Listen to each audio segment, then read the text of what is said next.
PKA 777s. Our guest MMA Guru coming about halfway through. Taylor? This episode of PKA is brought to you by Blue Chew, Lock and Load, and our wonderful, wonderful merchandise. Did you guys happen to see that plane explode? Yes, I heard about it. It seemed like you guys knew more about it than me. I saw clips of the explosion, and it was an even worse crash because I don't know if you guys saw the takeoff of it. The engine was on fire as it was taking, like it hadn't left the ground. That's a clue to me not to take off. Maybe he was a newer pilot. I'm no aviator. Small fire. It'll go out in the air. That makes sense. Yeah. Just get to a high enough altitude. There's less oxygen. Yeah. Right. Everyone knows fires. It's a great idea. Hate oxygen. Bad idea. But I had the same thought, Woody, where I was like, why didn't they stop it? But like maybe there were like 8 yards of runway left, and they're like, we either have to try and take off with this, or we're gonna already die because we're going 200 miles an hour, and these wheels are not off-road capable, and so it'll just collapse into a pile. I don't know. They did a better job than me. Well, I don't know. You couldn't have done worse. What, were you going to go right toward the children's hospital? I would have been like, if I were the pilot, I would have been like Denethor when he sees the orcs outside. I would have been like, flee for your lives. Like, we got to get these windows open. We got to get out. The pilot's eating all the pretzels out of the snack cart right now, so I think we're fine. So I know these planes can fly with one engine, but I'm not so sure they can launch with one engine, that they could take off with one engine. This thing's as heavy as it's going to be, completely filled with fuel and I presume packages. And maybe they were like, I guess we just got to do our best. We can't quit from here. Yeah. I mean, I don't know what you do in that situation. I wonder if they intentionally crashed into a nice area to crash in instead of what you said, like a children's hospital or something. Oh, there you go. Wait, is that where it crashed? It hit it's not there a great and area. It just kept going. Like I sent Zach a photo of the aerial view of the devastation, and it's like a football field of destruction, maybe more. Maybe 2 or 3 football fields of just utter devastation. It was loaded up with a Hawaii. He was flying sideways. You can't fly sideways. Yeah, I could have done better than that. Fucking day one shit, but see, this looks like me flying in Battlefield. This is weak sauce. Holy shit. And I know it's all over the news, but like this plane was like loaded up with a Honolulu amount of fuel. And it made it like 60 yards and then crash. So like I don't even know what the most amount of fuel you can put in a plane is, but that has to be damn near the absolute max. We were in Discord and we watched that plane. We watched the clip we just saw there of it just exploding into the biggest fireball most of us have ever seen. And I was like, man, I hope the pilots are okay. I'm betting against it. Did they? No, man. How many people died? I didn't see that. Probably just the 2 on the plane, right? Yeah. Unless they hit something. I don't populated. know. They hit a populated area. They would look like an industrial center of some sort. Yeah. There was that one there's like a black truck driver, and he's got a camera on him and a camera showing. It was that view we saw where it goes right to left, and he's just like, no, oh fuck, oh god! Like his reactions were so genuine and bombastic that it was hard not to laugh at just him. He got out of his truck and ran away like needlessly. Like he's the guy that loves magicians. Oh yeah. David Blaine would send him into a tizzy. 13 dead. Jeez. And 9 missing. You know, it didn't look like an area that was super hard to find people. Let's be real. I think we're being a little naive with the missing part. Like 17 as of 17 hours ago, 20 injured. Okay. Well, at least 13 dead. That's horrible. Who was in charge of that engine? Who can we blame this on? Who was the engine man? DEI, probably.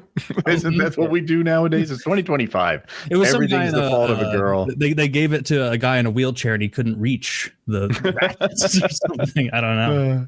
Yeah. Well, that sucked. That guy's tire shop got ruined. 13 people died, which is an even bigger deal. That sucks. That's the kind of analysis we turn to you for, Taylor. Yeah. Here we like to give this event 2 thumbs down. We like to give it a frowny face. That's how the news should operate. On thumbs I'm up sad stars that and people frowny got faces. hurt, but I'm always here for a good explosion. You don't want people to get hurt. Well, we know you're fine with, explosions, but this is worse than like people dying in like a war in an explosion, because ostensibly some guy there, like you saw the explosion, it was near like a tire like change station, and so some dude who's already having a horrible day where he's like, they got me backed up like nobody's business, I got 15 cars to go through and the boss is having fucking lunch with a client and I'm just trying to make ends meet here, and then he's like, this day couldn't get any worse. What's that noise? Wait a minute, what's that noise? I smell burning hair. Yeah, that's rough. That's terrible. I feel like I would like to see the statistics. Obviously, they exist unless Trump stopped counting or made someone stop counting. But like, are we actually having more air crashes in recent times, or the last year or two? I haven't heard about one in a while. Yeah, it's been a minute. There were 2 back-to-back like a year ago. I remember. Right? And this one, sometimes I'm like, would this have made news anyway? Yeah, this one would have made news. It was a fantastic explosion and it hit a populated area. Like this is newsworthy. Mm-hmm. But I do always wonder, because I bought into the year of the shark for a minute there, where I'm like, man, why are there so many shark attacks? It was like a normal or below average amount of shark attacks. Just every time. Shark spottings in the ocean were making the news. Shark spottings are not news. That's where they live. In regard to the year of the shark, I saw a very compelling graph that showed that ice cream sales and shark attacks follow a very similar path. Ooh, I actually didn't know where you were going. I was like, are people staying out of the water? Because I can imagine if I'm the boardwalk vendor, sales are great. No one's swimming. All they do is walk around my store. But I guess not. No, it was just like one of those people being like a dick where they're like, yeah, I think ice cream is causing it. And it's like, well, clearly there are some corollary things there. But yeah, it's a good thing that every air crash, every air disaster in America, at least, I don't know about other countries, maybe they're fucking it up bad. It's a good thing here they all make the news, because what would be scary is if it became so, commonplace that it wasn't newsworthy. That's when you need to be scared. If there's a big crash and they're like, you win some, you lose some, they just go to the next thing. Somebody took someone else's wallet in an alley. Can you believe it? Yeah, that's every day. That's what happens in alleys. Don't walk in the sunlight. Don't go down alleys. It's safer not to. But anyway, RIP to the people killed in the plane crash. I like to think that I could have Mark Wahlberg to that situation. Maybe I could have steered us to the sea. You gotta pull up, dummy. I could have taken us all the way from that. I'm not going to say that. I would have inverted the bird. I would have inverted the bird and landed us safely. When I saw the plane crashing, I would have caught it so that it landed more gently. You know what would have been funny is if like I'm on that plane and the engine's on fire and I'm like, it's time to fight back. And I have a box cutter and I'm running to the front. They're like, this is not a terrorist thing. We're just having. I'm told you fight fire with fire. Throw a match or something. Yeah, that's what you need to do. Oh man, fighting fire with fire is a stupid idea. I thought it was dumb too, but then I saw a video of a fireman that made it make sense. But I thought it was more complex than it actually was, because going into the video, I was like, it can't possibly be that they just see where the fire is going to be and burn everything beforehand. So the fire gets there and it's like, aha, we've already burned it. And it's like, no, that's exactly what it is. You just burn everything before. Situations, controlled by that makes sense. But by and large, fighting fire with water, CO2, foam, those are your go-tos. Yeah. Water is the goat. Like unless it's an oil fire on the oven, then a lid. Dude, how are people still so stupid they pour water on oil fires? Like every time I see someone that I'm just like, why is there not a man here? Why is there no man in this house? Sometimes it's a man doing it. All you got to do is say, don't pour water on that. Turn the eye off on the stove. and wait 5 minutes. It'll solve itself, or put a lid on it, or pour baking soda on it. And then some dumbass, they'll grab the flaming pot, put it on the deck, and some dummy comes along with this big glug of water and just burns the fucking house down. It's crazy. Yeah, or it's on their stovetop, and it's like, yeah, I get it. It's burning the fucking fan, but you're clearly renting. Like when we lived in Apex, we had one of those oil fires on the stove, and it was Jackie. I had a coworker over, and me. We were going to have dinner, and the fire's out of control. So I grabbed the fire extinguisher and I spray it, and it goes out. Everything's fine. There's a mess, and Jackie's like, "We could have just put a lid on that. You just wanted to use the fire extinguisher." And I'm like, "You're so ungrateful. I saved us all. I just wanted to use the fire extinguisher. I never used one before. It seemed like a great opportunity. It totally works." That's awesome. Then Jackie over the next week is like, "There's been a surprising amount of small brush fires in the yard." That somehow you have an Amazon delivery package of a new little. Was it a big extinguisher or like a mini kitchen one? Because I have one of those mini kitchen ones. It wasn't as mini as you're talking about, like an oversized water bottle. It was bigger. I did a lot of work in the shop, the garage. So we had a fire extinguisher convenient to both my shop and the kitchen, which are places I might have a fire. Yeah. I've never used one either. I've used them a bunch of times, but mine are almost never charged. Like I've got some in my house and I've got some in the shop, and they're just hanging there. And I remember I looked at them one day and I was like, they've got like an last time checked or whatever. And it's like, ooh, that's a decade, huh? How long do they last? It's still good. It's still good. Yeah, I have no idea. I have one in my garage from a previous owner of my house, and like I think the manufacture date is like 1992. It's yellow. It looks old. 10 to 12 years, Google says. Oh, we broke into a factory one time, and we got these fire extinguishers and started having a battle with them. And then quickly the air filled with the chemical in fire extinguishers, because it's not like Looney Tunes. It's not cold foam or CO2 or something. It's some sort of like powdery stuff that makes you choke and cough. And like we almost died in that fucking factory because we had climbed up onto the second floor, and we were both hacking and coughing and like trying to find our way back out of this place that we'd never been before. That would have been hilarious if you died because of that, because it took you so long into a what is it, like CO2 or some shit? It's supposed to suck up all the oxygen. No, it's a bunch of again, the CO2 ones, and there's CO2 ones, there's foam ones. This was some sort of powdery stuff that, like, when you sprayed it, the whole air became full of this choking dust. I am just aghast because I when Kyle said, "How are people so stupid?"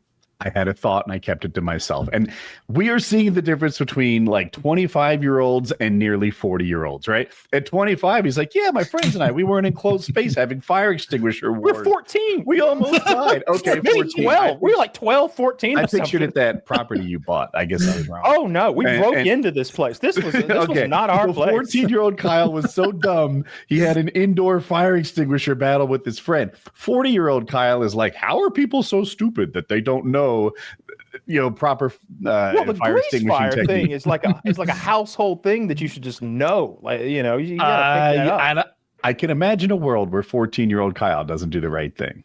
Oh no, I had many a grease fire at 14. I was a master of fire at 14. All right, I had started many a blaze. Okay, I had a Zippo. I liked fire a little too much. It was getting a little. Yeah, me too. It was getting a little scary. You were a firebug. I had to pull back. Yeah.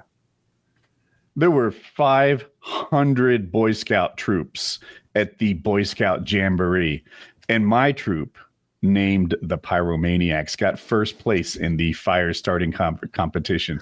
First place out of 500. And I am still that guy. We go camping.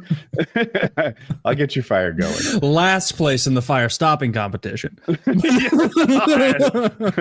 Yeah. That's so funny. You guys must have gone into that being like, this is like, we can't lose this. Like we cannot lose the fire building competition as the Pyromaniacs to the honeybees. Even just like 2 years ago, I'm going camping. It's snowing out. It's like coming down, and I'm the first one at the campsite.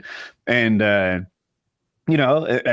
by the time my friends get there, their fire is cooking, and they're like, "How'd you do it?" I was like, "I had a match. I cheated."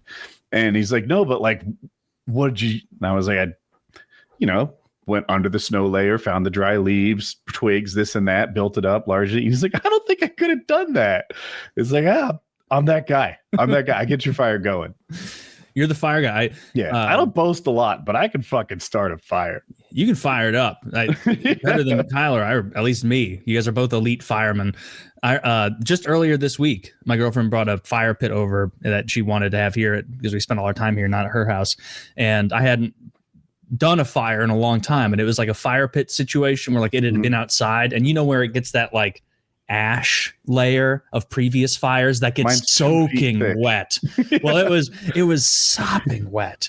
And in my head, I'm like, I'm no fucking Eagle Scout, but I know I should lug this heavy ass thing over and then scoop all this out and then dump it and get rid of it. And I was like, but that's a lot of annoyance and work. And I'm also trying to burn a bunch of Sprite Zero 12-pack boxes and a bunch of Amazon boxes. And so I was like, and I had maybe like 8 logs that were, semi dry. A couple of them mostly dry. A couple of them a little they were popping when they lit. And I was like, I'm just going to brute force this fire because I can put this top on to make sure that those like dangerous, because I live near a wooded area. And so I don't want those like giant flecks of like red hot cardboard like floating out, because that's always a stress attack. We're like, oh no, oh fuck. And that's how Colin lost his trampoline. He burned it up. And so I did the same thing where like I just fed like 6 12-packs of cardboard Sprite Zero into this fire, and it was steaming more than it was smoking because of the amount of heat. And I was like feeling like a complete idiot where, halfway through I'm like through almost all my cardboard. I even went into my garage and like reached into my recycling and got more cardboard out just to feed this thing. Got it going in the end, but certainly not to the level you guys would have respected. No, I always cheat. I've never had to like build one the like hard way. So I would always have one of those little blue propane blow torches, and I would almost always use gasoline.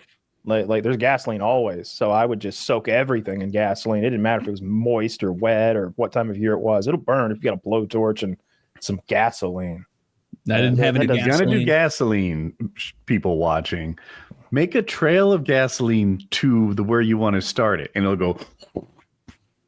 Don't put your match directly in the gasoline and have it pull your face. Have you ever seen that guy where they're like in the wilderness and they have a giant pile of what has to be like scrap wood from a torn down old shed they're going to rebuild there, something like that? It's like a pile higher than him, and they're running around all haphazardly spraying like bottles upon bottles of kerosene on it. And I'm like, I'm no genius, but this doesn't look good. And the guy walks up with like a match, and it almost like a movie like blows him back because it erupts immediately. It turns out gasoline loves fire, and it just it's the vapor. So gasoline vapor is heavier than air. So when you've got like a brush pile, especially where all this crevice is in there, and you soak it in gas, especially on a hot day where the sun's baking, it turns into vapor, and then it just sits there in this condensed cloud of gasoline vapor, which is how internal combustion engines work, by the way. They're spraying a pressurized mist of gasoline vapor and then igniting it. So when you light that stuff, it's almost an explosion. What happens? If you put gasoline on like a flat cardboard box, you get fire. If you put gasoline in like a bunch of twigs, you get an explosion because the vapors are what blow. Gas burns, gas vapors explode. Yeah. You got to find a safe way to light that, or at the very least, you'll burn your eyebrows off. They're big and loud explosions. We made a huge pile one time. We had cleared off some land, so there were whole trees in there. And then I think we had mushed up a single wide trailer, like that people lived in. Mushed it up. What does that mean? You take a bulldozer and you mush it up. So it's a all it is. You've never done that, Taylor? A single wide trailer is just like that's so cool. It's like the base of it is like a trailer that you would put things on. Like don't think house trailer, think like cattle trailer or like lumber trailer. And then they build a house on top of that. So you mush all the stuff off the top. And anyway, we had an enormous trash pile of just garbage and trees and stuff, and we soaked that bitch with 10 gallons worth of gasoline and shot it with a flaming arrow from about 30 yards away. I've never done that. Oh, it blew it. We had a bunch. How do you make a flaming arrow?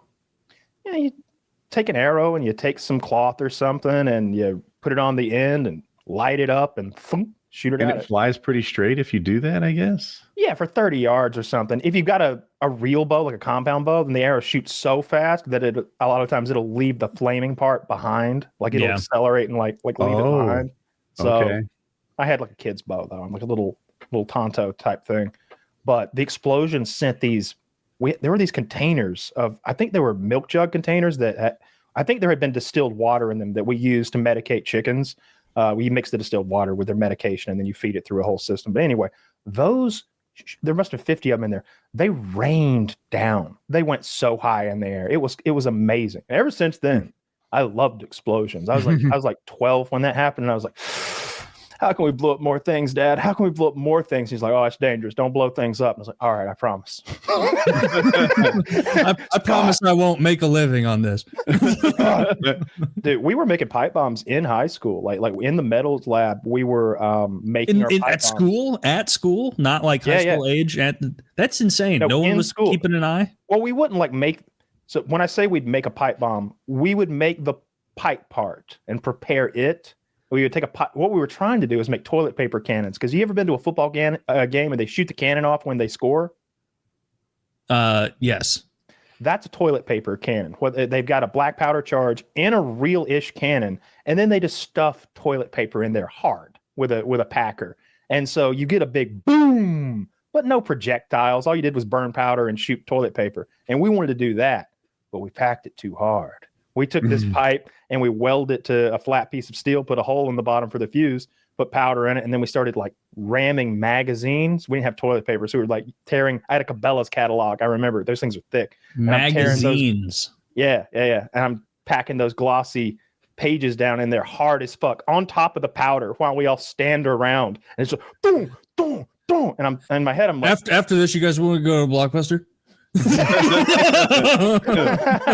Everybody was down for it. It's me and my 3 buddies in a field, and like we lit that thing, and it did not shoot the magazines out. It exploded into a rain of shrapnel. We were all hiding behind trees, so we were fine. But we kept doing that every day in metals. We would make a new one. We hid behind a rose bush, so there wasn't any trouble.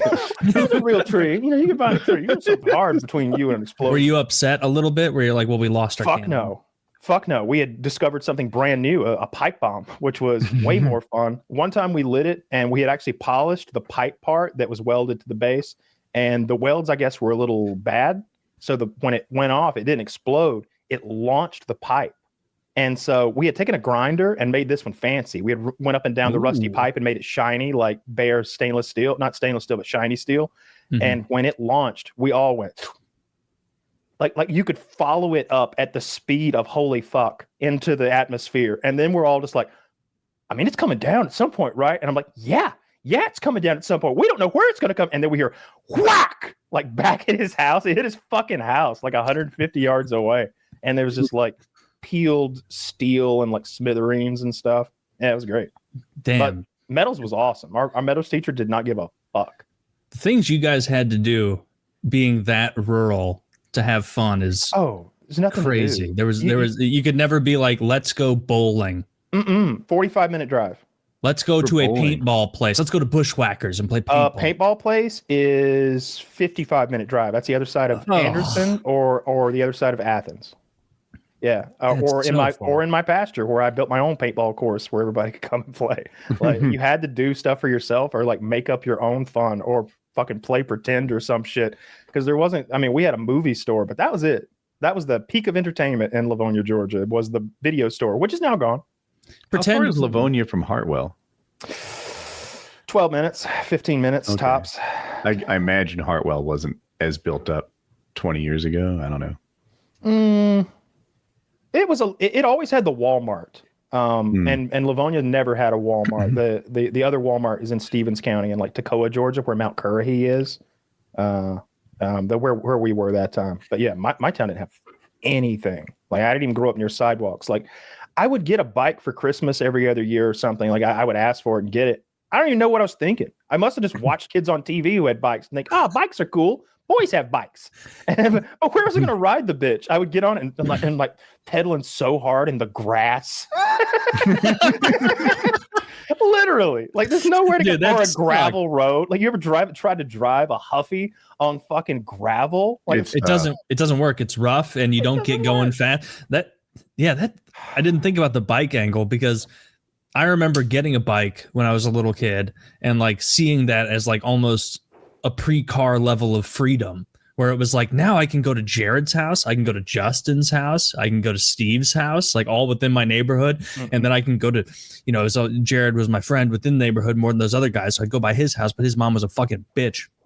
She got so mad because she was worried about getting sued because me and Jared and my younger brother had a pillow fight, but it was a very aggressive pillow fight. Mm-hmm. And I hit my brother in their house so hard that he fell and he cut his forehead on the fireplace and needed a couple stitches. Wham. And it was because he didn't absorb the blow correctly. It wasn't me. Oh, he fell poorly, huh? He fell poorly. He felt like girls fall. And so I want to knock him, but he's always been a bad faller. He's always been a bad faller.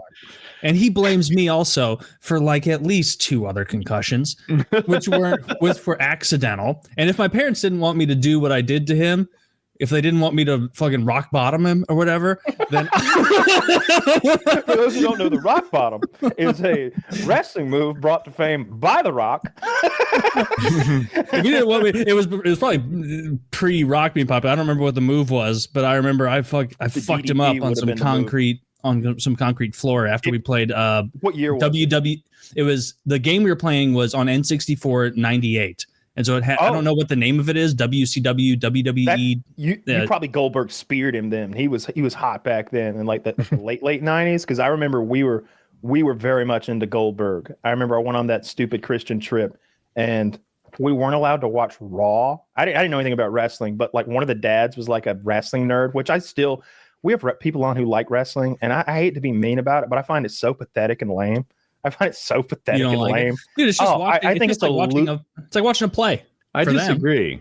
I think the wrestlers can be charismatic. I like watching their speeches from time to time. Yeah. But I'm talking about the fandom of it who are like, Goldberg's on tonight. We got to watch. He's taking on the Undertaker. And you see the Undertaker, he slapped Goldberg's cousin last week. Holy shit, he did? Oh, there's going to be some recompense. Like, but is that how they watch it, or they're just watching the storyline unfold? Dude, but they're saying that shit in the same way that we would have said, oh, Tyrion is locked up in that sky fort and we need to, how's he going to get out of this one? Like, it's understood that it's not real. That guy's not sitting there at work like, man, I hope he survives. That guy who's in the stands with a tear in his eye, upset because the ref wasn't even looking at the fight while the third guy jumped in, and who buys it is less than 1%. Everyone's in on the game. I feel like the only people who buy it. They are now, but 30 years ago they weren't. They didn't come out of the closet as entertainment until they were forced to by, I think, the federal government. They had to call themselves entertainment instead of sports. Yeah, but the NFL is qualified as entertainment instead of sports, right? It's definitely a sport. No. But how it's qualified on one of the major sports files as entertainment instead of. That surprises me, especially in the age of sports betting. I feel like you have to come out and say we're legit competition. I would think so. Maybe there's some up and down there. I could be totally wrong. But I can't get into it. I think it's so silly. Like I'm way more. You have to get into it as a kid. Like it's one of those things that if you're like in your 30s, I don't think you're suddenly gonna appreciate it because you didn't grow up. Though I see those guys who are 30 and 40, and I hate to throw stones because I like a lot of those guys. But they got the belts and shit. I remember we had a substitute teacher in middle school, and he brought his belt in. And by the way, not one he'd earned, but a replica of the championship WWE belt. He had it, and we were like, "How much did that cost?" And he's like, $1,200. Aren't you? Isn't it cool, guys? And even at middle school, in like 2000, whenever I was in 6th grade, when I was 11, and I remember being 11 years old and thinking, "You're a loser. You're a loser. I hope I don't turn out like you. Like you're a loser, dude. This is pathetic." Right. He needs to play video games like a real man. There's nothing wrong with playing video. Like, all right. So you could take that, but if I went and bought like a $1,200 sword from the game I play, like that would be a little weird too. Especially if I flexed it to little children. Like if I had it in my attic and I kept it at home, but what if I took it to what if I were a substitute teacher and I went in there and was like, hey guys, you want to see a Halo needler? Check it out. It actuates. And then, dude, you're winning me over because if you showed up with a Halo needler and like earnestly tried to get me to give a fuck, I'd be like, Kyle's a fucking homo. I'm going to tell Harley you guys said this. Harley doesn't bring his toys to school. I bet when he was totally a brings teacher, his toys to the podcast. This does not apply in any way to our boys, Harley, and also Santi Zap. That guy's tight. I love Santi. I love these guys. And also, as Kyle's throwing stones at people, FromSoft is coming out with a game next year called Duskblood. It only runs on the Nintendo Switch 2. I'm going to end up being in the hole for like $700. I can play this one stupid fucking video game. Wait, being an exclusive to a Switch 2 does not sound in the vein of that genre at all. Oh, I completely agree. I have to assume they got the bag. That they're like, all right, first 30 million if you make exclusive on here, something that made it worth it. There's got to be other Switch 2 games you can enjoy because that would blow to buy a console for a single game. Mario Kart, Mario Party, like when people come over sometimes. But I think what's going to happen is the Switch 2 is going to live in this office for a couple of months, maybe even a year, and then it'll go downstairs where everyone likes it. Yeah. I'm not into handhelds. I don't think I would. What about the Steam one? That seems pretty cool. The Steam one seems like the best one to me because of Steam, and you could just run it like a little mini PC. But I still don't want a handheld. You know, I don't have a use case for it. Now, if I had a commute, if I sat on a train for an hour a day, or if I or something like that, or if I frequented airports, if I was always at the airport sitting there with nothing to do, like, yeah, we need a Steam Deck. I'm fucking play Baldur's Gate. I know it runs Baldur's Gate. That'd be so fun. But I don't have a use case for that. I already got a PC. The Switch is pretty cool too. Like, I have a Switch 1, and granted, like, the best times with that are like it's the best party game, like social game setup, because games like Mario Kart, everybody can pop in. It's not serious. The rounds take 3-4 minutes. Like you roll through people. It's casual. No other console really has that. Like, because split screen doesn't seem to be a thing anymore with shooters. Like, you can't really have everybody hang out the way we used to when I was in high school and be like, we're going to play COD 2 and we're going to have it on a split screen. And then we're all going to yell at each other about your screen peeking. And it's like, nuh-uh, but I was. Like, I was a screen peeker. Screen peeker. Did you play COD 2? COD 2 was, that's the one where it was like that. It came out in 2005, so like early high school for me. And there was that one. What was the map where it was like all sand and like a sandy city? We played that one a lot. It had to be Africa, Northern Africa. Maybe it was Northern Africa, but it was a lot of buildings, sandy city. Everything was tan toned, and we had to have limits on like only one sniper per 2-person team because the snipers were beyond broken in that game. You didn't even have to get close at times to kill. I played COD 2, but only because I had so much time in COD 4, which I started with. Oh, okay. I wanted to see what else there was. You know what? You're right. Yep. Hutch was playing COD 4. He played COD 2, and I'm like, I can buy the COD 2 used and see. You know, he made it seem like fun, but COD 5 came out and it flopped, and we were on our second year of COD 4, and we're so burnt out on it. And he was like, you know what, and he started making COD 2 videos and it was like, yeah, let's all get COD 2 like Hutch. I wonder, in an alternate universe, say Wings of Redemption isn't the COD 5 guy, and instead exists in the more popular but more crowded COD 4 universe. I wonder if his channel does better or worse. Same. Probably similar. Yeah, the community was so much smaller back then. I mean, this was 15 years ago, right? I mean, you saw like Seananners did really well with COD 5. It was more about who was making the videos than Seananners was huge even then. Like, it was him and Hutch at the tippity top, and everybody else was a bit behind it at like the beginning of COD 5. So. Woody was up there, Tabe was there, and Seananners went to join him later. Hutch was the one hired by Machinima, and to me, they were clearly on different tiers until Seananner got hired next. How long was that gap? You probably remember better. No, I'm going to call it 9 months, but I'm not sure. I thought it was brief because I remember the big guys at the time were Hutch, Seananners, Wings of Redemption, you were on the upswing, but you weren't quite at them yet in like 2010. I want to say Tapes. Pyro Puncher, Tabes, Sam 5000. That's a name I haven't thought of in forever. That guy was around a lot. I remember the old guys. That guy who camps comes to mind. That guy who camps. Who was the guy that did alopecia. the sniper montages? zzirGrizz? Grizz and in particular. Grizz was huge, but he's not Predator. He was the optic guy, right? No, who made the bounce COD montage? He made he was M40A3 Predator before he was optic Predator. Oh, is it wait, but the bounce montage. I don't know what that is. Small enough. Okay. He made a video every year called Bounce, and it was like something that people would look forward to. And was it Operator Perry?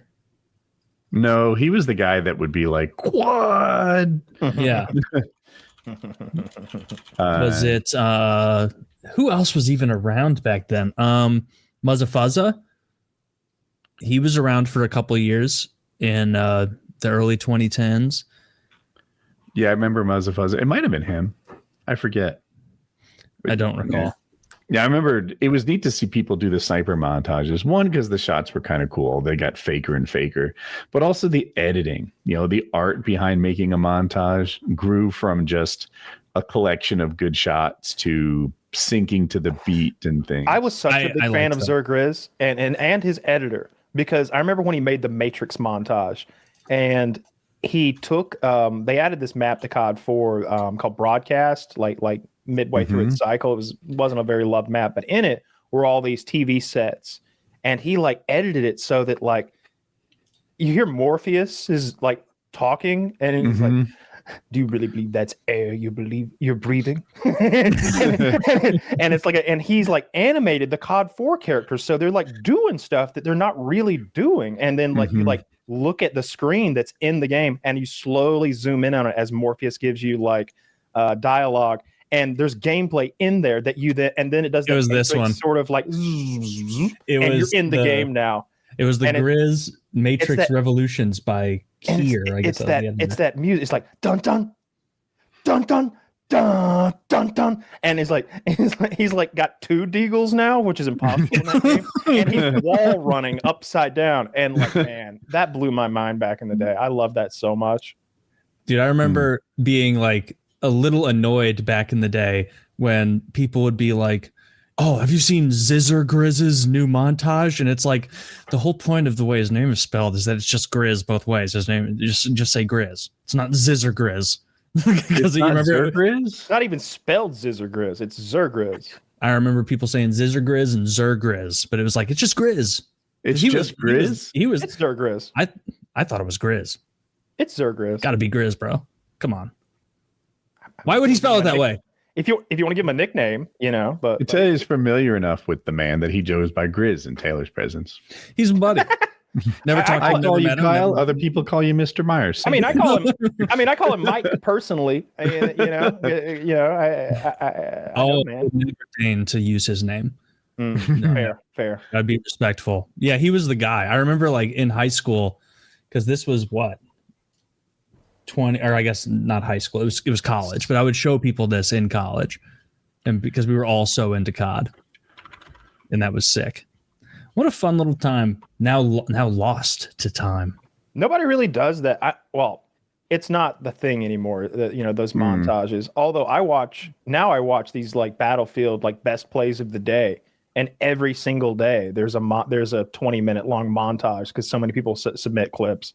But they're not as good though. I liked the high editing, the music and everything from the old ones. But when the COD montages fell off is when sniper lobbies became a thing, and then you started realizing every single incredible kill this person is getting, he's shooting guys in ghillie suits. No one's running around with an MP5 trying to mow him down. He's killing people who are also trying to 720. It became G-Unit bullshit, and it's what am I watching? These setup shots, 9 people running down the same hallway for not zzirGrizz though. I played with him a lot, and what would happen is people would just join.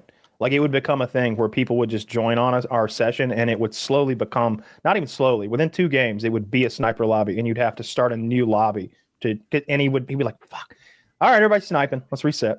like because he didn't want that like appearance that because it is way easier to get those shots on a bunch of snipers who are trying to spin too. I just went to GUNIT's channel. No. GUNIT 123. His most recent upload is 1 year ago, and the top comment is fake. You faked a nuke, bro. Fake nuke. 14 years later, and the nuke still gets brought up. 14 that was such a big deal. We were mad. Like that almost made me quit making videos. When I saw that, I was like, well, what's the point? You can't compete with that. do you remember I remember I watched it. I didn't watch many of Hutch's commentaries, but I remember when he worked for Machinima, there was one video he made about the G-Unit thing where he was commentating on a gameplay on Terminal in Modern Warfare 2. And it was like a level of seriousness that is kind of silly for Call of Duty, but it was addressing it like an addressing the nation style thing where he's like, this is unacceptable. This is not what our community's about. We don't need these sorts of things here. We need to be trusting of one another. And this is not how we're going to grow the game and grow the community. And at the time I remember watching him being like, you fucking tell him, Hutch. Dude, it got 1 million views. Like it got 1 million views in a time where none of us got 1 million. Oh views. Yeah. Nobody did. Like my FPS Russia Modern Warfare 2 stuff would get like 250,000 views, and those were home runs. And this kid hit 1 million off this fake, clearly set up nonsense. Yeah. Everybody was mad, and I don't just mean. And he lied about it too. He didn't. He lied about it, and then he continued to make more and more fake videos. He's like, what did he do? He was like, if you just make a circle, nades don't hurt you, or like he had all sorts of bullshit that wasn't true. And sharp-eyed people would realize like the opponents were the same friends and all these different videos. You were talking about old Hutch stuff. I watched a video. Hutch and Sark used to like go outside and do stuff. Hutch was pale, incredibly pale as a human's ever been. And they were teasing him as he's like standing in the shade of a tree. And he put his hand out like to let the sun hit it. And he goes, ooh, like he's a vampire. I still steal that joke like 15 years later and replay it. Dude, Sark was hilarious. I don't know what he's up to now or what became of him. Feels like or at least in my view, I don't know what he's up to, but he was very funny back in he was my favorite of the Machinima cast of characters. He was really good. I also think he was a good mentor for the young people that worked at Machinima. This is a company run by a couple of fucking cokeheads, debauchery, and running the thing into the ground through greed and bad decisions. And then you have Sark, somehow a noble person, ending up there guiding the youngsters. It was good. I remember like everybody at that time kind of deferred to Woody as like the adult in the room oftentimes, because like think about 15 years ago, Woody's 37. The rest of us are retarded children effectively. And so like when Woody was like, I went to Machinima and they were doing a lot of drugs and and it wasn't like cool. It's like, this is our business. And it's like, yeah, if you hadn't been here, I would have thought, oh, sick, tight, because I'm because I'm 19 and I just signed that perpetuity $2 per mil contract. Yeah, where, like, they were predators. Like a couple of years after they made us all sign that, or you guys were big enough, you probably didn't have to, but like that $2 per 1,000 perpetuity contract, where like then some rules changed and they were like, hey, we just sent you I remember getting the email. They were like, hey, we just sent you a new contract. Can you go ahead and sign that and send it back to us?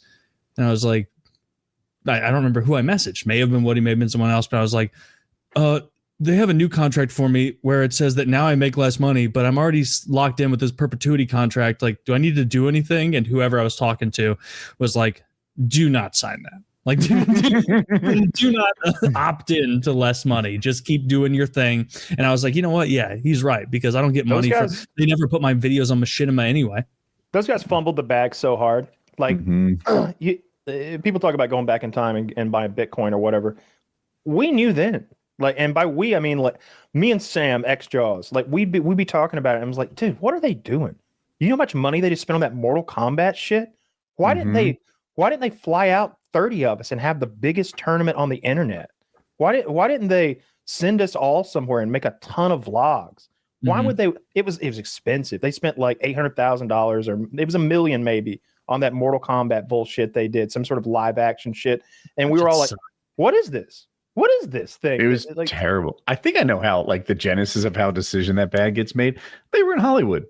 And they were probably influenced by other people making content and fancied themselves as content creators when really they were agents. They should have set up win-win deals where everyone wanted to be a part, like represented by the Machinima agency, and they'd still be around.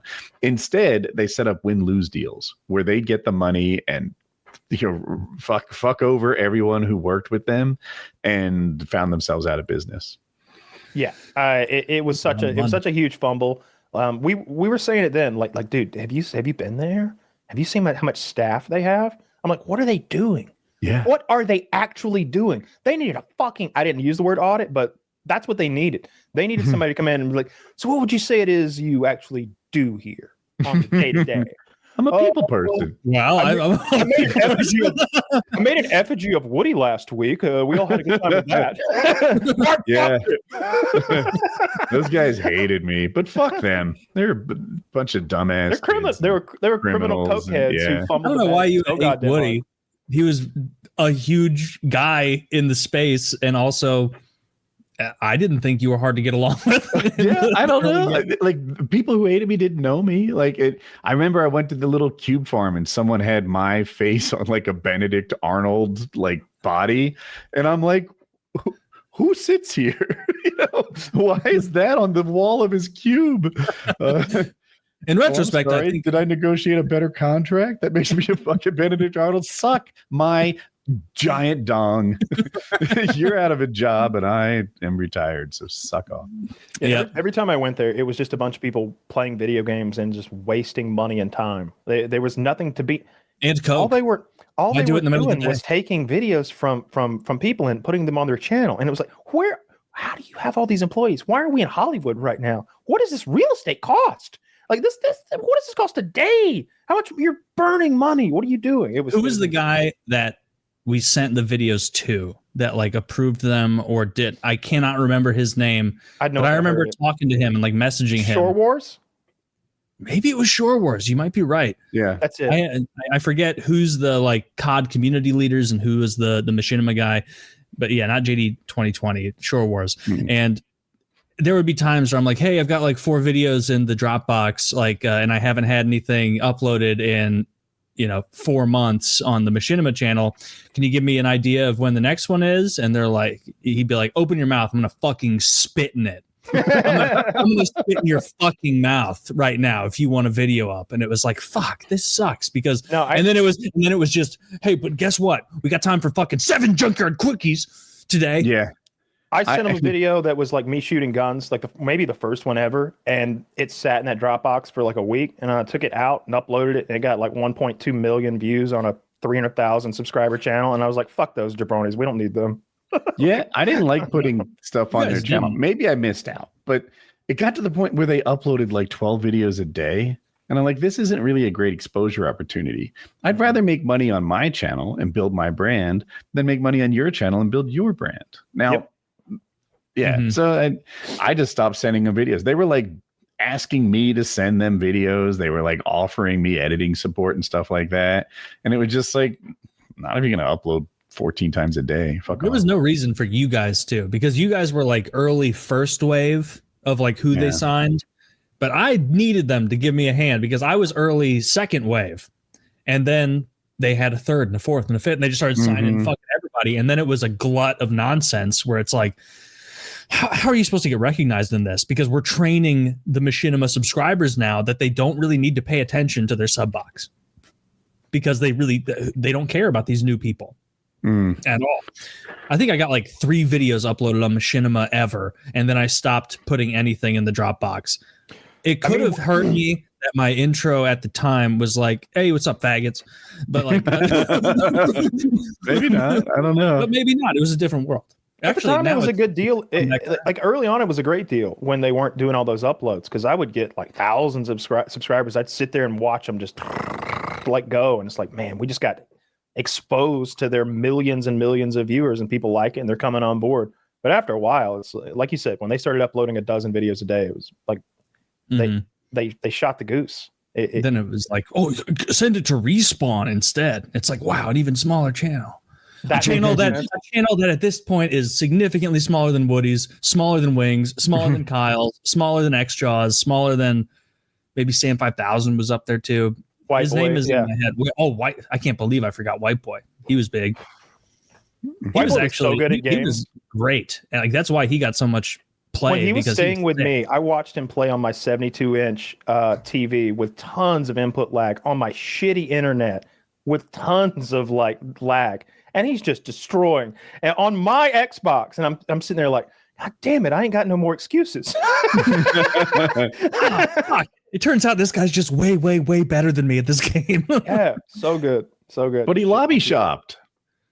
He would like, his win-loss ratio was like 0.1%. Anytime he was in a lobby with good players, he quit. I had a bad win-loss too. Because I would also, like, if it got to a point where I was like, we can't recover this, I would just quit. He was good. Like, I've played against him and lost. So I'm not saying he's a bad player. Just that, like, that's how he got those, outrageous games. He'd quit his first death and try. Well, I mean, I know a lot. That was my problem. I never once had an outrageous Machinima worthy game because I was more in it for the talking. And so it'd be like, hey, can you put this 31-4 game up? And they're like, no, fuck yourself. Like we've got a G unit as far as we know, real nuke, and we've got a Whiteboy 106-0 where he goes ham with like one. Chopper, what was it? Chopper Gunner, I think it was. Yeah. That was the big boy back in the day. Whiteboy had figured out with his giveaways too. He would pretend that I'm maybe he was giving away those PSN cards. I doubt it. He'd say he was giving away, and he'd get so much interaction. All them kids would click fucking like and subscribe, and like all you gotta do to win this $15 is subscribe and like and comment and tell one more person about my video. And you would watch the video that was just, I mean, it was good gameplay. It was like it was Black Ops 1, but it would just blow up. He'd get 300,000 views a video or something like that from all that interaction. And that was a big ass controversy back in the day. They cracked down on it right before I got involved. I remember I was already doing FPS Russia stuff. We were in Seattle on some like work trip or something. Maybe we were at an award show or something, but I remember hearing that Whiteboy had started the PSN giveaway stuff. Maybe it started like giving away an Xbox or something. I'm like, fuck that. We're giving a car away. Let's just go get a car and give it away. Like get a car. I mean, these videos are making $25,000-$30,000 a video. Let's give a car away next week. Let's break even. It's Mr. Beast shit. Yeah, and right then I think Hutch and all the like, what should I call them? The high priests of the moral compass of the Call of Duty community. They all came in and they were like, these giveaways have to stop. This is wrong. This is immoral. And everybody was like, yeah, it is wrong and immoral. Meanwhile, it's like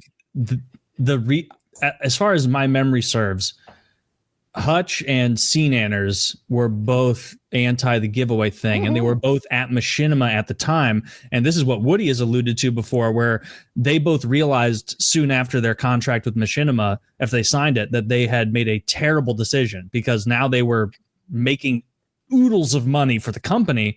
And meanwhile, the white boys out there were making 10x what they were. And so like that, the Machinima internals hating on it always struck me as like a little sour grapes. Near commies. Seananners made a video hating on me, and these were the offenses. I uploaded daily, which is oh my god, you money whore, and attention grabbing thumbnails. And I think that one might have been aimed at Whiteboy, who did rainbow thumbnails, and it's like, really, attention grabbing thumbnails and daily upgrades are evil to you. Are there any other like capitalism? That was like, total sour grape shit. Just giving sour grape shit things they want. Total sour grapes. It was a bunch of fucking. And I have a thing.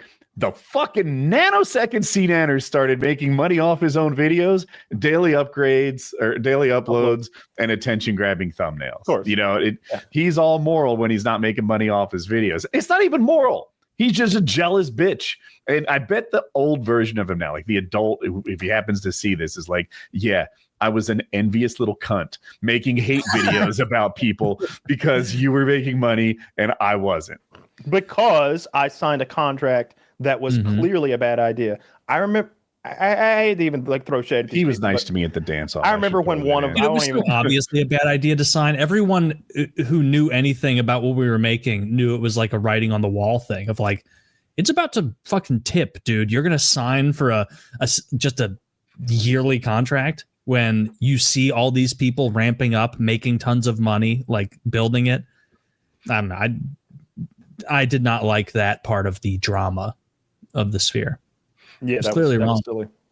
Yeah, and it was a huge bit. I remember when, I won't say which one, but one of them signed their contract. They were one of the first people who got that Machinima, like I'm gonna work here in the offices. No, when they're working in the offices at Machinima, and now we're on salary. And I was like, well, they better be paying him $500,000 a year, huh? Like or and that's still gonna fall short of what he would have done. Like, do the fucking math. It's easy. They signed for like 65 a year in Hollywood or some shit. Yeah, it was a while ago. I know they were making 5 digits for a while. I think they crossed 6 while they were there. I'm not sure about that. That's what I had no inkling, but I always guessed that it was some like $70,000 a year job early on or something like that. And I was just like, you fucked up. You have fucked up so hard. Like, why would you ever sign this if there wasn't like some sort of like second level to this contract or something like that? You should have had salary and AdSense is what it should have been. They should have been getting paid a cut of all that content they were making when Hutch and Sark were making all those videos there. They should have gotten a cut of that. They were so successful. It was a whole thing. Yeah, I wonder though, like, okay, obviously Seananners didn't maximize how much money he earned when he was working at Machinima, but did that exposure, help him out? Like, what is the alternative universe where he was just a freelancer the whole time? He was already enormous. That's why they hired him. Yeah, you're right. I mean, he was. I thought that he invented Minecraft. Because he was the guy, like he was the only reason that the entire COD community Santa Claus shit, knew about Minecraft. Well, maybe you don't remember. I thought Hutch invented COD. It's not weird. He was the first person to like make videos of the game, and Alpha Minecraft was so simplistic it looked like he had made it. Like it looked like shit. It was just blocks, and you going and hitting them, and he was like, oh, I got this. That's still what it is. And no, it's lots. It goes on now. Like it's a much different game than it was initially. There's all sorts of things going on. It looks a little better, but people have built actual functioning CPUs with the circuitry in game. Like people build calculators and what you can do with that game is outrageous. But it does look simple. Yeah. He was the first exposure that. It felt like the internet had to Minecraft. Like I had never heard of it. Nobody had. Yeah. And he was the only one who was playing it. Minecraft might be the most bought PC game ever. I feel like Tetris should be or something like that. But it's one of the most successful games ever made. And I wonder, this alternate universe that didn't have Seananners Pimp It, how that turns out. I bet it still does well. It's just it's so Lego-ish, and we know the success of Lego. Like it appeals to young, like boys in particular, young men trying to like build stuff. I think it still would have done pretty solid, even without Seananners, because there were other big guys too. Do you remember Captain Sparkles? Yes. You remember him? But did you know him? Did you know him before he was Captain Sparkles? Pros don't talk shit. Yeah. Yes. I remember playing Crackdown with Seananners, Pros Don't Talk Shit, and Spoonerism or one of those guys. And I remember listening as we were all playing it. And this is 2011, I bet. And Seananners was like giving a tip fest to Pros Don't Talk Shit, and he's like, hey, if you like want to be big here, you can't have that kind of language in a Minecraft like focused community. So I would recommend you make it something softer. And I think like as a joke, he was like, I'll be Captain Sparkles. And then now he's got like 12 million subscribers. Is he still make videos? I thought he kind of retired, right? Know. He was always a really nice guy, though. I liked him. I saw an article on the home he bought, and I was like, holy smokes. If I remember right, it's like the house you'd expect Tom Hanks to live in. It's like on the cliffside overlooking the Pacific Ocean. It's concrete and mostly glass, looking all modern. I wonder if I can find Captain Sparkle's house. Sick. Good for him. I don't know much about him because it was 15 years ago. The last time I talked to him, 14 years ago, but he was always nice. I liked him. I've never seen him or seen one of his videos before. Never seen one of his videos, but he was a fun guy to play games with. I don't know, because he made these musical Minecraft videos that did so well. Yeah. Oh, I did see one of those. That's what I was looking for. Yeah. That home is not I'd like more of an everyday wealthy person's home. This is he's wealthier than wealthy people. He's elite as hell. Yeah. For sale currently is what Zach says. What's it going for? It's in California. Let's guess. Don't. All right. Wait, where is this? What? Zach, type exactly Hollywood Hills the neighborhood and where it is trees. before you say them. I'm going to say Los Angeles. Okay, yeah, Hollywood Hills. Hollywood Hills. I mean, Kyle. I want you to go first because I respect you, and I want you to set the anchor point so that I can go from there. 9 million. I'm going to say 6 million. I'm going to say maybe Kyle's closer. 8.2 million. Oh, you gave yourself a narrow little window. What's it going for? 4 million. Oh, okay. A bargain. A bargain. Homes are never as expensive. That's what I meant. Like you look at boats and it's like 150 million. Oh my God, it's so much money. Somehow houses never get into like the 75 million range. Like very rarely. Like Mar-a-Lago, the whole complex is what? Oh, who's something that? Like Tyler that. Perry. Show us Tyler Perry's house here in Atlanta, Zach. Tyler Perry's house is bananas. I've seen the screenshot. Good for him. 2 thumbs up to Tyler Perry's house. That's a sick ass house. What does he do? I know the name. He makes movies for black people. Medea where it's like goes to Medea goes to jail. Medea goes to my man. Look at this. He's basically by a state. He's basically like a there's a parking garage with a tennis court on it. But where is it? He's a wildly more successful Ernest. Like imagine if Ernest goes to the zoo. If that guy was living in a fucking $20 million house. The thing about Captain Sparkle's home that blew me away was the location, right? He's in Hollywood Hills on the side of a cliff. Like that is prime real estate. Unless you have to be there, why would you go and live in? If you have that, this is something I just don't get. Like you've got $4 million for a house, if that's what it is worth to him, and your job does not necessitate you being in LA or New York. Networking. Why would you not? Well, no, that's what I'm saying. Is if it necessitates that, then sure. It does. But if you're an online commentator guy, you could buy a insane compound somewhere else, and that would be sick. You could get 10x the land, or actually not 10x the land. That's farcical. 100x the land and a bigger house on that land. If you go somewhere other than LA, New York, I wouldn't want to live in LA. Like if I had my choice of $4 million homes anywhere, like I wouldn't pick the LA one. You know what I mean? Like so I don't get it, but I'm willing to bet that networking is what he would say. I bet that it was helpful to live in that town. I know, like networking. That's what I always hear from guys who do that, and they pay. Streamer networking is all in fucking Discord. I want to hear what T-Mart thinks about that, because T-Mart moved to Hollywood partly for networking. He, Gold Glove, and someone else got a place together. Jericho, maybe. Sam did I think as well. So. And I think part of their goal is for networking. And there were times when I felt like I missed out on some networking stuff. I certainly missed out on some video game premieres and stuff like that. Where locals would go and see a game that hadn't come out yet, and I'm on the wrong side of the country. But now that it's done, and I think T-Mart moved to Florida, Does he feel like living in Hollywood gave him a leg up, or he could have lived somewhere else and had the same career? Maybe. I don't know. Where he stands on I that. always, and granted, Trevor was always like a cool guy. I always liked Trevor, but I didn't watch his video. Just like all my buddies in the COD sphere, I didn't watch their videos as much as like I just didn't watch their videos that much. And so maybe he would say that, but he does so many independent videos. If you go through his history of his most successful stuff, it's like, it's not him collabing. It's him doing T Martin 2, where he does very regular, like religious uploads daily, constantly for years on end. And that's the sort of grind you need to be successful in that. And that you mean religiously uploading, not religious uploads, right? He's not. Well, like he also tried to get us. He had a brief Hare Krishna arc, but other than that, after that time, he shaved his head and accosted me at the airport. I should reach out to him.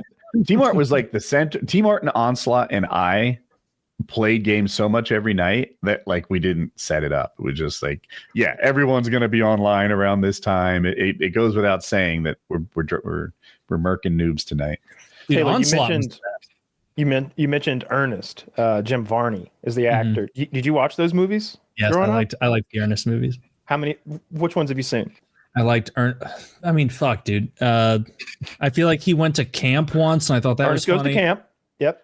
Ernest goes to prison. Ernest Scared Stupid. Ernest Goes to Africa. And I think Ernest Saves Christmas. That's my Criterion collection.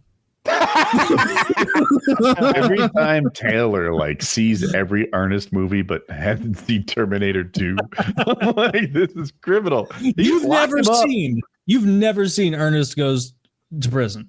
You simply must. The amount of subtext and societal. I'm just a fan of Jim Varney. Like I think he's an awesome guy. Like he started off. He's dead, right? Tennessee. Yeah. I think he was from Tennessee, and he started off in these like local commercials that became so like before things could go viral because there was no internet. These local commercials became like a viral thing, and he was doing the Ernest character. You know what I mean, Vern? And he's like, "Come on down to Jim's, buy it cheap, and you'll get yourself a deal." You know what I mean, Vern? and he was always there were people falling off ladders, and he was always like hijinks and stuff in these commercials. And then they spun that into his whole movie career. He's a classically trained actor. Like there are photos of him doing Hamlet, like holding the skull and like doing Shakespearean plays and stuff. And if you think about it, he has a wonderfully like I don't know how to, his voice is amazing. When he doesn't fake that accent, he sounds he's got a gravelly voice when he doesn't fake. It's a powerful, like classically trained actor voice. It's really good. But I love those movies as a kid. Ernest Scared Stupid was one of my favorite movies as a child. Trolls attack the town, and I think Ernest is a garbage man, and he has to rally the children together to fight the trolls. And it turns out their weakness is milk. So at the end, they're using every format of milk to kill them. They've got like water guns with milk. They got powdered milk bombs, and it's like burning them like acid and stuff. Love that. Speaking of like early internet viral videos, do you remember? Oh my goodness, he had a coffin fit just there. Yeah, a little one. Right. Do you remember Montgomery Fleamarket? No. You don't remember? I don't know what Montgomery Fleamarket. We talking about flea market. It was a black guy who was selling furniture at a Montgomery flea market from 20 years ago. And that was one of the first viral videos I ever saw. It's just a black guy in like a tan suit or something standing in front of some fucking furniture. It has to be at least 15, 20 years ago this came out. It had to be more than 15 years ago because it was one of the first viral videos I ever remember seeing outside of like Numa Yay and stuff. It was the first YouTube viral video, I should say, that I saw because there were a decent amount. 13 million views.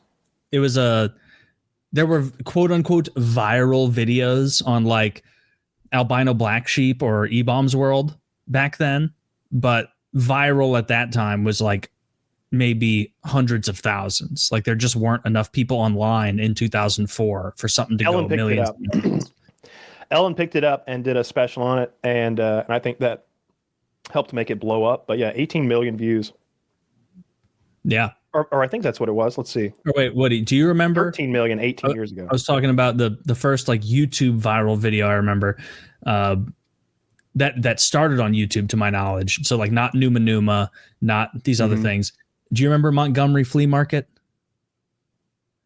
Maybe I would if I saw it. I linked it. It's a black man in an ill-fitting suit selling furniture, I think. Don't you dare disrespect him. I'm just saying, that's my president. I'd be better than the one we have. Oh my God. Oh my fucking God. Every day Trump is frightening me more.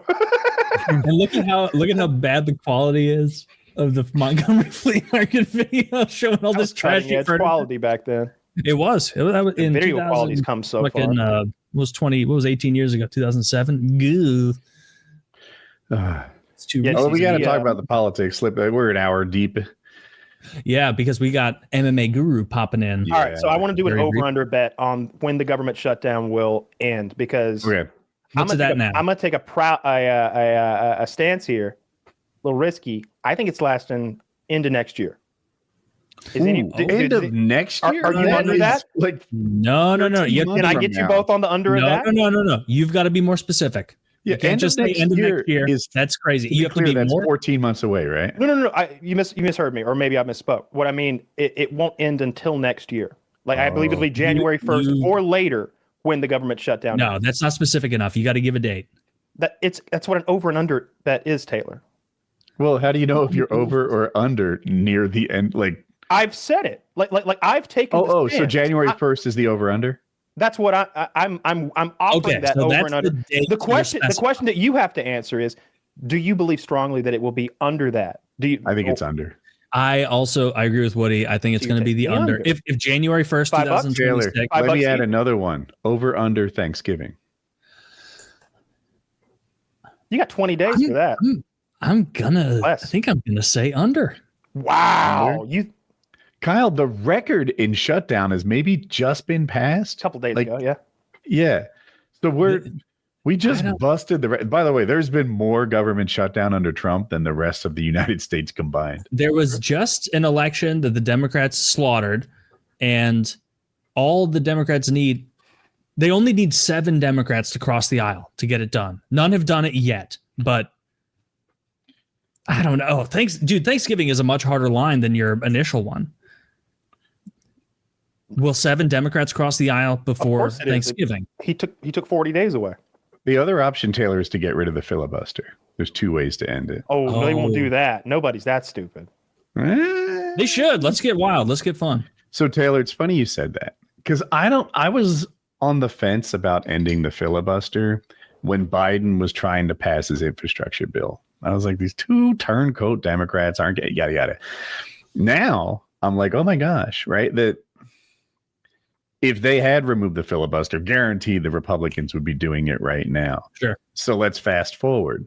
When the Democrats are trying to make DC and Puerto Rico states and get 4 more senators, when the Democrats are trying to rebalance the Supreme Court to be more even than this sort of, I don't like the way it's done now, this like luck of the draw, whoever happens to get it gets it. If the Democrats try to redo that and they get rid of the filibuster so that they can pass it when you might feel a different way about it when you're not in charge. Oh, no, I'm not saying I think it's a good thing. I'm saying I could see them doing it. Oh, but I thought you were suggesting they should do it. Well, to be silly, who knows? It would make it wilder if whatever party was in charge was just passing a bunch of stuff, and then the next party gets in charge and they undo all that stuff and pass even more extreme stuff, and then the next party gets in charge and they undo that. A theory that was interesting. Except the controlled opposition party is going to get butt fucked in that situation, which is the Republicans will lose, guaranteed. I've heard people say that politicians like the filibuster because it gives them cover to say, I want to do this, but I can't. Yep.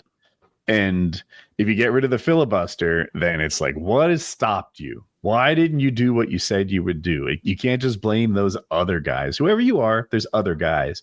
You can't just blame the other guys for the reason you don't have all the things you want. You're right. Like, there is nothing politicians value more than the ability to pass the buck.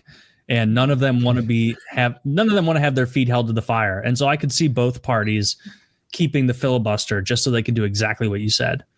What do you mean? I can't enact change. Right? You just gotta vote for me again, guys. Sorry. Maybe this time. So this is about continuing the Affordable Health Care Act? Is that what this is? About continuation of The it? government shutdown and by the link you're talking about? Oh, what I was talking about? Polymarket? The government shutdown. It's over the continuation of the Affordable Health Care Act?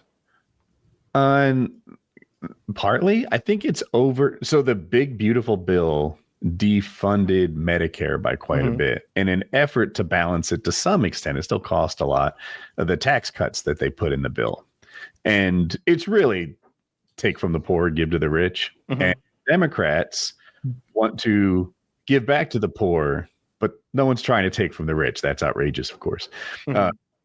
So they were trying to undo the Medicare and Medicaid removals that were done in the big, beautiful bill. It's not just. And the Republicans are accusing them of wanting to provide health care to illegals.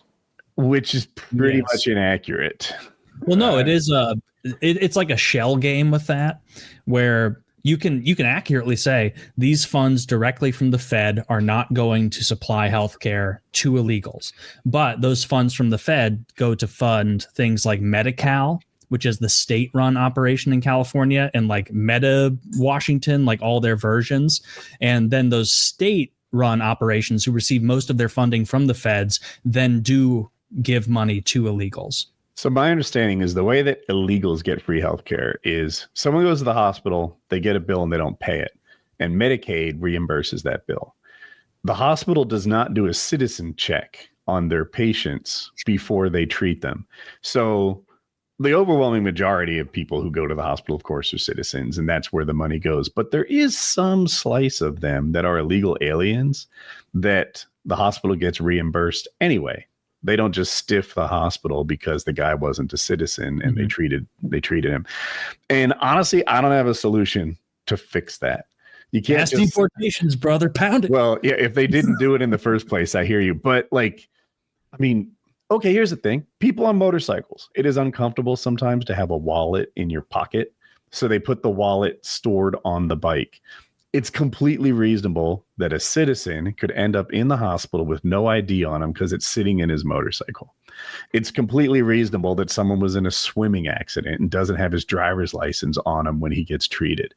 You can't just not treat people who don't have ID on them. I don't think anyone's suggesting that. Like, you have to that's the only way I know to like do a citizen check. I know how to. Unconscious people. You deport these people so that they can't take advantage of our welfare programs, and then our tax dollars will actually go to helping Americans. So Zach wrote, using your social would take care of the issue. No, I'm talking about people unconscious people. Yeah, these are victims brought in by ambulance. Which, by the way, is the people who need the assistance the most. The guy, he's laying there dying. He has a brain injury. He looks kind of brown. Does he look brown to you? Check out those shoes. What kind of shoes are the Asics? He's wearing Asics? This guy's wearing a soccer jersey. Strike one. Ronaldo. This guy's name's Ronaldo. Look, his name's right on the back of this thing. You treat unidentified people and identify them later. Otherwise, people die. Yeah, of course. And yeah, so even if there were a guy who was wearing a shirt that says "I'm illegal" and he ran up and said, "Hey, I'm illegal, just so you know," and then a box fell on his head and he was crippled out there bleeding and dying, I'll chip in to save that fucker's life. Is he accordion? No, he kind of hits him. It hits his left side. It cripples him up real good. The box didn't hit him. He ran through a wall, left a human-sized hole. But now he needs. I don't want to be in the country that lets people die in the street, regardless of where they're fucking from. I don't want to be in that country. We don't want that. But we can avoid the lead up to it by just deporting people. The illegal thing is just a lie they're telling to make defunding healthcare more popular. Boom. Yep. Well, lots of illegal people do get health care. That's what Twitter would tell you, but that's not what Twitter. You can very look at the tiny percent. Should we Google what percentage of money goes to illegal aliens? I bet it's under 10. I bet it's under 5. Ooh, 10% is a lot. Well, how much 10%? How much is 10%? Are we talking about $1 million, 10 million, 100 million, 10 billion? Because I looked at what Snap cost the other day. It's also the numbers are fuzzy there, Woody, because what they do is illegal parents will come over, they will have an anchor baby, and then because of the anchor baby, we now have to take care of those 2 illegal parents who should have never been here in the first place, and we're on the hook for all of their medical procedures. And so it's not an ideal situation. I agree with both of you that you can't have a country where you just like see someone broken and dying and are like, haha, no, like that's okay. It is 0.4%. 0.4% is what Google tells me goes to illegal Google immigrants. said that? What does that come to? It didn't. I asked in percentages. I asked. Yeah. So if 0.4% of it is about illegal immigrants, like, stop. This isn't about illegal immigrants in the first place. Yeah. The Snap thing is crazy too. Snap costs the U.S. $100 billion a year. I was like, man, if we could just get that $20 billion we mailed off to Argentina back, we can fund through the rest of this year. You know what I mean? Yeah. No, Kyle, you don't get it. We have to fucking give Argentina a bunch of money because it's important for some reason.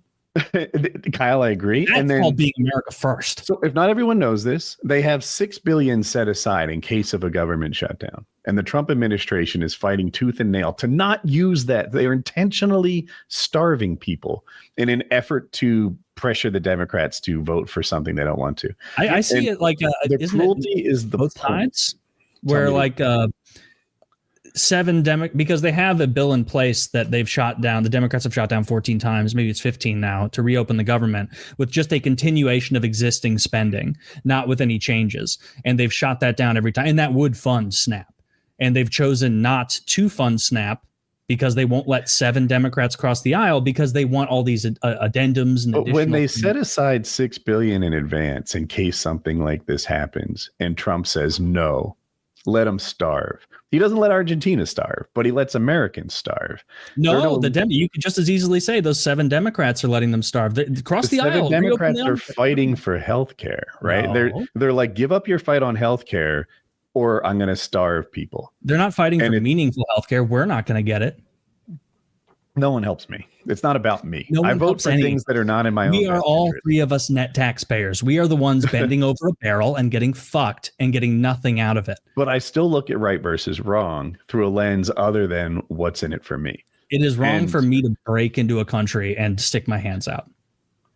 Okay, but there are no legal immigrants on SNAP, and 0.4% of Medicaid apparently goes towards illegal immigrants. So 99.6% of it goes towards citizens. And those are the people they're fucking over on purpose. So we can have tax cuts for Elon Musk.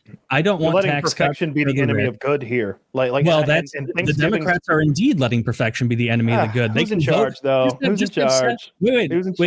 Buck stops there. You know it does. Wait, hold on. Who is in charge? They're going to get slaughtered in the midterms. They're going to get. Here's what's going to happen. And they're going to deserve every iota of it because they are starving Americans. What they're doing spitefully and cruelly, and they are going to get so beat up in the midterms that the majority is going to swing, and they are going to impeach Trump this time, and he is literally guilty of crimes that the most staunch MAGA man would have to admit, well, that's technically a crime, I agree, but he is the God Emperor Trump, so he could rewrite the laws as he will. So they may just fucking this may be it. He may not get 4 years. Like they may impeachment proceedings began before, but he was not removed from office, and I think that could happen. I think the reason, and I think it's pretty obvious why Republicans are getting blown out and their approval ratings are low and they suck and I hate them, is because they have abandoned every promise, every guarantee, everything they ran on is dust in the wind. It's nothing. Mass deportations, not happening. Not happening. You know what they do? They don't even post the official deportation numbers. What they did was they hired a think tank to make a survey report where they then got back, we estimate 2 million people have self-deported. And it's like, really?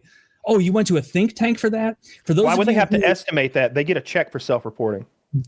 They are lying is what they're doing. They're trying to goad their base on into thinking this is moving in a big way, but it's really not. If you self-report and allow yourself to be deported, they write you a check. I don't remember what the dollar amount was, but it was 1,000 plus, maybe 10,000. If the number were 2 million, they would show the hard data they have, but they don't have hard data. And so they're lying to people, doing what, like anytime you see a study that's from the Democrats, Republicans, whatever, what they do is they hire a data firm or a think tank and they say, hey, we want you to run a study on the number of people deported so far or self-deported. And by the way, tacitly, if you don't give us the data we want, we will not use your think tank, your data firm ever again. So have fun finding the data. And then they find whatever. It's the same thing where like people will be like, actually, the Trans Institute of America did a study that shows that it's good to cut kids' balls off. And it's like, okay, stop because you're biased and it's moneyed interest.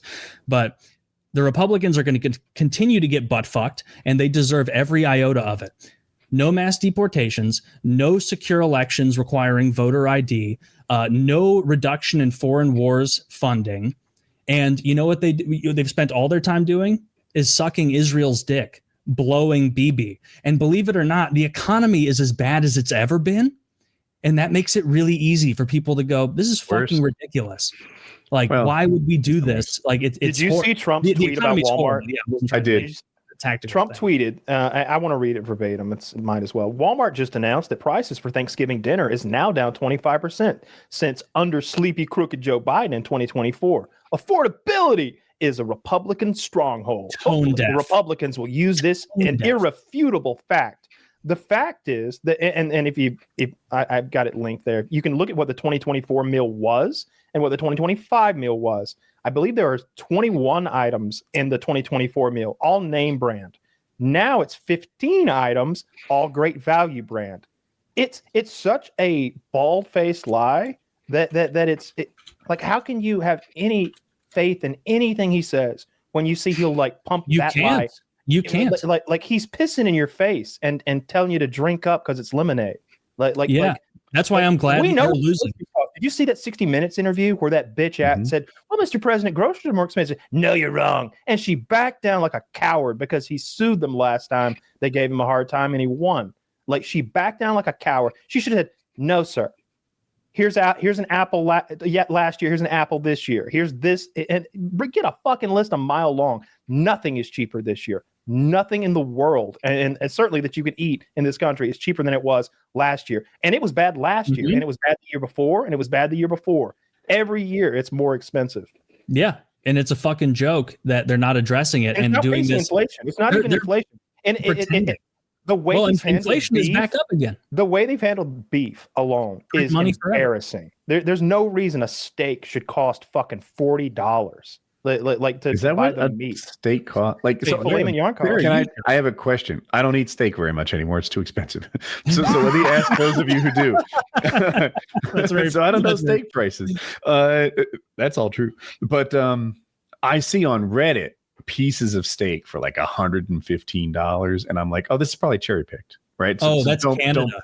Dude, Canada's so much worse than we are with the prices. Not to minimize what we're doing. I guess my question is, like, a steak that you would actually buy and eat. What kind of steak? Ribeye, sirloin, filet mignon, T-bone. What grade of meat are we talking about? Just Black Angus, which doesn't mean anything. It's just a brand. Or are we talking about A5 Wagyu? Or are we talking about? Let's do this. 6 ounce filet mignon. Prime. 6 or 8 ounce filet mignon is something that I would actually eat. $32 a pound minimum. That's the most expensive of the steaks. I know. It's $32 a pound. And it's like it's crazy. A little more than double than I used to pay. Yeah. I mean, I know it's against exactly what we're saying, but I got 2 filet mignons last week. It was like a pound, 1.8 pounds for $20. I was so pumped. It was the best. I was like, and they were huge. They each of them was almost a pound fillet. It was great. That dude was just selling it. Like, his car, the trunk wasn't ventilated, air conditioned, but he was a cattle rustler.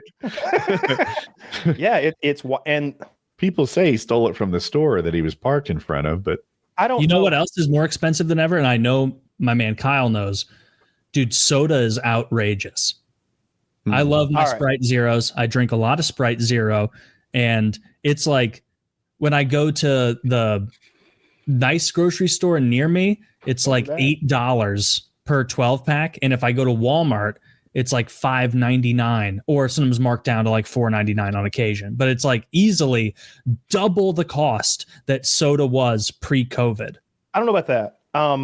Dude, it used to be like $2.88 for a 12 pack. Like, soda used to be borderline free. So when I was a kid, I remember they sold the cubes, which is the 24 pack, for $5.50 at the racetrack gas station. They were so cheap and like worthless that they left the cubes of Pepsis outside overnight. They were just sitting there with the window washer fluid.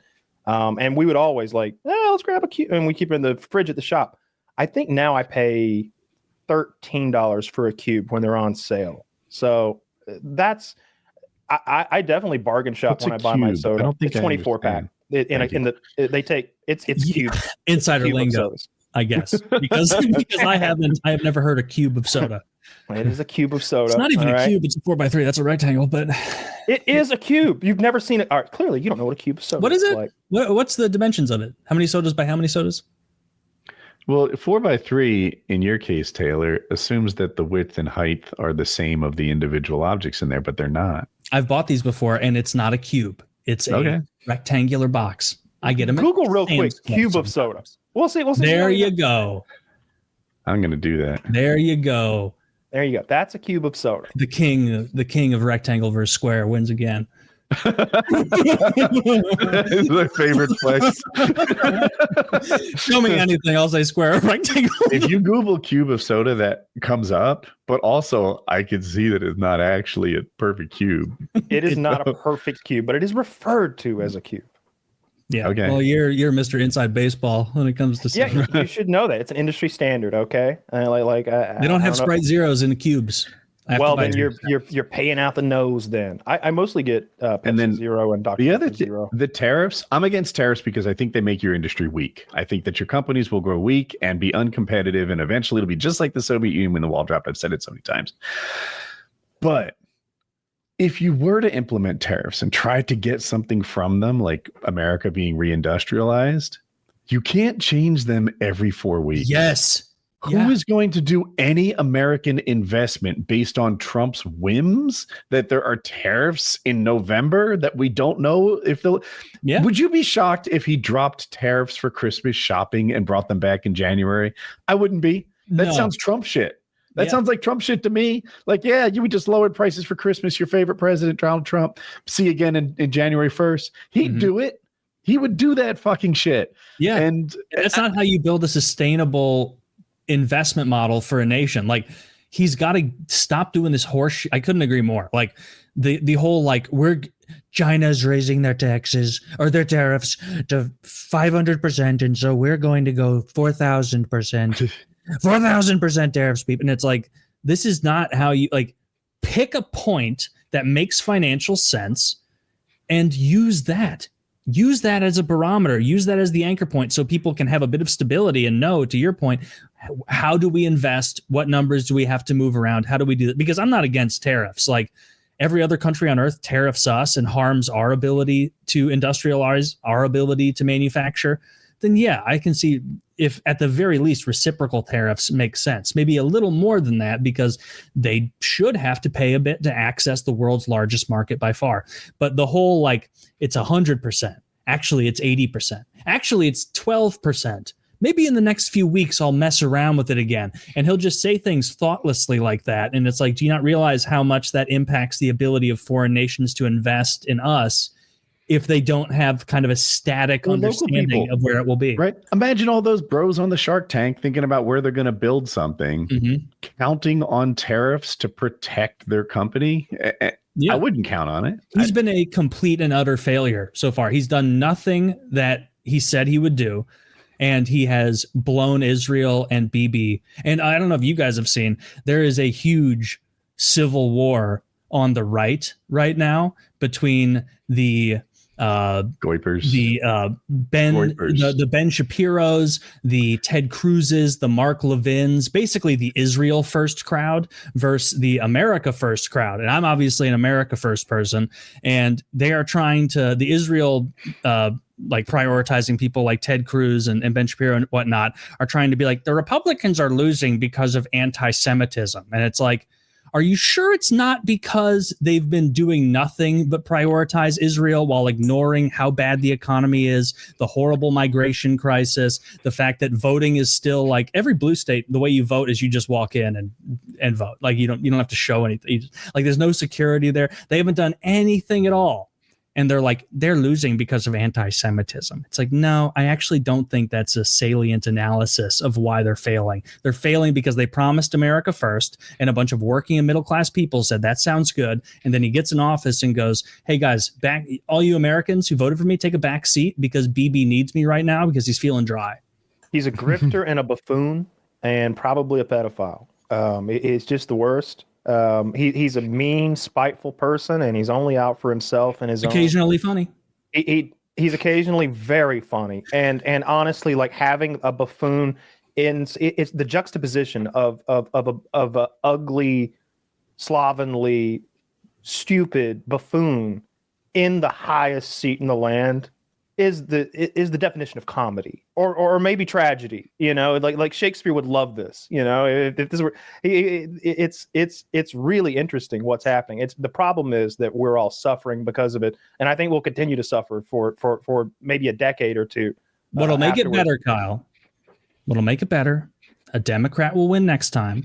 They'll amnesty all the illegals, and then we'll be blue forever. And the world will be better again. I don't care. What are they going to do when they turn blue? Like give everybody health care and like be gay? I could deal with that. like what's going to happen? What's going to happen if we actually give everybody health care and we don't like drag children into the streets and handcuff them? I don't even go on. You're even thinking about Israel. You're not even wrong with Israel. First of all, you're not even considering Israel. I am looking for the anti-Israel party these days. That's the Democrats. Unfortunately, it's Al Qaeda. There is no, and they're not accepting new members. I tried. I remember when we were shocked at that New York mayor debate, and everyone was like, "The first thing I'm going to do is go to Israel," except one guy. Yeah, Mamdani. That one guy won. And and that's a big reason why he won is all these right-wing retards are playing to their donors and not to the voters, not their constituents. How else could a question arise in a New York mayor debate? A mayor has nothing to do with foreign policy. He has nothing. Hey, what are you going to do first? And the first guy is like, I'm a retarded drone who takes money from Israel, so I'm going to go to Israel. And Mamdani or whatever gave the correct answer, which was, I'm going to stay in New York because I'm the mayor of New York. I'm not a foreign diplomat. And let me say this: like I know the reason that question was asked is because 12% of New York's population of whatever 25%. Google that. I know it's because 12% of their like 10 or 15 million people population is Jewish, but like what percentage is black? Nobody asked him if he was going to Africa. Like, where are we fucking talking, or Mississippi or wherever black people are actually from? That to me was Africa. The most well, where they're from lately. We're all from Africa, Taylor. You, me, Woody, Samuel L. Jackson, we all started there. It's just how long ago were your the people that you consider your ancestors there? In any case, that question alone, like they should have had the fucking election that day. Like that was if I'm a New Yorker, I'm voting for the guy who's looking out for New York, not the guy who's mentioning another country, not another state, not another city. Like if he said, I'm going home to California to like tell the people that their baby boy from Sacramento made it big in New York, I'd be like, all right, that's cool. That's his hometown.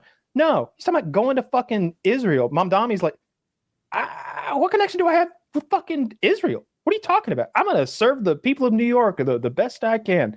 He's a social or a socialist Democrat or democratic socialist, right? Democratic socialist, yeah. He wants to make the buses free. Give and everyone hates make that. Them free. I'm like, what's so bad about free buses? But New York has the worst traffic in America. I looked into it. New York and Chicago share that distinction for worst traffic in America. Los Angeles, you fucking crybabies, bitch more than it. You lead the league in complaining, but you're third. They do bitch. Yeah. New York has the worst traffic. And where are we here? Well, you got the Republicans saying they're going to defund the tunnel from New York to New Jersey. By the way, Democrats fucking kicked ass to New Jersey too. Mm-hmm. And I think that plays a big part with it. Stop fucking with their traffic. And Mamdani, what if buses are free? What's so horrible? Taylor, if you lived in New York, would you start taking joyrides on buses all the time for no reason? Are you afraid Take people me uptown? I probably wouldn't, but that's because public transit in every American major city kind of sucks. Yes. Because there's a bunch of designed that way. Shitheads and feature, criminals not a flaw. What if more people take public transit? What if traffic gets better? What if people are more easily able to get to jobs? Gasoline. New Yorkers don't use the. They're not handle any more cars. Anyway. They're at max capacity. I think free public transit is a great idea. I want to try it. How expensive can it be? I don't even know how much it takes, how much it costs to take a bus in New York, but I imagine the price is like not a huge stumbling block. Mm-hmm. Being able to fund buses rolling around does fill the buses up. Fewer cars, more buses. Let's try it. New York is the place to try it. Number one place. I saw him say like the free public transit thing, and I was like, yeah, like whatever, like give it a go. Right. The thing, the like little interview I saw with him, they're the ones I saw I didn't like, was that he has a tremendous amount of animosity towards white people, and I'm white, and so I don't like that. And then also the like freeing a lot of people from Rikers, wanting to close Rikers down and put criminals on the street, which is just baseline equity policy, which is mostly pushed by Democrats. But like, I don't like that. I don't like the seemingly large amount of animosity towards white people and the freeing criminals in the name of equity. But giving free public transit seems like a pretty good idea. But the only danger there is like you are going to invite more ruffians onto public transit. I think that you're just going to make it easier for people to get around the city and do business and spend mostly money. Yeah, and that's why the it's probably GDP of New York Metro good. is. It's bigger than Canada. Probably a lot. I mean, that's where the stock market is, so it has to be enormous. It's like 1.3 trillion. It's 1. Trillion with a T. Like it's bigger than Canada if you include the metro area. And this guy's in charge of it now. So no, it has to be higher than that. It's the whole stock market. And they get credit for that, don't they? All those companies based there, they get the same way. Like they'll be like, San Francisco has more GDP per capita. It's 1.3 trillion, but it's like 6 companies. I watched. I believe you. I believe you. Here tonight. I thought it was almost low. Yeah, I think it's it's bigger than Canada. Like just New York City, not even the state. Canada has won the Stanley Cup in 30 years. Well, they almost won a series. It is a little sketchy to have him running his democratic socialism experiment in the biggest city in the country and one of the biggest cities in the world, over 10 million people. Like I said, $1.3 trillion GDP. If you affect consumer spending by even a percentage, hundreds of millions of dollars don't come in or don't go out, however you want to look at it. So that could be scary. But look, I'm ready to give somebody else a fucking swing at it. You know what I mean? Like I don't know if you've ever tried to break a tire off a wheel and it won't come, and like there's three or four good old boys standing there, and like another guy shows up and like, let me try. And it's like everybody steps out of the way. No one says, nah, you can't do it, even because they've all tried. Let him have a hand at this. I don't like his You can't fake, figure it out. Let him. I want to try. do that. I'm going to drive my car over the side of the tire. I don't like his I don't like his over the top fake politics smile. Have you seen that? Taylor is like, I don't like AOC's eyes. I don't like this guy's smile. I don't like this guy's shiftiness. I don't like this guy's hairline. Like, what are you talking about? Which guy's shiftiness? I made that one up. Oh, Adam Schiff. Adam Schiff. Adam Schiff. Respect. Just fly by night. Some of those were real, some of them were not. It's up to the viewer. It's called carpet bombing, and it's a rhetorical tactic. Zach, show me a picture of Mom Donnie's wife, because I think she's got an interesting look. I can't decide if she's attractive or not. I think she is. Really? I can't tell if you're joking. Is it like a Hillary Duff thing where someone? No, she's got a unique look. She's got a big nose, but she's pretty, I think. Isn't Hillary Duff the one people do hot or not on? Did I make that up? I have no idea. It was like Hillary an Office episode. Hillary Duff is clearly like, oh no, that's Hillary Swank in the Office. That's my mistake. Okay. Well, that's not the best photo of her, but I saw her on stage last night or the night before. More photos, please. Yeah, so maybe show the election. On the left, she looks cute and a lot of fun. On the right, not. I'm like so bad with faces. Are these 4 different people? No, it's all the same person, and they look the same in every photo too. I think she's hot. I like the big nose too. I don't care. It's unique.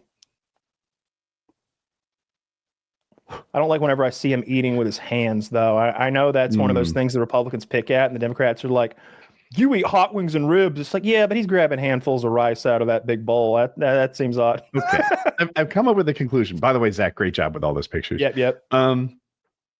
I like her. I the first picture, I was like, I don't know, but is she conventionally like super attractive? No, this isn't usually what people like go for, but she looks like fun. I could see she looks cool in these pictures.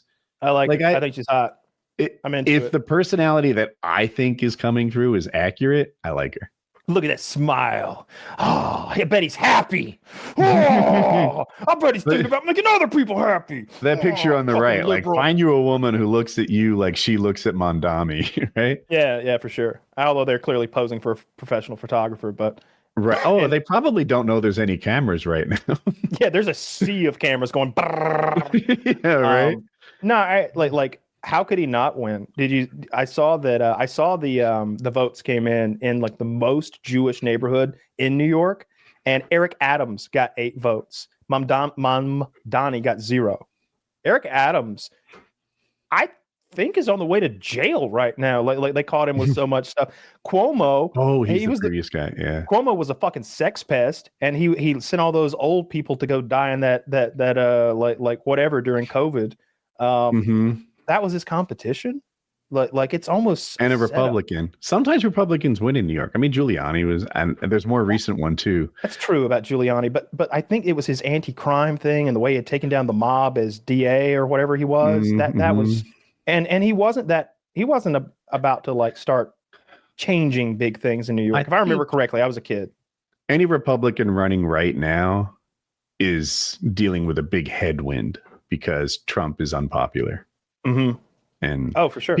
People are saying like, oh, the Democrats are recordly unpopular too. Okay, that's true. I'll take that. The thing is, a lot of the people who are mad at Democrats are Democrats. They want new Democrats. They want to get rid of Schumer. They want to get rid of Hakeem Jeffries. Pelosi's not running again. Yeah, Pelosi stopped running or isn't running again. You said it better. But it's not like Democrats are saying they prefer Trump. They're just mad at their party for losing and not delivering like they want them to.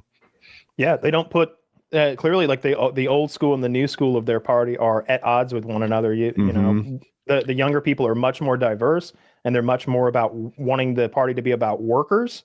And the old guard is much less diverse and much more about sucking Israel's dick and a lot of like waste and filling their own pockets, seemingly. Yeah, Taylor mentioned accurately the Republican Civil War. There's a Democratic one too.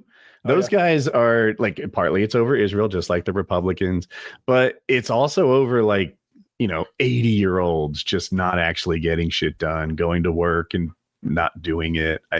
They want people who will enact more progress. Do you see Mitch McConnell being carried out like a log again? No, it's unreal, dude. This is fucking insane. That wasn't Mitch that collapsed in the office. No, that was it was Mitch McConnell. No, wait, in Trump's office, you're talking about? Oh no, that was an executive from Ozempic who collapsed while they were announcing that Trump did something to make it so. Probably the best thing Trump's ever done in Woody's eyes is he's reducing the cost of Ozempic to $50 a month. And you know what's also funny? I saw someone make a joke online where they were like, you know what's crazy? Trump spent like 4 months with Elon Musk and then came in front of the America and said, we have got to solve this autism thing. just imagine. Can you imagine how much like Trump is like, he's good in social situations. He's good at like getting people to be endeared to him, like whatever you like him or dislike. I've heard he's amazing. Bill Maher said good at that. Yeah, people say he's like very personable. He probably does those tricks where you use their name a lot and ask personal questions and what that whole like gay ass like how to win friends and influence people shit where. That's one of the things. Use their name over and over. Too. I'm sure Clinton's the best. Not Hillary. Not Hillary. Don't get it twisted. I'm talking about Bill. Hillary's has got to be the worst at it because I didn't mean to derail. No one likes her, but the Ozempic thing is solid. Make it cheaper, but why does it have to end there? Why does it have to end there? Why can't we make drugs that we pay out the nose for the same price that people in Germany can get? Like I think bullshit. You should be able to get drugs from other countries. Like if it's complicated to set the pricing in America, if there's some weird thing about every insurance company negotiating their own prices, I don't know why it's so complicated, but it seems like if all of a sudden you can put up a website in Canada and get it there instead, problem solved. Instantly, everyone else will have to price match or you'll just skip them. It seems like we in America both do and like people who pay taxes on a net basis, we fund all the R&D and then people in Spain are just like, oh, I'd love to get this. And it's like, great, $7. America already did all the R&D and now we have it private labeled here under some fucking Spanish name. I will never be convinced it's anything other than effective lobbying to fuck over Americans. Oh, yeah. And like you said, Trump did a good thing with Ozempic. Why stop there? Why is it like, Biden did a good thing with insulin. Companies. Why'd you stop there? Like, why are we just picking off one or two high profile things and then everyone with squeaky wheels? So we're still in this anachronistic political, I guess, paradigm where all these boomers who are in office are terrified of Fox, CNN, ABC, NBC, CBS. Like, they're scared of those networks.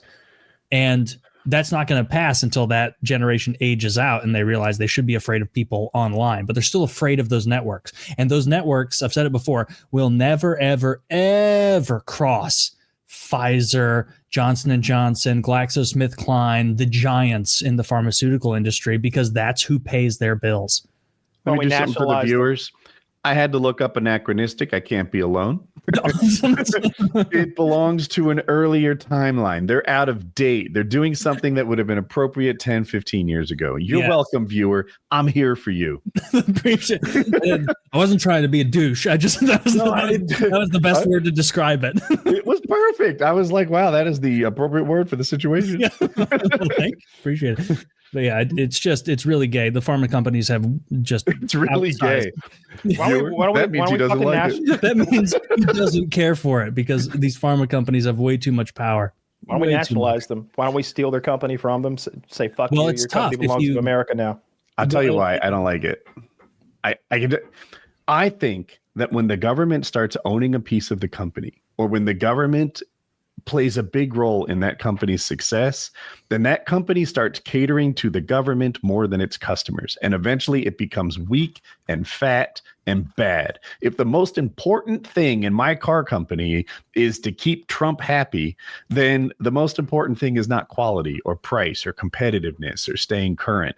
It's keeping Trump happy.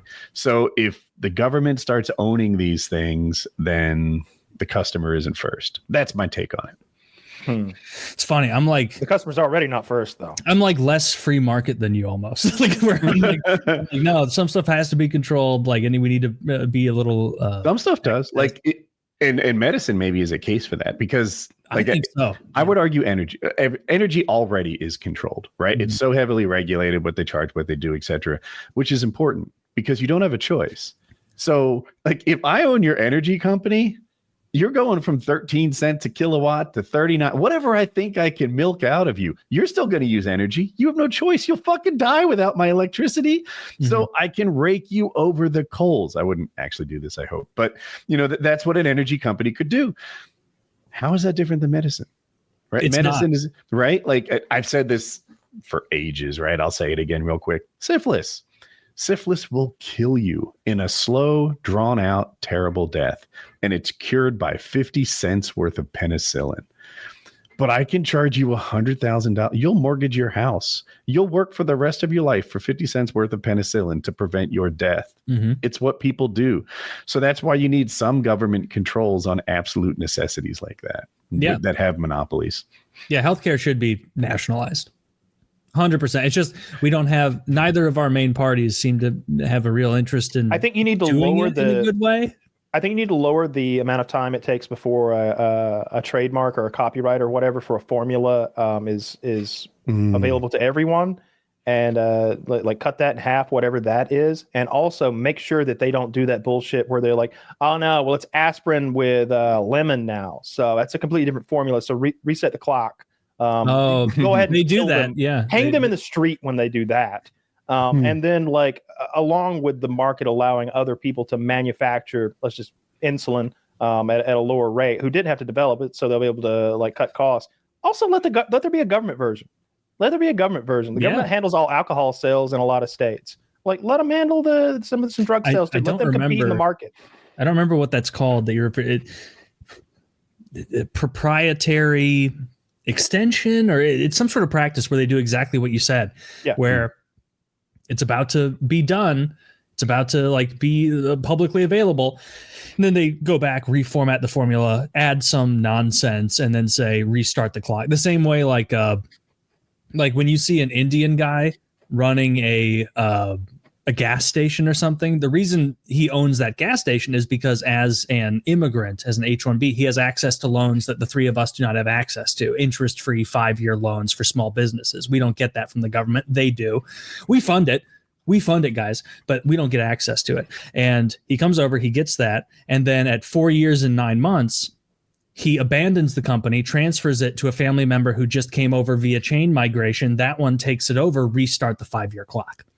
And so there's all of these manipulations happening, healthcare, small business, H-1B, what have you, that all of us as net taxpayers fund, and we don't even have access to. We get abused by it. Healthcare might be the biggest example. We get butt fucked on that shit. If God forbid, if a couple of years from now, it turns out I have some genetic disorder that I'm unaware of that costs $1 zillion to pay for every year, I will lose my house. I will be destitute. I won't be able to have the life that I'm hoping I can have. If some fucking guy who showed up 2 minutes ago has that, he's okay. That's fine. I pay for that, and I pay for the perspective, circumstance in which I am afflicted by that, and I hate that more than anything. Like if I'm paying for all this shit, I should get access to this Medicare for all. What percentage of this is a different topic? I'll let you go ahead. Oh. Now, what I was going to say doesn't fit. I was like, I think we should give Taylor the last word, do ads, and get ready for the guest. Oh, and okay. I cut off Kyle's thought, which probably people. I was going to say the Patels, just the Patels own half the motels in America. That's crazy. The Patel family owns half the motels in America because they come in, they buy a motel. Their family does all the work, so they don't have to hire anybody. So it's free labor, and they undercut every motel in town. Yep. And as soon as they can, they have nephew go and run a new motel and rinse and repeat infinitely until half the motels in the United States are owned by one family. Then they post job listings. They don't hire people. And then they say, we can't fill this. We need to pull someone else from India. Oh my goodness. It's my cousin. How fanciful. Like that's how they do. Like the American dream doesn't work if it's not just for Americans, by the way. Like it doesn't work if you force your entire population to compete with the globe for healthcare, housing, financial security, the rest. Like, no, it should be for us. Get rid of these. Get rid of the takers who are coming here. I think it can. I think I heard Reagan. Let's expand the borders. Let's make the whole globe America. Would that be better? GDP would skyrocket. I think that if we weren't sending all this money to Israel, if our budget wasn't so bloated, if with the hundreds of billions and trillions of dollars that we've wasted, then like bringing a few Mexicans in and giving them healthcare would be a drop in the bucket. You wouldn't notice. You wouldn't care. You'd be happy to. You're like, yeah, come on, Mexicans, get over and get healthy, and maybe become an American too. But we blew $1 trillion in the Middle East when I was a kid, and then we blew another $1 trillion up. I don't even know where. Since then, it's the deficit is so shockingly enormous. It's unfathomable. It's trillions of dollars, and we're never going back the other way. I don't know what the future is. It's just so depressing. It's pretty scary, and also and this is just like a baseline thing about like styles of government. Democracies are notoriously bad. Of all the types of government, there is no worse form of government for long-term planning than large democracies with universal suffrage, because all that you get then is a bunch of short-term promises. Short-term, everyone's playing short-term. Everyone's playing short-term. No one's planning. You know why China is catching up? It's because they have long-term planning. They have someone that's people are losing faith in democracy because of China's success. But I'm not. Yeah. I mean, I could look at Russia's communist Russia and say communism doesn't work. Eventually, when you have a few people in charge getting all the control and power, they stop operating for the country and start enriching themselves. That's what happened in Russia. Autocracies are worse than democracies. Dictatorships are worse than democracy. Isn't the worst. It might very well be the best. I can admit China looks good right now, but let's keep watching. I haven't seen a long-term successful communist country. We're losing as of now, as far as like the ability to map out future plans and then follow up, because again, when you're in a democracy with universal and people wonder like, why are our politicians so retarded? It's like, because that's who they're playing to. When every moron can vote, that's who gets it. We gotta All right. Yeah, well, do the ads, and I'll wrap tell you that up. about my catfish theory. I'm excited about your catfish theory. This episode is brought to you by Blue Chew. Blue Chew, folks. Let's talk about sex. Guys, shouldn't you always be at your best? 2025 is the year to maximize your performance in the bedroom. Listen up, BlueChew.com. Blue Chew is a unique online service that delivers the same active ingredients as Viagra, Cialis, and Levitra, but in chewable tablets and at a fraction of the cost. You can take them anytime, day or night, so you can plan ahead or be ready whenever an opportunity arises. The process is simple. Sign up at BlueChew.com, consult with one of their licensed medical providers, and once you're approved, you'll receive your prescription within days. The best part, it's all done online, so no visit to the doctor's office, no awkward conversation, and no waiting in line at the pharmacy. Blue Chew's tablets are made in the USA and prepared and shipped direct to your door in a discreet package. Blue Chew wants to help you have better sex. Discover your options at BlueChew.com. Chew it and do it. And a special deal, folks, for our listeners. Try Blue Chew free when you use our promo code PKA at checkout. Just pay the $5 in shipping. That's BlueChew.com, BlueChew.com, promo code PKA to receive your first month free. Visit BlueChew.com for more details and important safety information. Thanks to Blue Chew for sponsoring the show. Again, that is BlueChew.com. Just pay the $5 in shipping when you use promo code PKA, and you can give it a go. Try the tadalafil. Kyle would not lead you astray. He has not led Woody and I astray. Fantastic. My dick is amazing thanks to Kyle. He gets it so hard. He gets it, and also the pills are good. Yeah. Also the tablets. And also check out Lock and Load. You guys know the drill. Premium ejaculation increasing supplement, taking the world by storm. Use code PKA, use code zzirGrizz, and also use code PKA10 for our merchandise. Get 10% off that. And when you're on GorillaMind.com, that code PKA saves you 10% on everything. So get whatever you want.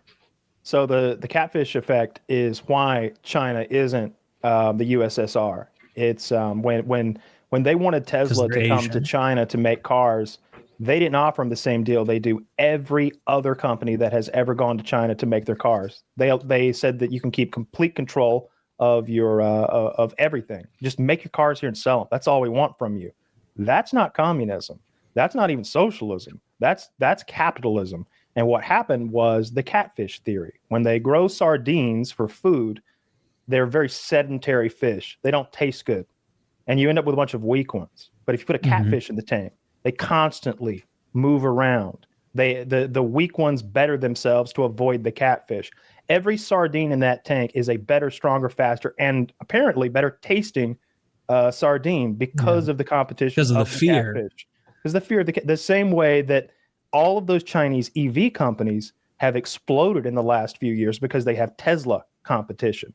So that's why China's beating us and will continue to beat us, because they're not pure communism. That's why I wear a scream mask when I go hunting, so that they're scared and they taste a little better.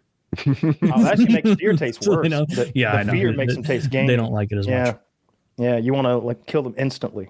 Yeah. I think I saw the same thing, and it was interesting. Yeah, China wanted Tesla in there so that their companies had to compete and get strong. It's the opposite of tariffs, really. They're like, come on in here, do your best, and we're going to have the leanest, meanest, most motherfucking electric cars you've ever seen. And they kicked Tesla's ass. Why were they able to do that, though? It was because of central. They were literally, and I don't want to sound like some fucking commie or autocrat, but the reason they were able to do that is because they didn't have those giant auto manufacturers lobbying against the inclusion of a foreign introduced product. Like that wouldn't be available in the US because they're all chasing short-term gains. Whereas in China, they're like, no, we got a fucking 100-year plan, motherfucker. If they kept Tesla out and didn't have them to compete against, their electric cars might be as shitty as so many other Chinese products. Maybe, but they're also, they would have stolen it. They're thieves. Yeah, probably would have. They would have stolen it. But yeah, all those stories. It's so funny where it's like Chinese foreign exchange student stealing passwords in the Navy, and they like show a picture of the guy, and he's like, oh. And it's like, who let this guy in? This is like a caricature level of crazy. Oh, I'm here to help America. Zach said muting now. He's bringing him in. Cool. Oh, there he is. the MMA Guru. Thank you for joining us. What's up, guys? How's it going, PKA? This going good? Dude. This is YouTube culture right here, dude. You got to go on the PKA pod once in a while. I love it. You have You have to. Thanks, Dude, for coming. I'm out of the loop on an MMA thing. Can you explain the betting scandal thing that they're talking about on Reddit? Who did what? Are they guilty? What are the odds that it's legit? Talk to me. Oh. It's whenever there's these small cards that nobody really cares about and there's not a major amount of attention on them, this is what I think is the most likely thing. Basically, people are hearing things backstage, I reckon, and hearing about an injury in training camp. And that news is getting to amounts of sharp bettors that are putting crazy amounts of money once they hear the news. So we had Bulgarian versus Del Val, a fight that no one really would care about or pay attention to unless they were really in the know about the sport. So it was something that could easily be forgotten. 16 million was bet on a prelim fight with two fighters I've never fucking heard of. Yeah, and he did not fight that joke. Well, he fought the joke, but almost poorly. He fought it like I'd fight it. Yeah. almost performatively he fought the choke, right? But basically, the odds. He was like a minus 270 favorite, and the odds went within the space of half an hour to about minus 140, 150. And there was a bunch of new accounts that had made betting accounts for the first time, just betting on Bulgarian versus Del Val on the prelims of an Apex card. And there was loads of massive amounts of money coming in on the fight. So what I reckon happened is someone leaked something out of the training camp. Maybe he was injured. That's the best case scenario, that somebody overheard that he was injured and then told all their group chat on Telegram of these like sharp bettors. But what the scandal could be is that this is something that happens because it's happened before. Did Dana call him ahead of the fight and ask him about the betting and such? I read it, but I read it on Reddit, so I don't take all that as fact necessarily. Okay, but here's what I read. I don't know if it's true. Dana saw the betting patterns, and I guess some bookies like shut down betting on this particular fight because it was going wild. And he calls the fighter, the one that's favored and ended up losing. And he's like, hey, man, what's going on? These bets are wild. Are you okay? Do you owe somebody money? Like, what is happening here? Are you injured? And the guy's like, I'm fine. I'm going to fucking kill this guy. And then he goes out and loses. Is that true? Did he? That is, Dana did say that. So they called Dana, the people that monitor all of the betting patterns going into the fights, called Dana and said something's going on. And Dana's essentially his response was, what? I fucking called the guy. And he said, no, we're going to keep it going. As if the guy would say, yes, I'm up to something or anything like that. So the fight probably should have been called off, but Dana has this sort of like bullheaded mentality with these types of things. So that could end up getting him in trouble, man. You never know. There should be an obligation to listen to that type of thing. The FBI is saying there's like 100 fights that have irregularities. And Dana described an office, maybe he was bloviating, but he said there was his office was full of FBI agents. Look, they send one or two. They send two. When there's a little thing, if there's a team, then we're investigating. We're looking for evidence. Like this is it's looking like it might be bigger than we think. And I saw on Ariel's show, he was saying like a lot of fighters have told me that they've been offered like dollar amounts of money, tens of thousands of dollars. And when you think about how the UFC pays, especially these no-name prelim guys, $50,000 is more than you were going to make maybe in your career of fighting for the UFC. That might be 4-5 fights wins for you. You know what I mean? After taxes, certainly. 10 and 10 is a new fighter deal, right? On your bribe money. You know what I mean? Yeah, 14 and 14 is like the low-level fighter deal. So you get in, you make about 14 and 14. So if you go in and lose 14 to show, 14 more if you win. Okay. 1,000. And if you lose twice, you'll make, you're right, you'll make less than 50K. If you lose twice badly and get cut, you'll make less than 50K in your career. So and again, like I said, obviously that money's being taxed, and you've got coaches in your pocket, you've got trainers in your pocket, and it's not like you got to. If you're really serious about this, you probably don't have a side hustle. This is everything. That $50,000 bribe money is probably cash in a bag. We ain't paying taxes on that. That's $50,000. I could easily be convinced to take a fall. And isn't bribery kind of a little bit part and parcel of the fighting world? Feels like it has been historically with boxing, and you got to take a fall in the fourth. Yep. Even NBA recently has had the similar thing, right? NBA just got investigated for the same thing. They found a few All it takes is for some guy at a bar to say, Yeah. if you do knock him down, just go for the submission instead of a knockout, please. Yes. In some way, you're in a way guilty, even though you're not really, because you're betting on yourself to win. It's a little bit different.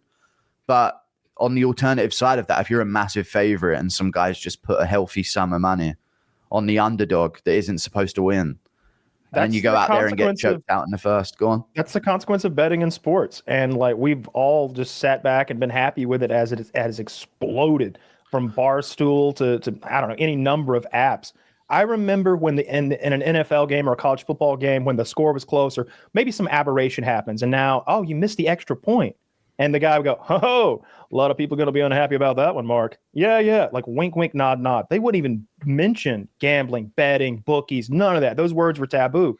Now it's like we get a pregame show with betting odds and like fantasy football tips so that you can make some money while you watch the Raiders play.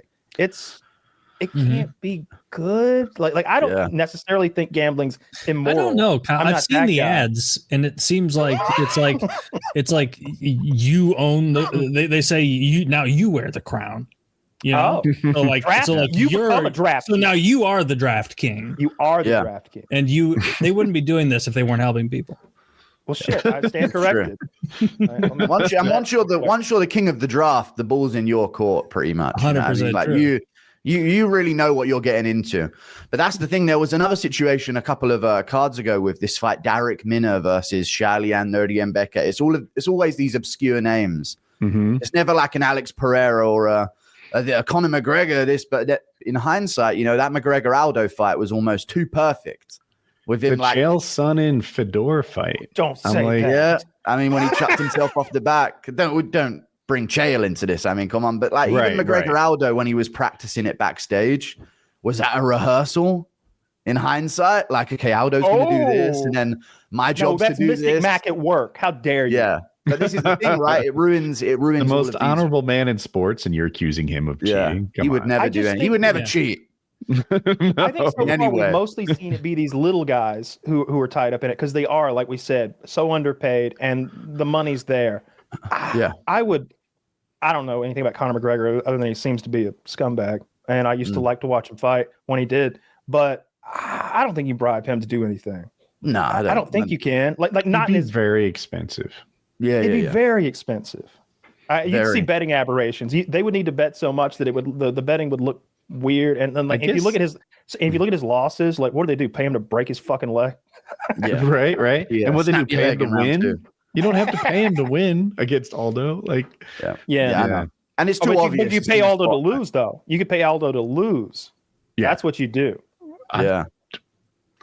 I mean, it's not like I'm friends with him, but that's not who Aldo is. Exactly. And not on top of that, after that humiliation world tour that McGregor took him through, he farted on him. You ever see him fart on him?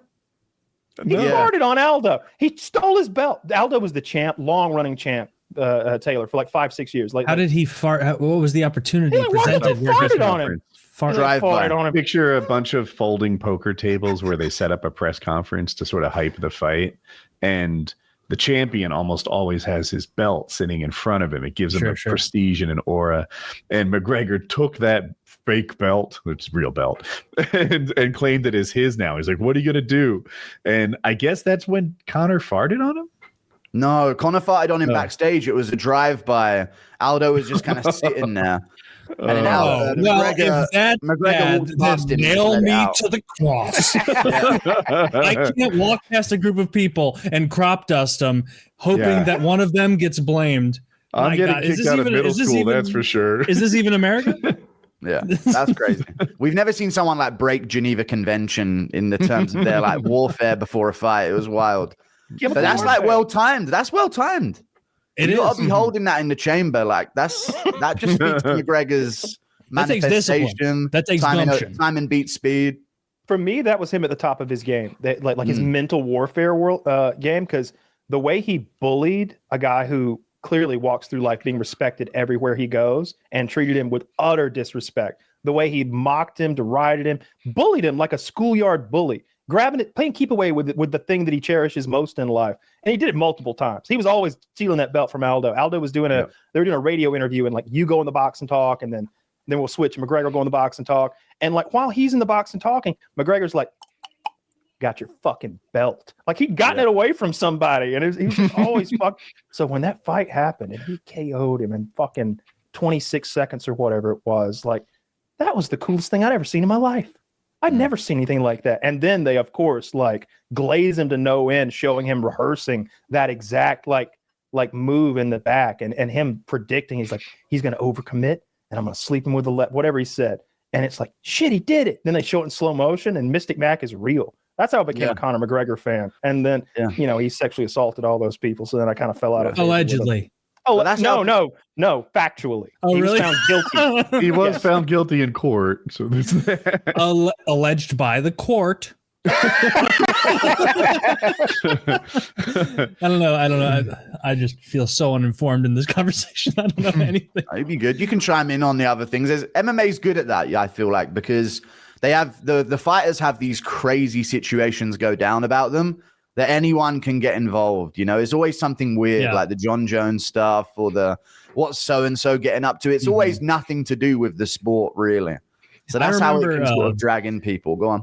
My first exposure to MMA was probably late 2008, 2009. I don't remember, but one of my buddies, this Marine guy, was like super into it and like loved it. And so we went to his house and watched one.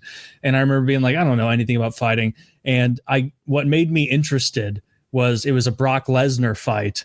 And I also don't follow professional wrestling, so I had no idea who this guy was. And they do the little march out of both fighters. And that almost immediately in the fight, Brock Lesnar got on top of this guy. And I remember the top down camera.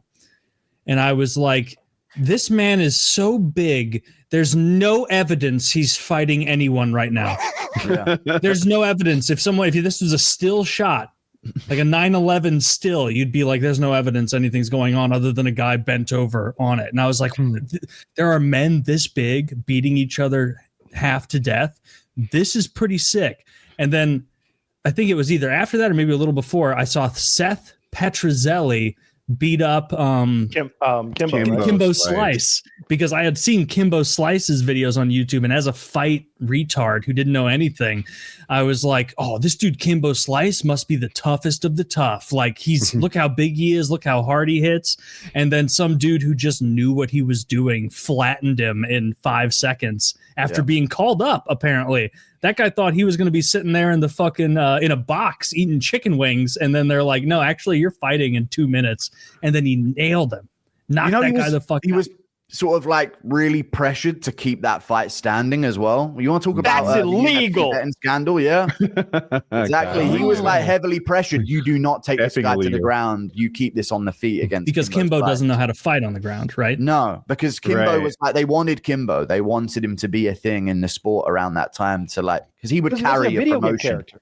All right, a video game character. To the casual, it's like, oh, here's that character from Street Fighter. Here's this character from Street Fighter. They want those archetypes, and he was perfect. He's the street fighting black tough guy who takes no shit and knocks motherfuckers out and walks through people. And then it didn't happen. Then quite that way. OG saw Kimbo's first loss. I bet MMA Guru. It's Sean Gannon. I saw him get waxed by that fat white guy, and I was like, this guy isn't that good. I'm pretty sure that guy was a Boston cop, and that he did train. He wasn't just like a random guy off the street. But Kimbo's talking all this, and Sean's like, I could beat you, and it was.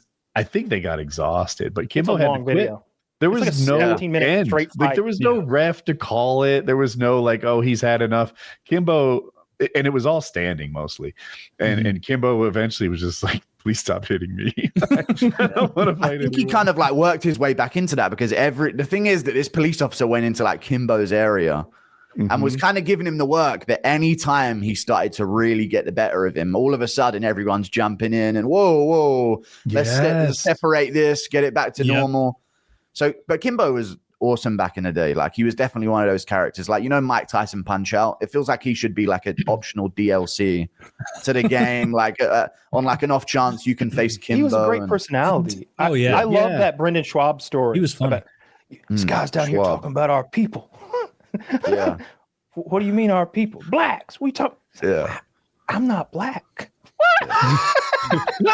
What are you? That's the thing about Brennan. You know, I don't know what he is or whatever he said. Like, I like just remember Kimbo's watching Kimbo Slice videos in like 2006 on YouTube. Yep. And like there was no exposure for me to professional fighting. And so to me, it was like, oh, Kimbo, I know him. And he's fighting Larry, the dock worker. And it was just some other giant guy. And then they'd fight. And there's like pit bulls chained up barking in the background and sirens going. And it was awesome. Like, this is sick. This is pretty cool. Masvidal came from that environment too. Whooping up on Ray. Like that old school stuff was fun. Dude, Guru, I want to hear your origin story. Why did you start making YouTube videos? Were you trying to get here, or were you just a passionate fan? How did you go full time? I was trying to make a living out of it. Like that was my end goal. Right from the get-go, you were trying to become a popular MMA commentator. I don't know about popular, but like if I could find a niche to where I could make $4K a month, $3K a month, I'd be like, holy shit! Like I'll be making a wage that people have worked for a lot, and I'll actually be enjoying it. So this would be awesome. But then it just went crazy from there. But I always wanted to be a YouTuber. Like I know about you guys, PKA. I know about the Wings of Redemption meltdown. You know, I used to watch Syndicate. I don't know why I filmed that shit. Oh, Syndicate. I've been watching you for years. I watch your fight companion. I like your commentary during the fights. I love how passionate you are. I love how much you hate the people that I hate. Okay. All right. I hate it really comes out when you're watching fights, but I'll hate just about anyone if it comes. I hate that hair lip motherfucker with a passion, dude. I know it's not a hair lip. I know he was just poor and he fell and hurt himself and his family couldn't fix it, but I hate him. Yeah. I hate him so What did he much. do? What makes you dislike We're talking him? about his very existence is enough. Chimayo. Dagestani grapplers, dude. I fucking hate it. I hate him. I'm not with you. I like him. I like him. I like Khabib especially. I used to hate Khabib because I loved Conor. That was before all the stuff. That was when he was Mystic Mac. I loved Mystic Mac. I loved the bravado, and I loved that he knocked motherfuckers out. It was beautiful. But and so I had to hate Khabib. Khabib spit on him. Khabib's talking. She's like, talk now, talk. I'm like, no, I'm crying. Yeah. One of my favorite moments in MMA history. But I've come full circle on Khabib. I can't not respect and like Khabib because I've never seen him like step out of pocket. Everything he says seems to be honest, heartfelt, and well-meaning. But the rest of them, even Islam, I can't get none of them. None of them. Really? When the Russian government was grabbing Khabib's riding assets, dirt bikes, I was loving it. Makhachev's all right. This is the thing, like a new one comes along and sets the bar lower on like the standard of their entertainment value, and then all of a sudden you're like, you know what? Makhachev's a savage, guys. Makhachev actually goes for finishes, and he does. So I've come around to Makhachev a lot.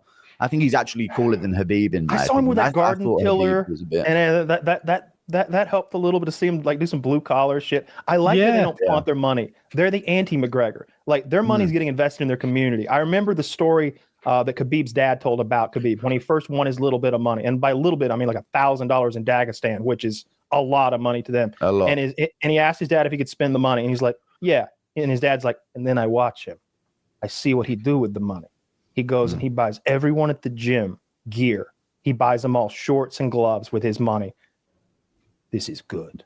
And it's like he's raised by like a kind Yoda. And that's kind of how I see him, as like a warrior monk type character. Like that guy's not getting pussy. That guy's not doing cocaine. He's living a good life there. The same pussy from like very young is actually what's probably the case there.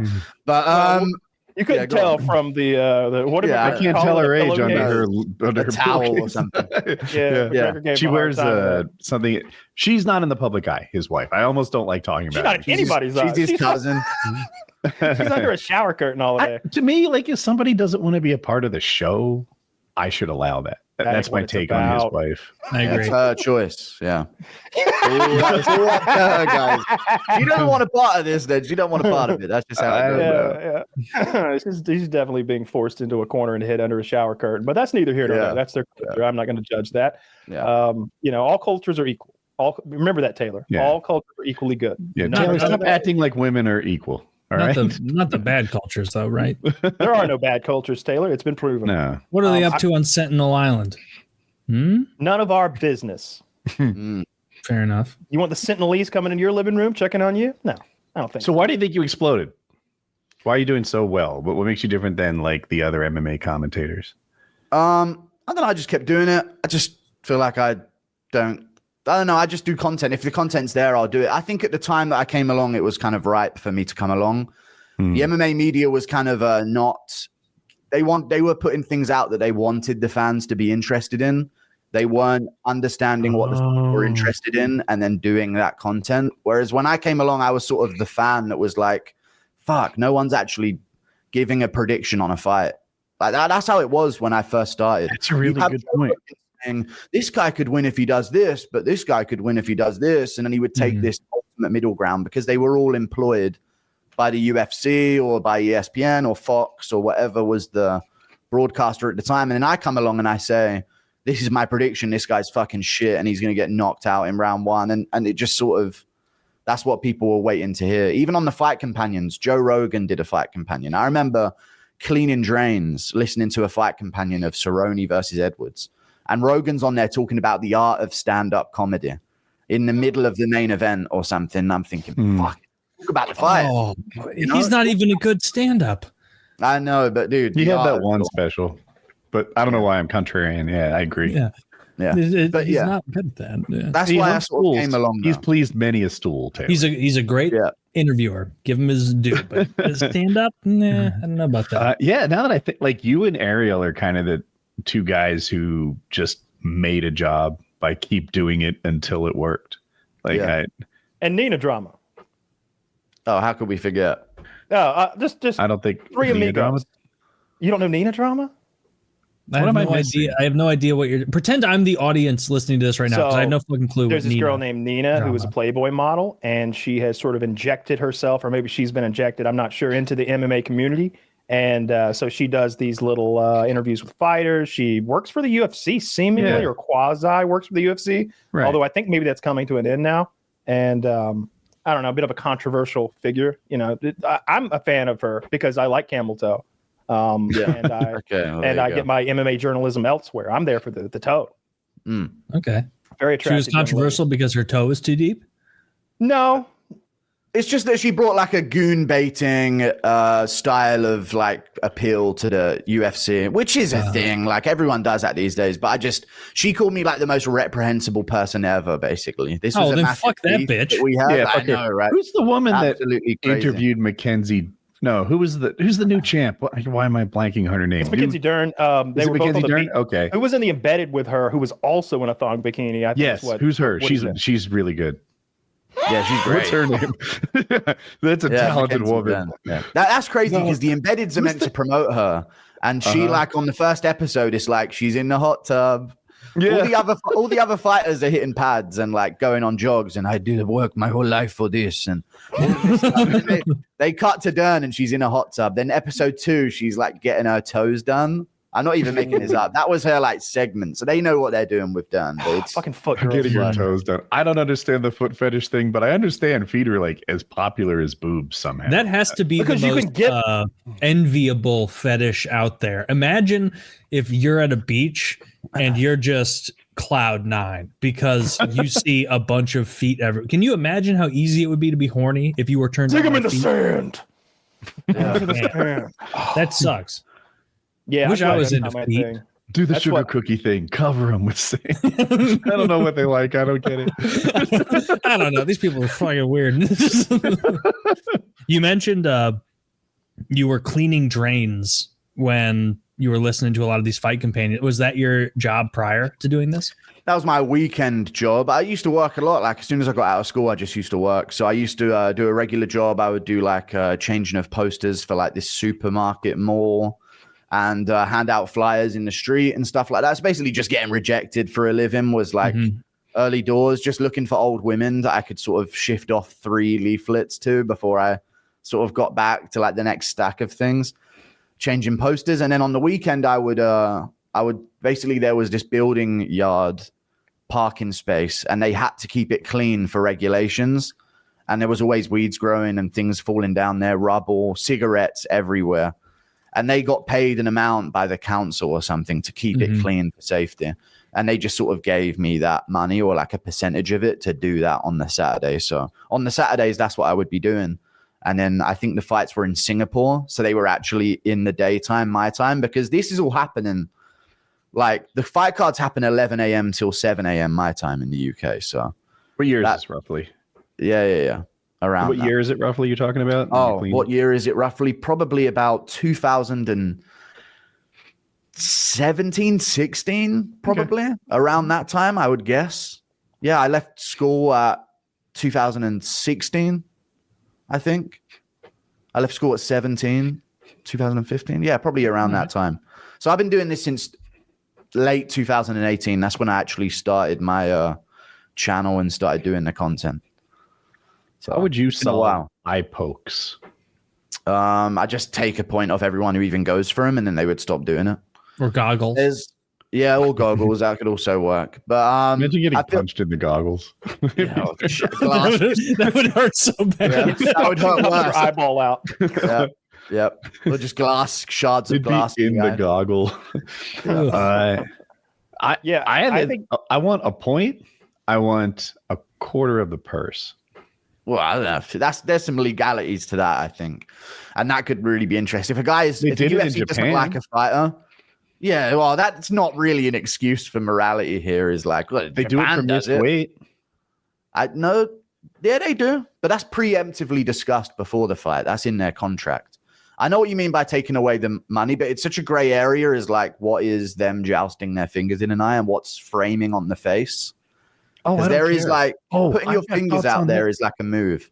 Bro, your fingers are your responsibility. I never hear in football whether that was an intentional or accidental offsides. Yep. The quarterback, this is American football I'm talking about. The quarterback baits you with like yelling, hut, hut, hut. You don't know which hut he means. His team knows third hut you go. Your team is being fooled. So they'll be like, hut, hut, hut, hut, right? They're trying to trick you. And they never say, that's not offsides. He only accidentally jumped offsides. No, fucking put your fingers in a fist or deal with the consequences, a point and a quarter of your purse. If you're putting your fingers out there, extending them in people. Jones is in an interview saying he trained eye pokes. Fuck that scumbag, one of the scummiest persons ever to walk the earth. But he can't be alone. He's just the only guy who says it in his interviews. Gagne is... I'm watching like montages, compilations of him doing different fouls, kicking in the balls, poking in the eyes, back of the head. It goes on and on. But the eye pokes in particular are devastating. They can be career and life altering. And I don't want to hear it's accidental anymore. The accidents will stop when the penalties start rolling in. How about this? He eye pokes, the opponent gets one free eye poke, and then the fight resumes. Oh yeah, he has to put his hands in his pockets and wait. You just have to. Dana would love that. I don't know anything about. Slap. I don't know anything about MMA. Power poke right there.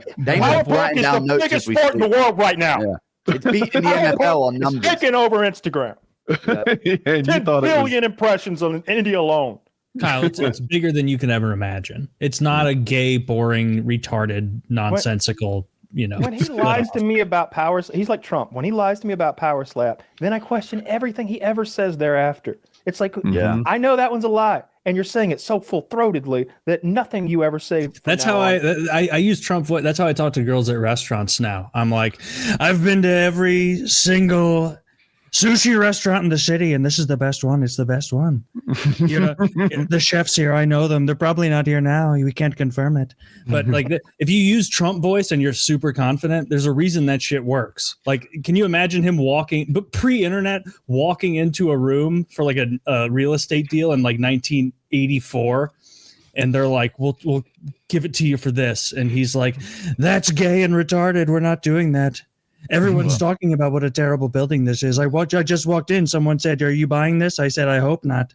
Dude, the days before the internet must have been so fun. I'd be lying my ass off before the internet. Before like being able to fact check everything you ever said, I'd be getting up to all sorts with all these stories. I would have been making up so many sports stats. 100%. But yeah, to the eye poke point, no, I agree with you. It's just that sometimes Jim Miller said this. He's an OG veteran fighter.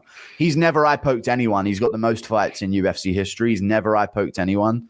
And then there's fighters that eye poke someone every fucking fight. So it's just a thing where some fighters never do it. Other fighters always do it. So it must be a conscious decision to get them with the pokes. Even if they're not trying That's necessarily to poke them, they're creating like a defensive, like porcupine defense. Basically, it's like, yeah, don't try to hit me or anything, or I'll blind you. It's like maybe they don't come right at him and like go like that, but like John Jones that keeps his distance like that. He's always probing with this, and it's like I wish they'd be.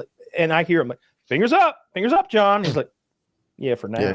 I saw. And Lee's knowledgeable here about this, but I saw a picture on the internet of the gloves that the Japanese fighters use versus the gloves that American fighters use. And I guess the Japanese gloves prevent eye poking because they come out much further on the finger and the pad extends beyond the tip of the finger, so you can't stab. Whereas the American ones, or the rest of the world ones, cut off like here. And so you can still get pretty nasty with it. The Japanese gloves, these are the old Pride gloves. If you relaxed your hand, they would sit in a kind of a curve. So you had half a fist. And the American ones, if you relax your hand, it's a little straighter. But I don't buy it. You can make a fist in both gloves. They're just not. Do you even have a rule against eye pokes if there's no penalty for it? Mm-hmm. You just get sometimes 4 warnings in a fight. Well, like it's outrageous. That guy didn't get in trouble at all. The guy who snapped through Aspinall's eye. You get 1 free everything. So basically, UFC fighters. This is real. What a joke! At least 1 free. Yeah, at least insane. 1 free. But then once you do 2, it's a gray area. Like, are they maybe going to take a point? Which is a crazy thing. But basically, UFC fighters should be aware of this. You get a couple back of the head shots, you get a groin shot, and you get an eye poke. Use them fucking wisely. Derek Lewis said, one time Derek Lewis said, yeah, man, sometime when I get tired, I just go poke them and get a breather. You know? He's too charismatic. It's true. You get a poke. I found that if they can't see, they can't hit me no more. Yeah, that's great. I saw that clip of that guy going knuckle deep in Aspinall's skull, and I'm like, this must have been a disqualification. And then Kyle texted like, no, just it was called a no contest. And it's like, oh really? So is there a clip of Aspinall knuckle deep in the other guy's eye, like almost a tit for tat? No, we just. There was a second eye poke too. Yeah, there were 2 eye pokes. They just did nothing about the first eye poke. That's crazy. And by the way, it was the first round. Just so we're clear, it was the first fucking round. We didn't make it out of the first. Okay, hey, we've been here 5 minutes. You've poked me in the eye twice. Like, I hate that's got to speak to how afraid he was of Aspinall as a fighter, right? Like he wasn't willing to stand and throw because he was afraid, or whatever their styles are. This is where I'm going to probably differ with others because as much as I love Aspinall, he was losing that round. He was losing that round. He was going to lose that round. He was not winning on anybody's scorecards except maybe his dad's. He was losing that round. Gon did not need to blind him. Gon looked more disappointed than anyone that Aspinall didn't sack up and come in there with one eye like Bisping or some shit. I feel like you don't know. Like, okay, first of all, does he still win that round if he doesn't have the eye poke threat there? I don't know. And then here's the thing. I watched Joe Lauzon fight Anthony Pettis. If you don't know that fight very well off the top of your head, look back on it. The fight was about 90 seconds long. Joe Lauzon won like the first 85 seconds of it. You can have a hard time finding him like Pettis looking good for more than 5 seconds in a row until the part where he knocked him out. And how did he do that? I'm sorry. How did he knock him out exactly? Was it like some like it wasn't anything incredible, was it? Didn't he run along the cage and kick him in the head or something? No. That was a WC fight.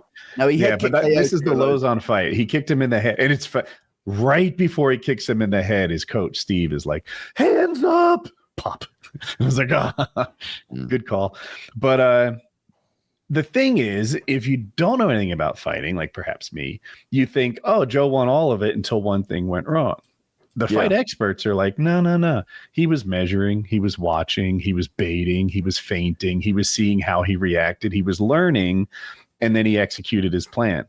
So back to the Aspinall Gagne fight, we don't know how that was going to go if there were no eye pokes, if they did let it finish. Got a good idea. Yeah.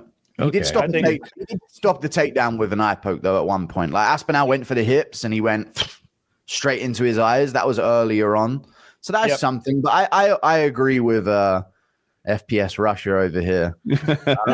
I agree with his Pepsi Max as well, man. Oh yeah, It's a great no, thing it's of Pepsi Zero. Max. It doesn't have the caffeine Oh, of Pepsi okay. Max, unfortunately. Well, there you go. But it's a We're better different sweetener. way. It doesn't give me cancer, I'm told. But there you go. And But yeah, I agree that Gagne was ahead of the round. Let's just say. I think he was ahead on striking 30 to 27, maybe. Yeah, and there's a visible damage rule where if you could do something that makes it look like you've caused damage, he made Tom have a nosebleed. So that's he did. He didn't break his nose, I don't think, but he busted his nose to a nosebleed. So that's like if it's close anyway, it's going to go to the guy who's caused blood to be drawn. You know? Yep. Yeah, I thought Gon was winning. I refuse to believe that the fighter I like more wasn't winning. So there. I mean, we were bummed out. How it works. We were all. I was watching that fight with like a group of maybe 15 guys, and everybody was.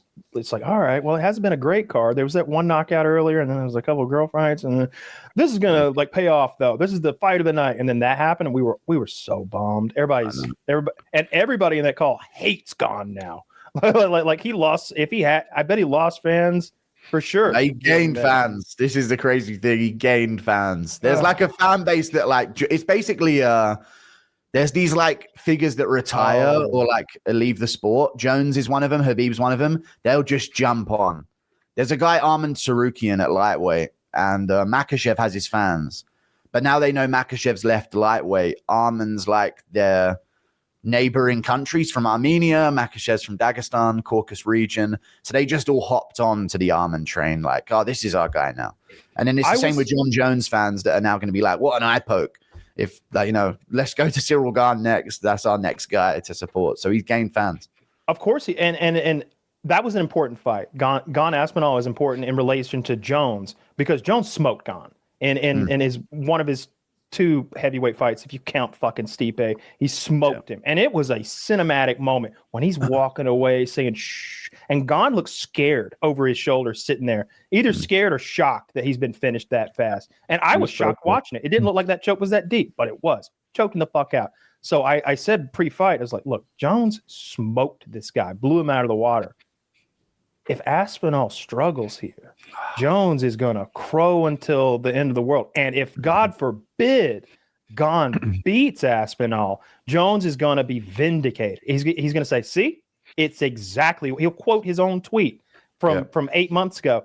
He's just the guy now. I'm the guy forever. I'm the guy who walked through 4 different generations of UFC. I'm the youngest. I'm the longest defending lightweight, heavyweight champion. Everyone who's come before me has fallen. He's just a flash in the pan. So Aspinall's weakness is eye pokes. That's true. Well, then I don't know how he's going to get through. If he can't get through Gane's eye pokes, how he's going to get through the fucking eye poke master? I mean, him or Chuck Liddell are the eye poking legends of the sport, I guess. Fucking shimp. That doesn't even compare to John Jones. Okay, like John Jones. Just go like this. Yeah.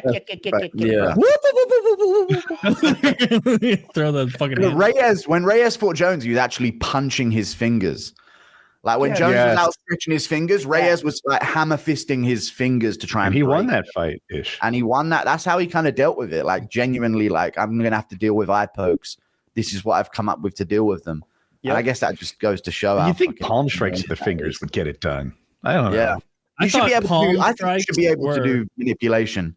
No, go on. What? Go on, oh, no, I was saying I thought palm strikes were like an ultimate form of fighting because of some book. Kyle, was it Hatchet? Yeah, where he talked about like his defense training being palm strikes. It was a book that we had to read in like middle school about some kid living in the woods for months. And he was like, I would never do a closed fist. I would do a palm strike because you can deliver more force. And I guarantee that's not true. But like, we break, 9-year-old me, like, yeah, makes sense. Professionals break their hands hitting people all the time. So like me and you who don't throw a lot of punches are almost certainly going to break our hand or our wrist if we try to punch some guy. So I don't know. I hear Boss Rutan talk about that shit a lot, and he's been in infinitely more fights than I have had. So that guy's cool as hell. I like him. Yeah, I love Boss Rutan. Everything he does, I find interesting and intriguing. His whole personality. When he talked those stories about being in Japan and getting in street fights and stuff, it's hilarious. I love Boss. A street fight in Japan. He had to have been starting it. It's Japan. That's he's in the wrong. There's no way a couple of peaceful Japs decided they wanted to start a fight. They've never done that before. Japanese have never just randomly decided to start a fight with another. And if group. they would run at him with like a bomb. And they'd warn you first. And they'd blow They up. give you fair warning. They'd give you warning first, and then our generals would ignore it. I was in Japan. It was the time I saw Lauzon fight, and we're walking around after the fight. He had lost, and he didn't want to leave Japan with an L. So it's Joe Lauzon, some of his coaches, and me. And we are looking for like Yazuka, who I guess holds Sunday night fights or something, and they actively Yakuza? want to Yakuza. Thank That's you. probably why you didn't find him, I reckon. That's what I did wrong. You guys know where the Yazuka is? I do not understand the question. They're looking for the Yakuza so that they can get into some sort of group fight. And I'm playing along like I also want this. And I don't want this at all. Hey guys, I'm mostly trying to find one of those panty vending machines. So keep me out of your nonsense. Joe Lauzon name drop. Hasn't he been on the show a couple of times? Or yes, yeah. When I Yeah. was more relevant on YouTube, Joe liked my videos, and I liked Joe as a fighter, and we became friends, I guess. We've all been on There you trips go. together. Joe used to come to our paintball events, and I remember one time I went to a MMA gym where they did everything. They did fucking Krav Maga and everything there. With like Joe wanted to work out while he was in Chicago with us, and so he didn't drag us. We went with him willingly, but there was at some point that it's me, Woody, and Joe, and it's time to like pair off and roll. I have zero experience at any combat sport whatsoever, and I'm thinking like, Woody or Joe roll with me because they know I don't know what I'm doing. It'd be awkward if they made me roll with a random stranger here in Chicago. Nope, that's not what happened. So I'm under this guy, this stranger man, and he's trying to gain position on me. And I'm doing my best not to get raped in front of this group of men. And he's like, so where do you usually work out? As I like fight him like this. And You were eye poking. and we're literally 3 minutes into rolling together on the ground with this well-trained fighter. And I'm just like, I've never done anything approaching this in my life. I don't know what I should be doing right now. I'm just trying to stay on my back here and not let you hurt me. I had no idea. It was the most awkward thing That's what ever. you have to do. Little brother technique genuinely works, though. Honestly, it does. Just getting real erratic off bottom position and flinging your legs up in the air. It kind of works. I don't know if anyone's a little brother here, but that's a I was pushing back on it. I mean, Yeah. I'm not a doing little brother, everything I I'm the could do. oldest brother. But I do remember, Kyle, wrestling you in a small patch of grass outside of like a Marriott. No, that's not what happened. You attacked me while I was drunk. And drove me to the ground. Oh my And God. everyone was like, I was wow. also drunk. And everyone, that's what the rapists all say. And everyone was like, whoa, what was that Taylor guy doing, taking down Kyle like that? Joe had to step in to get you off me. You went way over. But Joe couldn't handle it because with a flick of my wrist, whoa. He slapped Joe's clothes on. I was like, he's taking out a fucking lightweight contender here. I'm in trouble. That's when I went into a ball and screamed picture rape. of us. There's some picture of us out there, almost Titanic about to kiss style, where I have both of your arms pinned above your head and we're outside of Marriott. No. That's me and Woody. I've got Woody pinned like that. I was hoping that picture wouldn't come up. Yeah. That was a funny picture. I'm on top of Woody, and I don't know what to do again because I had never even seen a UFC fight. I didn't know what Brazilian Jiu-Jitsu was. Woody is a fucking blue belt or some shit, and I'm just holding his wrist. I don't know what to do. I'm just on top of him. It looks like I'm raping him. I'm sure he could have hurt me because I've seen him hurt lots of people before, but he was kind enough not to. Woody tackled me onto a bed on that trip. I was trashed, and people were like, "Who wants to wrestle Woody?" And I was like, "I'll do it." You guys have a weird friendship dynamic. Like you're confusing each other's. Which one had me in that pose of submission again? Was it you that had me that way? I don't even know. No, I know it was all of us who got in bed and took a photo.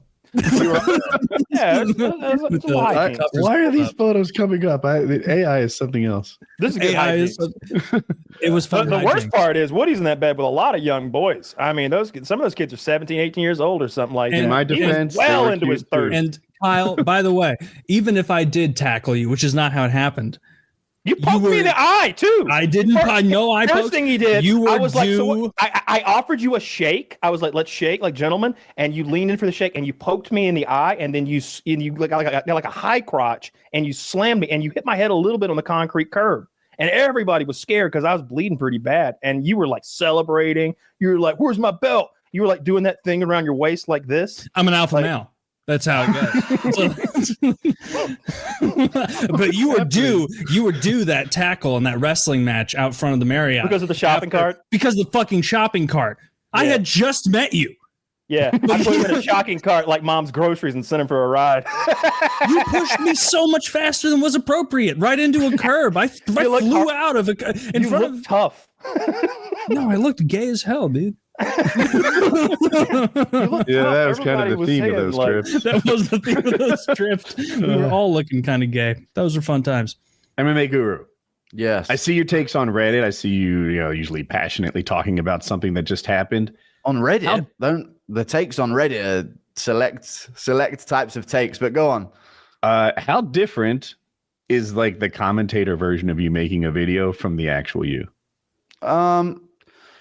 It's just, I don't know, when you do these videos, it's like who you are, right? It is who you are. Like everyone tries to act like, oh no, it's not who I am, but it's just who you are when you're turned up to 11. Everyone has that version. It's like a drunk version of themselves. It's right.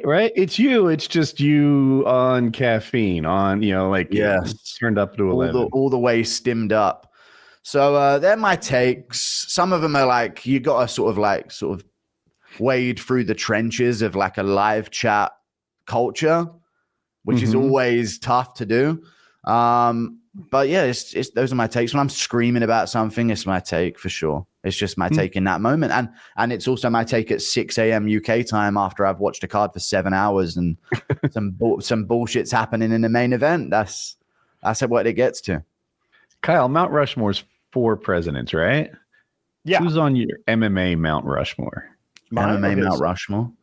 Yeah, does that question make sense to a Brit? I don't know. Yeah. Yeah, I know what you mean. It's the founding fathers of MMA, but people just say the ones who like paved the way. I'd say you kind of have to put Jones on there, even though PED cheat. There's going to be other PED cheats on there. So there was an era of Jones being on PEDs where they just were all on PEDs as well. So I'd say Jones got to be up there. Hoist Gracie probably has to be up there on one of them. GSP's got to be up there as like the martial arts representative. And then the final one is sort of the debatable pick. And I would say it belongs to Anderson, or I'd say McGregor. I'd say McGregor at a certain point, the impact that he had on the sport needs to be sort of, I'm sick of having to wait 10 years after someone retires to give them their sort of, what they did for the sport type of thing. So but it would be Anderson, but I feel like McGregor's the guy who made the UFC what it is. Yeah. Anderson pretending he didn't speak English. It's hard to put him on Mount Rushmore when he carries on like that. That frustrates me. He speaks it well. That's how you keep the Brazilian fan base. Pereira knows this well. Chama no chama. Simple. 1 or 2 phrases, but there's a couple behind the scenes videos of him speaking pretty well. Are there? English. Yeah. Shama to me. I see it all the time, and it's like at this point I'm afraid to ask. What is that? It's like good or bad, or like let's go, or like let's not go. I'm fairly certain it's something like that. Well, that might be Poha, might be let's go. But Shama, I think, is like let's go or let's not go. So you're just asking someone, we good or we not good? Oh, no Shama. Shama, we good. Okay, let's go for it then. It's like I don't know what it is, but that's his trademark. Is Yuri getting another shot at Pereira? Is that what they're going to do? Good. Yuri. Good. Because I like Yuri. Yeah. Yeah. And it's just too much power for his goofiness to manage, I think. It's too much he's too technical for Yuri. Yuri's talking about middleweight. Okay. He's 208 pounds. Most of Alex Pereira is probably 230. Cutting down to 205, 225. Yeah. That's why people talk about him at heavyweight. But Yuri Praska's 208 on one of his fight nights, and he cuts like 3 pounds to make weight, or he's like 210, 212. So he really just sort of sweats it out. Most guys are like dying in the sauna and having their team, like Oliveira's team, are literally praying around him and saying hymns. I love Oliveira's weight cuts. Yeah, it looks like a Renaissance photo, or it's like a painting or something.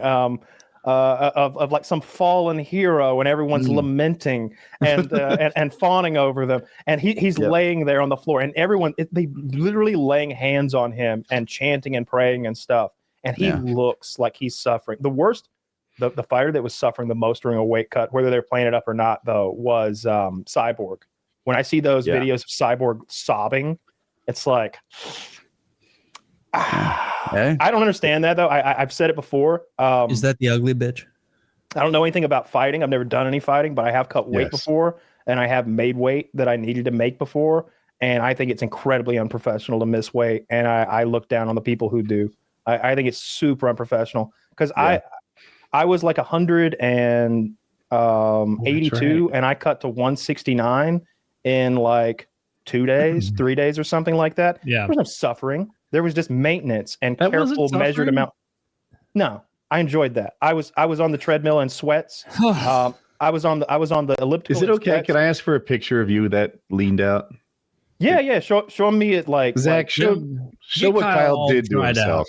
All dried out. He's not lying. I have this vibe. We're going to have an audience tonight that we don't have every week. You know, there's MMA Guru is going to bring listeners that don't know.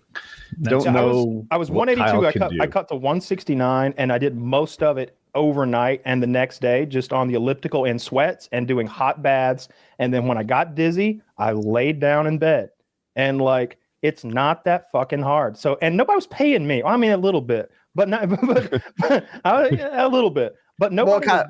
I'm seeing the picture now. What kind of fucking stack were you on, dude? Greg Duquette's probably gonna have a field day with this picture, I imagine. I got more plates, more dates as my trainer. Literally. Oh well, there you go. That makes sense. Not nearly as much. Do like another one. I want to see another view. How are you less red on the sauce? That's a crazy dynamic there. I think it was sunburned as hell. Yeah, I'm sunburned, or I'd been in the tanning bed. Or that's a good time to take a before picture, by the way. When you're so sunburned, you're unrecognizable. Well, he might have been on the sauce in the first picture, just at the very beginning. Yeah. Like, just you know what? I gotta say, the Kyle I want to chill with, it's on the left. He's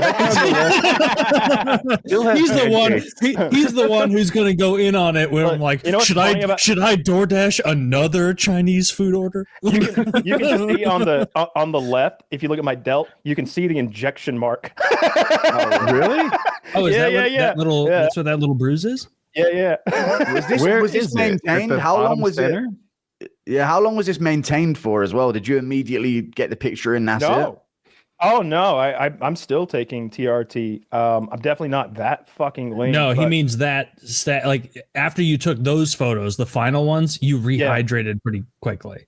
Yeah. I went and had a Coke, which is a better thing because then you get more swole. Yeah. You're like most of your, there's a lot of water in your muscles, but like that's not nearly as much steroids as you would guess. That's like strong TRT dose. That's a legit doctor prescribed TRT dose, and just working out and maintaining a super regimented diet and a bunch of other stuff.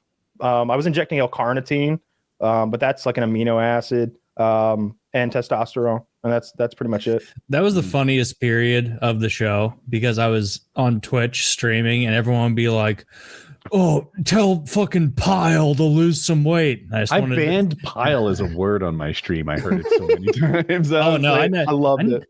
I never banned it because I wanted more people to say that, to be like, check out fat ass Pile, check out this fucking idiot. And in my head, I'm like, oh yeah, maybe he's gained a bit of weight, or like saying out to the stream, like, maybe he's been snacking a bit, knowing in my head, like, no, Kyle's like fucking shredded. He's going to show it in 3 weeks.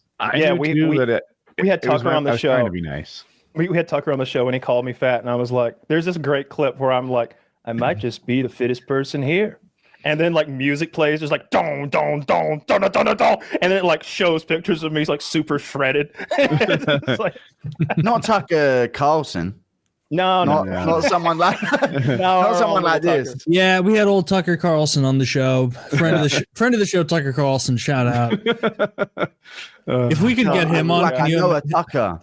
Why do I feel like he's played with like Optic Hex once? Right? Is that the Tucker? Yeah, that's probably the Tucker. Yeah, sure. Yeah. We had Hex on like 2 weeks ago. Wow, there you go, dude. See, I know X this is is YouTube culture right here. You guys are like origin stories of YouTube big time. I used to watch dude, the Wings of Redemption Meltdown. I made a breakdown video on my second channel for Wings versus Boogie. Like it did really well. It did really well as well. Like I normally break down like how did Pereira figure out the low kick game of Adesanya, and then one episode was just let's break down what Wings did so well against Boogie in their fight. Because dude, Wings kind of had some good setups and entries, and his lead hook was looking kind of for a guy that size, dude. He was actually fairly nimble. Dude. His lead up was sick. When he went out there rapping, the walkout, that was good. Awesome. Like I loved that for Wings. It was like he first started. I've said it before. Like I always want to give him his flowers on that because he's awful to us, and I'll never lie about him. I only say the truth, whether it's good, bad, or ugly. Him being able to come out that way, rap in that high pressure moment where my heart would have been racing just from the pressure of the moment, and not be out of breath when he got down there, suggests to me that he was calm in that moment, which is incredible. Like to walk out there and not be scared or intimidated, maybe not of Boogie, but just of the moment, of the millions who will eventually watch this, if not on replay. Like if he goes out there and literally shits himself, like this could be the most humiliating moment of my life. Yeah. No shirt on. Yeah, that's the worst part. Like, I don't think he even had nerves to be like, oh my God, I'm squaring off against Boogie. He's probably like sweating, thinking, fuck, I've got to take my shirt off in like a minute's time. He has no shame. Ring. Yeah, well, there you go. I talked to him or texted with him before the fight. He was extremely confident. There was a moment they did a press conference before the fight, and Boogie struggled with the steps, and that was what Wings needed. Like he was like, "Oh my God, that mother trucker can't do 3 steps. This fight is in the bag," and it was. Boogie is an exceptional case, man. What I was trying to break down his like technique. Like that he was going for in that fight. Like I was trying to give it some kind of like, I had to take down my second channel because the UFC saw I was using their content and got me on 2 copyrights.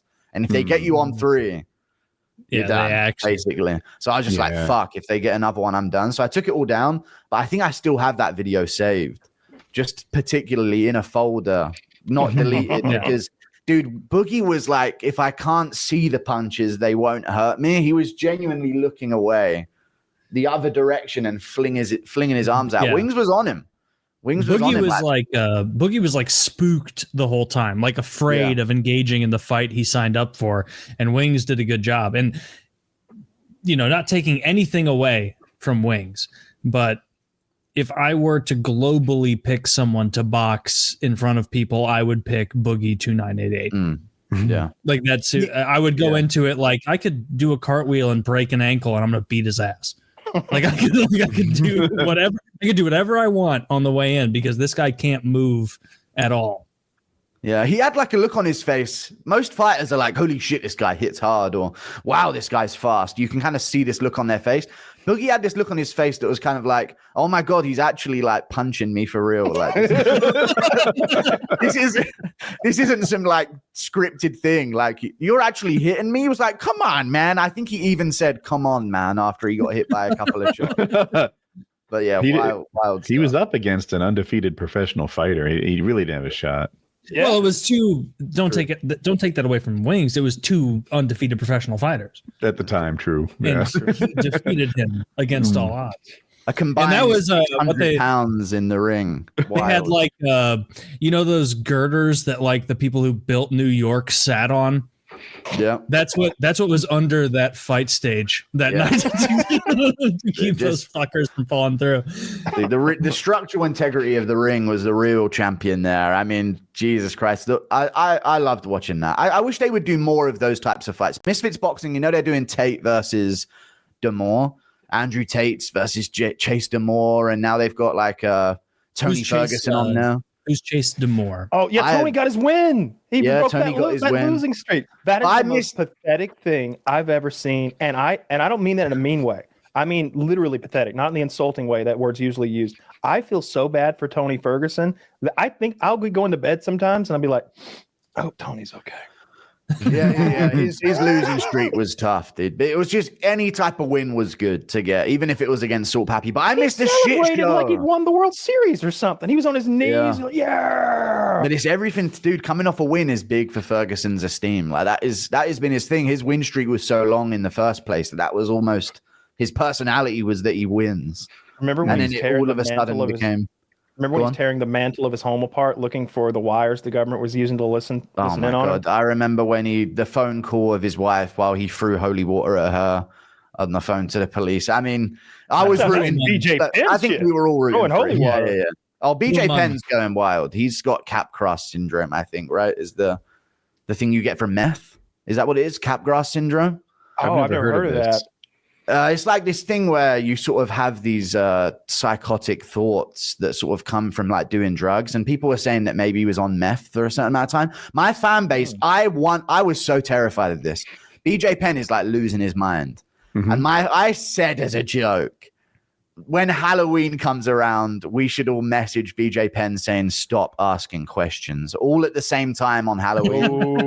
and I really tried afterwards to be like, let's cancel this. But they kept going. Are we still on for Halloween? Thousands of them. Are we still on for Halloween? We're going to get him. Don't call back on a hilarious joke. That's very funny.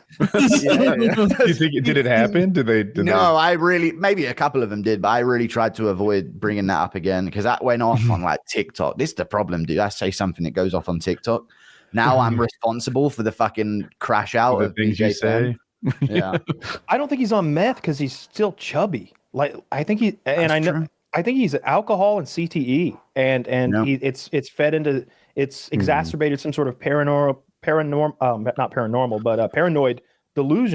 delusions that he has because he thinks his mother's literally been replaced by an imposter or something. Yeah, and all sorts of crazy stuff. Like Zach's posting on this side. If you're here from MMA Guru, you don't know our show. I heard Jamie, it was Matt. Our young Jamie. It says traumatic brain injury can damage your cortex and lead to Capgras syndrome. I did hear that like people were saying rumors on the street were that he did do meth a couple times. So that was also a part of it. But yeah, apparently it's just he got like knocked out in a street fight. This is like really humiliating for MMA fighters. Some fat guy in a bar basically was like, "Oh, you think you're tough?" Like to BJ fucking Penn. And it was gonna like you were watching it thinking this is gonna be one of those videos where the fucking guy who doesn't know who he's messing with takes on BJ Penn, and he slept BJ Penn really badly on the concrete. And then BJ Penn like went back for round 2 and took the guy down from behind and just beat the shit out of him on the ground. It was like the worst. It was the worst representation. Teach you to turn your back. Yeah. You got your Pearl Harbor on me, but here comes the war. Yeah. Oh, okay. Yeah, there you go. No Hawaii spin. Yeah, I feel sorry for that guy big time because I didn't get into MMA until actually Woody got me into MMA. I went to his house and we watched Jones versus Chael Sonnen, and I didn't know enough about the game or the fighters to know what was going to happen or who was who or what their pedigrees were. But I saw the like before when you buy the pay-per-view, obviously you get that big lead up where they explain to casuals like me. Like what's going on, who these people are, and you're getting all these sound bites of Chael fucking Sonnen, and he's like, this guy's light work for me. This guy's I'm the American gangster. You don't understand. I'm a bank robbing bad motherfucker. And John Jones, to his credit, knew how to sell a fight. He wasn't like, this guy's not even in my weight class, and he's never defeated anybody at my level. Look at his record right now. When's the last time he beat anyone of note? I'm twice as big and 3 times as strong. He didn't say that. He was like, it's you know, it's going to be tough. This guy had to see people publicly litter. That was Chael's whole thing. I saw people litter publicly in my street. You don't know the things I've seen in person. My neighbors' kids had to share a Mercedes that they got for Christmas or something like this. There were years where my father didn't make 6 digits. Well, barely made 6 digits. Well, barely. Nobody likes litter bugs. That's fair. Yeah. It's true. That is I think Chael was the best fight promoter ever. A lot of people would pick Connor, but Chael's my guy. I like him. But Connor made me a hardcore fan, though. His interviews, like, because for me, it was like no offense to you. Are you all American here, or is a Canadian in it? No, American. No, all It's USA. always hard for me to tell. But Americans, when they trash talk, it's very like of the movies. Like it's like they're putting on this. Like it's not like pub shit talk. I'm sure even you guys would see that when you see your guys shit talk up on stage. It's not like how you would shit talk your buddies, right? They're a little theatrical. Dude, British people are It's, so good at talking shit. When I encountered them in the Call of Duty lobbies, I wouldn't talk back. It's inorganic. I know there are levels to this. I don't want it. It's like the American shit talk is like inorganic, right? It's like they're trying to mimic whoever they saw most recently shit talking in a movie. Yeah, exactly. Yeah, but I don't think it represents like how you guys actually shit talk each other in a bar or like give each other shit in like a COD lobby amongst your friends. A lot more slurs in real life. I would just be like, you're gay, and then say everyone I can't say here. Everyone in the UK and Ireland, it was McGregor is like, holy shit, that's one of the boys up there shit talking. And I remember there was a fighter, Cole Miller, and it was one of his early fights in the UFC. I can't remember if it was his first fight or his second pulled fight. out because of a thumb, right? Yeah, he pulled out because of a fun, and he made Cole Miller admit in like a call that he knows he's going to lose to him, basically. No. Tell me, Cole. Say it to me, Cole. You know you're gonna lose. And he was like, "Yeah, I fucking said that, man. What? I fucking said that." Like he was really badly bullying him. And I thought, yes, this is the guy. And then he called Ariel Hawani's wife fat or something. I was like, I'm in. This is you little weasel. Yeah. Listen, I'm the biggest McGregor hater you'll know. But when he asked what the thread count of Khabib's wife was, that was a quality dig. Yeah, because she's Muslim. Yeah, no, because, and the only photo of her is it's the wedding photo, and she's literally draped in like a blanket. That's a hilarious dig. I like that. What's the thread count on your wife, you fucker? he takes that verbal combat stuff to 3 more levels above what. First of all, he's smart. And he's witty, and I don't think he's got any writers with him, any comics that he's like going to for these jabs and these. It went with the when he fought Mayweather. My God, he had like researched Mayweather and Mayweather's manager, and he was that stuff he said to who's the was Noah. Where's Noah? There you go. Yes, that motherfucker. I hate him more than Chimaev. Ali Abdelaziz, dude, snaky guy. He said he was going to attack me once. He's tweeted like, "Where's this MMA? Let everyone know when this MMA Guru guy is in the USA. I've got a gift. I've got a gift for him or something like that." Was his official words. He would destroy that. You'll never, if he's listening out there, you'll never find his compound in Cheyenne, Wyoming. Don't lie. He's in Albuquerque. Look. Check out Cheyenne. Check out Albuquerque. That guy's a fucking scumbag piece of shit, FBI informant, tangentially terrorist-related piece of motherfucking lying shit, running all those fighters' Twitters. Kyle, also in Albuquerque, by the way. Oh, come get me in Atlanta, you bald-headed piece of shit. Fuck you. I hate that guy with a fiery passion. Big time. Whereabouts are you guys in America? I might be moving there soon. Atlanta. Oh, sick. St. Louis. Don't come here. Okay. Raleigh, North Carolina. Okay. I like it. Raleigh, North Carolina. So you're all around the similar area then, neighboring states. I'd say, about 5 hours from Kyle and maybe 14 driving from Taylor. Which actually sounds huge, but America's enormous. So we're all I guess we're all mostly in the SEC, the Southeastern Conference of the American. I can get to Scotland in like a 4-hour drive, you know. It's a different thing. That was like one bullshit little throwaway comment like 15 years ago I saw online that like one shot me with it, where it was like, if you're in the UK, 100 miles is like a big drive. If you're in America, if you see a building that's 100 years old, you're like, whoa. 100-year-old building. That's crazy. Meanwhile, I watch Jeremy Clarkson, the guy from Top Gear, Clarkson's farm. I watched some and it was like a little throwaway thing, as if people from the UK don't even care about this. He's like, and this is a building that's been 400 years old, and I'm purchasing it from my farm. And it was like 400 years old. That's older than our country. And it's like, and he was like looking to buy pubs, and he's like, this one's 600 years old. This one's 700 years old. And it's like, this is a level of history Americans don't appreciate. this bar started in the 1400s. Yes. And just casually that's said like it's nothing. But yeah, you'll go past places in London, you'll be like, holy shit, the Romans fucking built this shit, you know? Yeah, they still have Hadrian's Wall up there. Yep. It's where wild. they had to build that because the fucking Scots and the Irish were so savage. They're like, we just don't want to deal with these guys. So savage they couldn't hop over a 4-foot tall wall. Apparently, like I didn't understand. Like it was bigger. It was bigger back in the day. Yeah, it's people were shorter back then. That's what it was. That's so true. Yeah, they were literally gnome-sized humans. Yeah, apparently that's the inflation. What's making you think to move to the U.S. and where are you thinking? Everybody else is going the other way. Who knows what I'm gonna say after a fight announcement, and not knowing what you're about to say is like a risky thing in the UK. Very risky, man. It's a risky thing. You guys have really gay speech laws. We have good speech laws, at least for now. So yeah, depends who your speech is about here. But you'll be fine. Yeah. Well, just don't talk about Israel, and you're good. Wow, that's my favorite one. That's your favorite. Adesanya, you mean? Fuck that guy, dude. You mean our most important ally? What would we say? All right. What could you even say? Like other than like what a successful group of wonderful people. Like my door already. My man will get people deported for saying bad about Israel. Like all the college students. I get a DNA test every week now, just hoping that it'll come. I'll get mixed up, and I'll have some paperwork saying I'm a Jew. I'm leaving the moment the IDF will take me. You're too tall. I'm getting out of here. Too tall. I would please. The Jays are a short people. They're very industrious.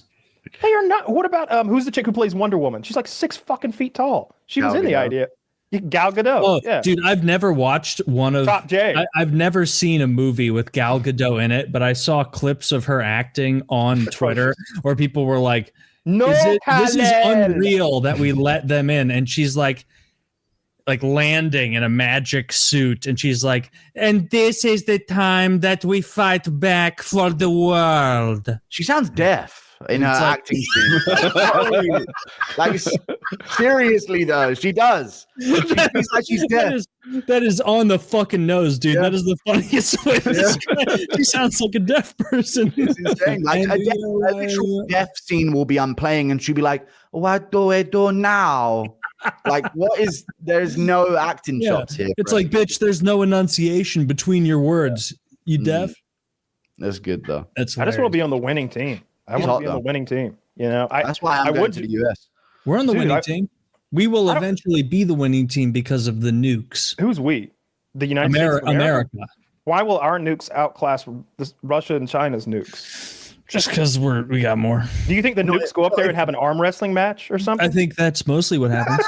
I think it's kind of like a the stronger one submits the weaker one. Is there not a hatch that opens on the top and an arm comes out and then they do their bidding? Is that? No, not if Woody has anything to do about it, guys. I see his silence over there, top left. I imagine. Was thinking of my next question for you. Yeah, that's what right. Go for it. Go for it. If you could change the UFC or the MMA judging system, how would it work under your rule? Oh, under my rule? That sounds cool. Mm-hmm. Your king. I would be knees to a grounded opponent must. They're a must. We need it to happen. If you fail a takedown, you should be panicking. Like, holy shit, I could get kneed in the face here for failing this. Okay. And also, if you're on the ground with someone, you can't knee someone in the face if they're downed. It used to be that if you had any hand touching the mat, they can't knee you. So guys that knew they could be kneed in the face would just touch their hand to the mat and stop it. But now it's if your knees are down, you can't be kneed in the face. But what this means is that Marab can shoot and fail takedowns. And then once he fails them and he's on his knees in front of them and they've got like a dominant position on him, they have to like hesitate on what they can throw. Oh, that sucks. Yeah, but you should be able to knee them in the face from there, right? But then it would also mean on the alternative side of that is if someone's on top of someone, they can just hit him with that nasty knee from like top position. So it benefits both sides. Kicks? Soccer Flexible kicks, guys can throw that knee up to their own shoulders and above. Like I saw a guy on top of I saw a guy. They were against the cage, and he's pressing the guy against the cage, and he's bringing his knees like up to his face. Like guys with that kind of flexibility could probably knee you in the face on top of you on the ground, like without getting into some into side control or something. Just I like that. I definitely do. Although I would like some soccer kicks. Let's go pride rules with this. What is the what is the soccer? I don't understand the difference. Like just imagine someone on there, like if you're on your knees and palms, right, like there. Sure. And another guy from the side soccer kicks you in the nose. That's illegal in the UFC, but it was legal in Pride, which was as big as the UFC, call it 15 years ago. That seems like it should be allowed, right? Or what are the arguments? Results are gruesome. Yeah, so it's, like it's not allowed. Finisher, basically, is the. It's not the pussy fighting league. It's the ultimate fighting league. Well, it is because when they were working with Vegas to make the sport legal and like official, there were a couple things that they didn't want to happen. One was like elbow strikes at 12-6, they're called, and soccer kicks to the head of a downed opponent, knees to the head of a downed opponent. Those things were removed so that they could get like legal in America. Would that make, if they allowed soccer kicks, would that force the sport more into stand-up fighting? People wouldn't be like laying on their back being like, come on, into my guards. That shit would stop real quick. Oh, well, then do that. As a casual watcher, do whatever it takes to keep those guys who are laying there like fucking like hermit crabs pretending they're in the position of power. Haven't I seen guys do like a flip and do an axe kick onto a grounded opponent? Rolling thunder. But like that's also illegal, but it's like the referee literally, and this is not a joke, the referee will be like, but that was cool, so we'll just let it go. Mikel Pereira did a backflip once and like kicked someone in the face on the ground and got a finish.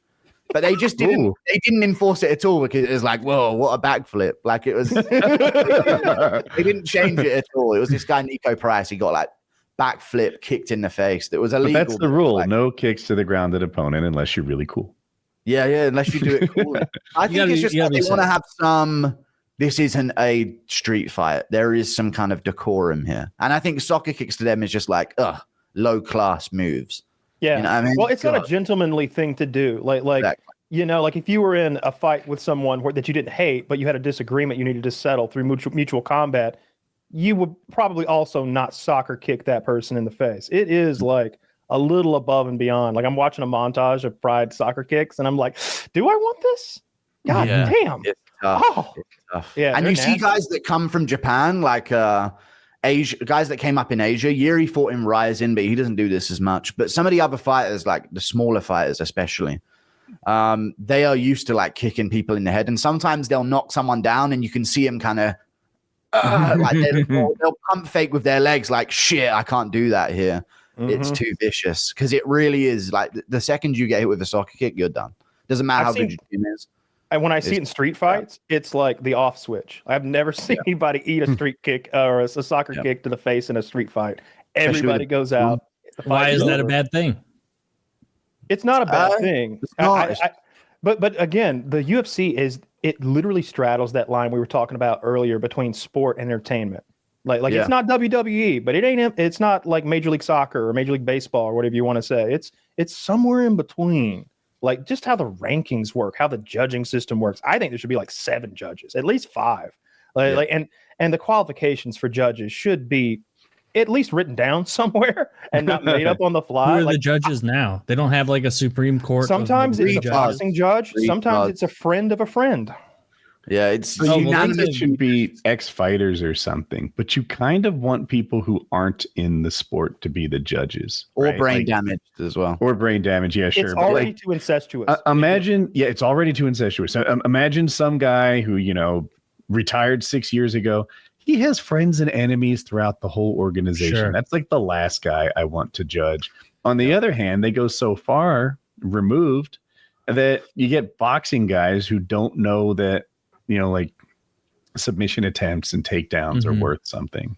Yeah. That's tough. They know how to quantify. Or not only that, like if a guy escapes a position through high level technique or something like that, they don't know how to quantify that. They don't see it. And they don't have, and I see people throw Joe under the bus. I think he's a pretty good job of helping casuals get the sport. Rogan. He certainly knows more than me. And but like he's not the most technical guy. He's more of a color commentary guy at this point. Early in UFC 3 or whatever he started at, he was so much better. He's our nuts and bolts guy. He's telling America why we're crawling around on the ground. I thought he was the color guy for UFC. No, He's evolved that's to that. DC. He used to, like, during the fight, he'd be like, all right, so what needs to happen here is Iceman needs to get his elbow inside that, like, to escape the arm bar. Now he's just like, whoa, he rocked him. Or telling stories about. Did he get replaced? Like, they brought another guy on to do that bit of analysis, and now he's been requisitioned. Like, guys, Rogan is with DC a lot, and I feel like they think their job is to get excited about the fight. And to me, it comes off as so insincere and fake that I have stopped liking him. I look forward to other people it's the evolution of the MMA fan. You start off and you think this guy knows everything, this Joe Rogan guy, and then when you become a hardcore fan, you think, fucking shut up about calf kicks, please, for the love of well, you know what I'm going to say, that when he glazed Ronda and said she could beat up Mayweather. Yeah. It's like, man, you just lost so much credibility. Like you need to come back and be like, guys, I was on ayahuasca that day and I thought I was Charles Dickens. Ignore everything I said about that because, of course, a woman who can Charles no Dickens hands, wouldn't have said that. A woman who weighs 140 pounds with no hands cannot beat the greatest boxer of all time. But in a street fight, it's fucking 50-50. You don't think that? You really don't think that Ronda Rousey could like get down Mayweather? I don't know how much wrestling. If Mayweather like wrestled in high school, I don't think. What I will say is if Mayweather, if Ronda attacked Floyd the same way BJ Penn attacked that drunk man at the bar, she might send him flying, and he lands hard on the ground, and she breaks his arm. I could imagine that happening if he's stunned when he hits the ground. But if they square up outside, I don't care what surface. I just don't know, man. I think that he's the greatest boxer of all time. He made a living out of not being touched by other human beings, and I saw what Holly Holmes did to that bitch. I just don't see it working out. It's true. It's true. How could the greatest boxer of all time be like 5'4"? He's incredibly. If you look at the ratio of how many times he's hit people versus how many times he's been hit, and you look at the competition he's faced, by that metric alone, he's the greatest of all time. They can't hit him. They can't. He's been rocked 3 times in his career or something like that. Maybe twice. And isn't that more to do with his style of like anti-confrontation, like throwing this arm up? Yeah. If the style wins, that's the style that gets you the greatest of all time. It's like Merab. He's literally on his way to being the greatest of all time. People might not like it, but it's how it is. You win the fight, you know. I like Merab. I enjoy him. He's growing on me too. It's just that I hate some of those other guys so much that I can stomach Merab. I can stomach. Is it Merab Davishvili? Davishvili. He's Georgian. Taylor, right? you and your name mispronunciations. Come on, bro. This is on me. You should hear him say Nurmagomedov. You get bleached. Davishvili, and he's from Georgia.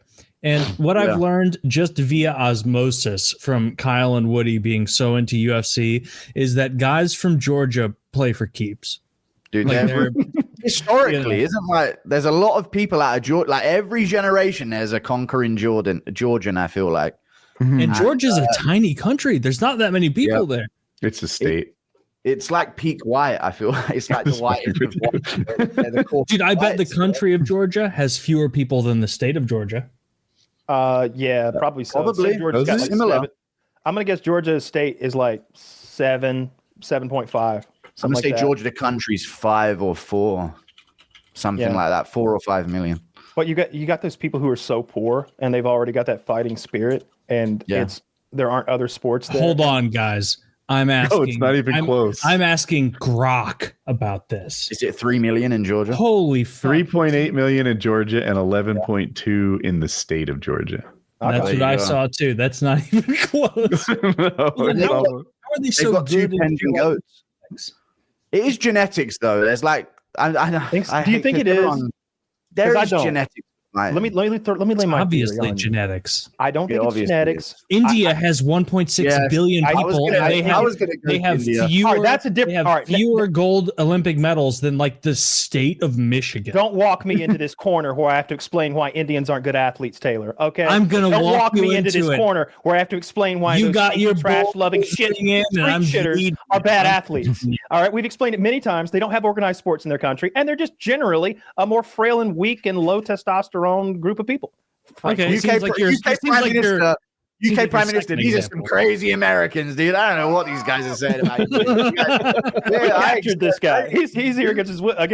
Indians are superhuman guys. I think they're actually crazy athletes. In my opinion, they are shit at combat. I think if Khabib were born World-class cricket player.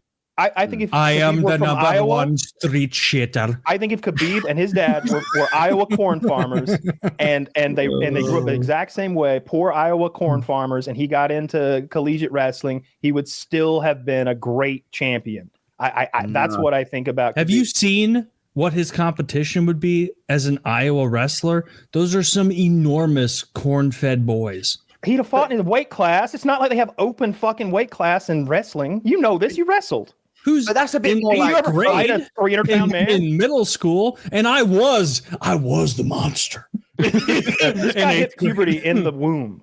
Not Yeah, true. this guy had a beard at 12. It was wild. Not true. I was 11 when I was actually, I guess I was 10 when I started jacking off, but wasn't until like 11 that things started sprouting up. And I bet MMA Guru was in the same boat. Did you hit?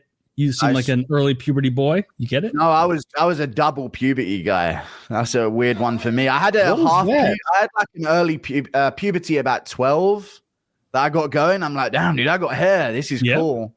But then I also had like a second puberty at like 17 where it just went.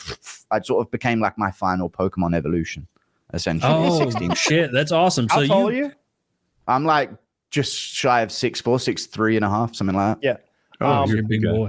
So you may not know this, Taylor. MMA Guru here was also derided online for his size at one point until he appeared in person for the first time that I ever saw you when you were in South Africa with driz du Plessis, who I love and whose loss I mourn still to this day. Yeah.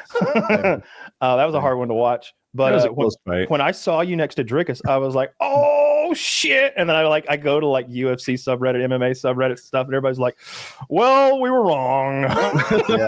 Oh, were they calling you like a little squirrely bitch, and then you ended up being even big? like That's funny. professional fighters and people were like giving him a hard time, saying there's this fat little short kid from England who's talking shit. And then you showed up and you're like a giant king next to driz du Plessis. Dude, these professional Can you find fighters that picture, Zach? I don't think I saw it. They seem to be like Tom Cruise, where they lie, they do a little bit of fibbery, a little bit of lying. I'm this big, I'm that big, I'm gonna do this, and then you get someone who doesn't have a dog in that fight standing next to him, and it's like, I know how tall Harley from Epic Mealtime is. He's 6 foot. He's 6'7", and so that guy is clearly not what he claimed of 6'3", because Harley is a foot towering above him. Yeah, DDP is big though. He's a big guy, but the thing is, these guys have to make weight, so they're like holding them. I bet if I caught DDP off season, he'd be a lot more bulky. But he's like staying within shooting range of 185, which isn't. You can see his bicep vein definition, like he's standing there at like yeah. I'm in better shape than this body now. fat. I'd say. But Why is he in those skin tight shorts? Is that the most comfortable thing to fight in? Yeah, he was just training. Yeah, that was his thing. But I had the angle on him here. It's hard to see, but I'm only like a couple inches taller than him.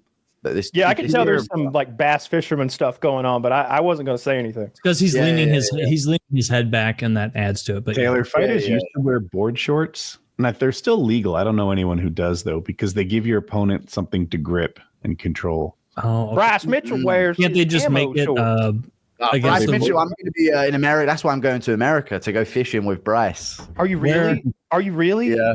Dude, that's a dream come true. I would pay $10,000 to have like a fishing weekend with Bryce Mitchell. Wait, is Bryce Mitchell the guy who's like, Jesus is coming back?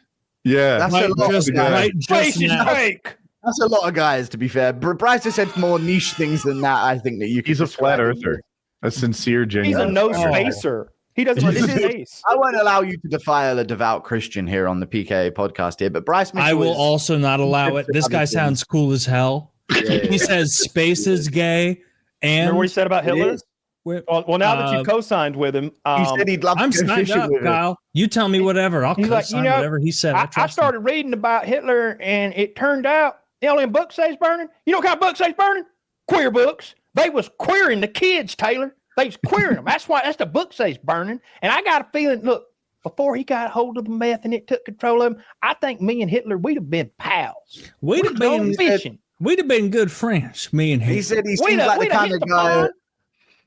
Yeah, he seems like the kind of guy I'd like to go fishing with. Hence the documentary I'm about to do in America called "Fishing with Bryce," where me and Bryce Mitchell are going to be going. Just might put me in muddy water, and maybe I'll.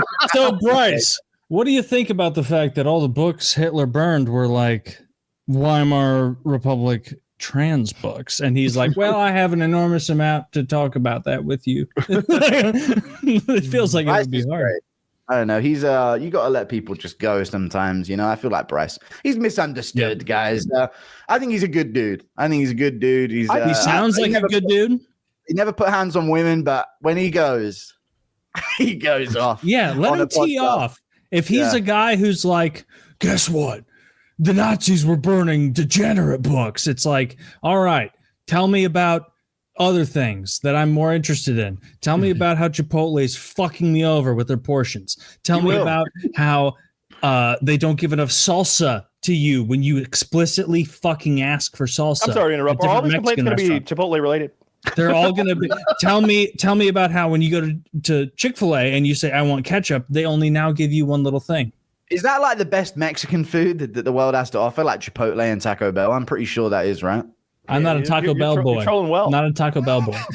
I'm actually in America, and they try Taco Bell for the first time, and they say, "Oh, this is the best I've ever had." Oh. I'm actually in a little bit of a multi-front race war as far as condiments go with the food I've been eating, because I have this fucking Chinese guy who will not, no matter what. I ordered I've gone to the restaurant once. I ordered it multiple times off my phone through DoorDash when they're closed to the public. And every single time I order, I get a similar order, and my girlfriend and I get stuff. And then 2 seconds later, unlike every other fucking DoorDash app, he calls me and he's like, this Taylor? And I'm like, yeah. And he's like, what sauce you want? And I'm like, I want like 5 chili powders. I want like 4 sweet and sours. I want like 2 duck sauces. He goes, 5 chili powder, 4 sweet and sours, 2 chili duck sauce. I'm like, yeah. He goes, okay, we take care of that for you. We're a little busy tonight. I may take a while. And I'm like, that's fine. Take care. And then he hangs up. And then every fucking time that food is delivered, and there's no sauce. There's no sauce ever. He bothers me with sauce requisitions, and there's never sauce there. And that was the same problem I had today with this brand new fucking Mexican restaurant that popped up a few miles from my home. And I see on their big placard, they're like, we do breakfast tacos and breakfast burritos all day. And I go, fucking hell yeah. Because it was like, I was doing some errands this morning, and it was around probably 11 a.m. And I was like, I want a breakfast burrito, and I want it with steak. And I pull around and I order that, and I say, hey, I want extra salsa, and you don't have to give me the salsa verde. I want extra and all of the spiciest salsa you have. I want whatever the spiciest salsa is, give me extra of it. I pull up to the front like a fool, and I assume they've listened to my bidding. I put my bag in the side. I start driving home. And then not only have they not put extra salsa in there, but they've spent, those tiny little containers they put salsa in at breakfast restaurants? Sure. Those teeny tiny little things. They put 4 of those in there. 2 of them were sauce. 2 of them were salsa verde, and their salsa verde tasted like jalapenos were a black market food because they weren't in there. It didn't have the flavor. And so my man needs the spiciest salsa in all of Missouri. I need the spiciest salsa. No, Tapatios is not the same, dude. It's not the same. Is it Tapatios? No, you're pronouncing it correctly. I'm saying you're not understanding the point, which is that they did not deliver to me the salsa I was required. And I got through half of my burrito, and then all of my salsa was gone. And so I had a full fucking half burrito. And do you know how dry that shit is? Because these motherfuckers really want heavy on the potatoes. Not enough eggs, not enough meat. This is a real first world problem. God gives these are the real discussion to its strongest soldiers, Taylor. Yes. Well, if that's the way it goes. All gave some gave all. Yeah, but what about beans on toast, guys? Let me weigh on this as an Englishman. Beans on toast, they would have to be some very delicious beans. It's good. I hate the slander of it. It's good. Beans on toast. You saw is that when genuinely Taylor good. slandered beans on toast? I didn't see him slander beans on toast. What was this? Now let's get into this conversation. Let's about get what's- it. Yes, Well, You're not around Let's go. about British food. You guys, and also it's inexcusable, frankly, because the British already had a full British breakfast. You got the mushrooms in there. I'm all in on that. You got the fucking roasted tomatoes. I'm all in on that. You got the sausage. You got the bacon. You got the eggs. And then you throw in this weird addendum that is beans. And it's like, this is a bad thing. Beans But are not a breakfast we're food. being bombed by Germans. What don't you get? We have to eat like this. This is we can't just have mushrooms and It's not pretty sure they 43 don't. anymore. yeah, well, to a lot of people with PTSD still it is. Okay. Fucking That's why this But you weren't there. Why are you eating the beans? It's been a It's million just years. Yeah, look at tradition. that. God Look at beans damn are it. good. Blood You pudding. guys are Hold on. talking about We've- Mexican food. we've- Beans are good. We've looked at this photo, and it's not that beans are inherently bad, but imagine deleting the beans from the center of this photo and how delicious that breakfast would look. Because I love mushrooms, love tomatoes. I don't know what that fucking puck You is. know it's I think blood it's pudding. I think it's blood You know it's sausage. blood pudding. The regular Really? sausage, How the long do regular you bacon. play hockey before you don't recognize a puck? Well, I recognize it as a puck, but that's like the blood. And I would eat the blood sausage too. And also, those eggs look fucking fake. But the beans in the middle are the bad thing. And the fact you guys hang your hat on that is something that needs to be avoided. If I could just Heinz makes the beans. if I could not just y'all. if I could just speak to the queen, Dig her up, then get a shovel, mate. 'cause the king. Then who's the king? Yeah. Charles. Some Peter. Charles. What's he up to? You make it sound like he's a new royal only thing- who just popped onto the scene and hasn't. Wait, been which there one in is a higher the adult life. which one is the rapist? from Andrew. Andrew. Well, we don't know yet. There could be more. Which but one I'd go with indeed? Andrew. Yeah. Ah, Which one it's that we easy know to ask about? which one isn't the rapist? You see? Yes. I want to we're know, really gonna Kyle. get you in You some were trouble. you We were can't talk about the tacitly royals. You leave them defending alone. beans on toast. So. I wish we had royals. Fingers crossed. Next year, maybe. Beans are good. No. Beans are good. I don't know why the Wouldn't you like a king? Wouldn't you like some princesses and some duchesses running around? You'd be like, oh, that's the Duchess of Cleveland. I'd actually be okay with that. Democracy is pretty gay, so maybe kings are what we need. But we need to find a good family. Maybe Have a good king. they're not from America, but maybe the Gretzky's. Think of his What the- records. Yeah. A I hockey don't know if player. you want him as a king. Oh, I'm sorry. More points than anyone else has ever. How about that actor that plays Is that, Ed? is that some Oh, he nonsense died. to you, Kyle? Are you serious? I kind of want an actor. Like I want to put Sir Ian McKellen in there. I want Wait a somebody with second. Wait a second. gravitas. If Too you're old. looking for the Too old. king, he's Like- already been crowned, and his name is LeBron James. And we're all speaking out of turn. King James. It's a thing. Yeah, Guru it's true. here is the only one who lives in the king country. Who would you throw in the mix? The king As of America. King of America. Damn. Yeah. Bryce It's Mitchell, tough. dude. I think Bryce Mitchell should be up there. Saying what he's got to say, dude. Addressing the nation. And let me tell you this about them books they were burning straight away. That would be so awesome. Like day one, he's like, "We didn't actually go to the moon," and we're like, "Oh, don't ruin it for us, you fucking." He idiot." released the Epstein Is files. Clint Eastwood alive? Who Yes, do I Clint view as, Eastwood like, is epic- alive. Epic all-time American. My epic all-time American references are like anything my dad thought was cool. So Clint Eastwood would be up there. Just him getting wheeled out to the He's ceremony walking or something. around. I saw him is the he other still day. walking? Yeah. He's making movies. He He's could acting yell at and empty directing. chair. Do you remember what was it? 17 years ago when Yep. Clint Eastwood was yelling at a chair at the Mhm. RNC, and everyone was like, "This guy's so old, he's lost it." And he's still making movies like Yeah, he hadn't lost it. 17 They years just didn't later. get satire. Yeah, no, they didn't understand what he was pretended doing. to- You're correct. Yeah. They They pretended not to get intentionally his. pretended. Yeah.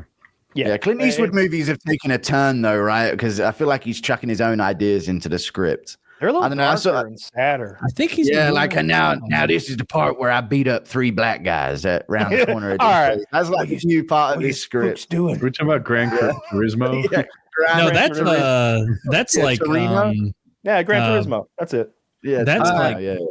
the slur Taylor guy. told me how to pronounce it. Grand Theft Turismo. The slur guy has got to be Tarantino, because he's the guy who's like, I would love to have a part in my own movie, but I have to be the guy that says the N-word a whole bunch. And it's like based, hilarious. Like just take your shoes off. I need a role in this movie, but I need to be the one that drinks liquid out of sound XP. You know what I mean? That's basically what he did. Imagine auditioning for a Tarantino movie and just taking your shoes off to say that you're in on the gig. Like, I'm not actually gay, and it's like, shut up, bitch. I have a theory about Game of Thrones. You know, Game of Thrones, the tits. Their tits are weird. I feel like they're very often quite weird looking. They were all symmetrical in Game of Thrones. It's like they had to be showing them at the audition process. Surely they had to be. Oh yes, tits. of course. Yeah. If you're going to be doing nude scenes, you especially then you had to like strip down almost always. But one of the things that the Game of Thrones in particular did, and they got some shit for this, but fuck anybody who says anything. They hired porn actresses for all the background nude people. Like whenever they're in a brothel with the Red Viper of Dorne, and he's picking out a boy and a girl or whatever he's doing, and there's like 18 smoke shows with like perfectly symmetrical titties. They're porn actors who are like happy to be naked and like writhing around on screen. It must be way easier to do. Yeah. They must have been smiling. They're like, I'm naked and my stepfather isn't even beating me. Tyrion's love interest was a porn actress too. She was. I've seen her porn. There you go. Yeah. Method acting, dude. That's some Jared Leto shit. You know, whores is whores. But she was also French, which I know you guys. Are you guys still? You have a little rivalry with the French? A little like, fuck you guys? There are no French anymore. I don't know. It's like but everyone hates France. I feel like everyone hates France these days. That's true. I think it's kind of racist and Islamophobic to hate France at this point. So you watch yourself over there, Taylor. Do you still bring up Agincourt like in an argument or anything? If you hear a French accent in a COD lobby back in the day, it's going off. It's weird. It's going off. And best believe they're understanding you, but you ain't understanding a thing of French. I do know a bit of stuff. Do they sound annoying? Like, are they smug? There's an arrogance in Europe. There's an arrogance of the French and the Dutch that people know of. It's like a known. They're very snooty, but I think they're all right. Most Europeans are all right, but why are the Dutch? There's a hatred snooty against. I don't know why the Dutch are. They're tall, so naturally, I guess they look down on people.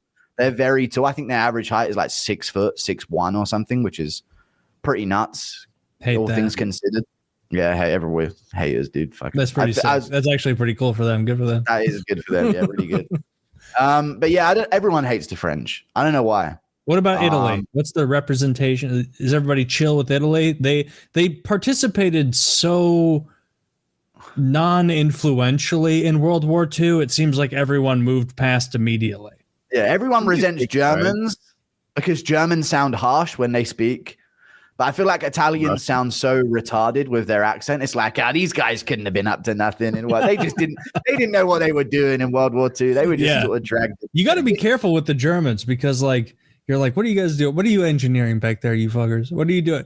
Because they're the best at the engineering shit.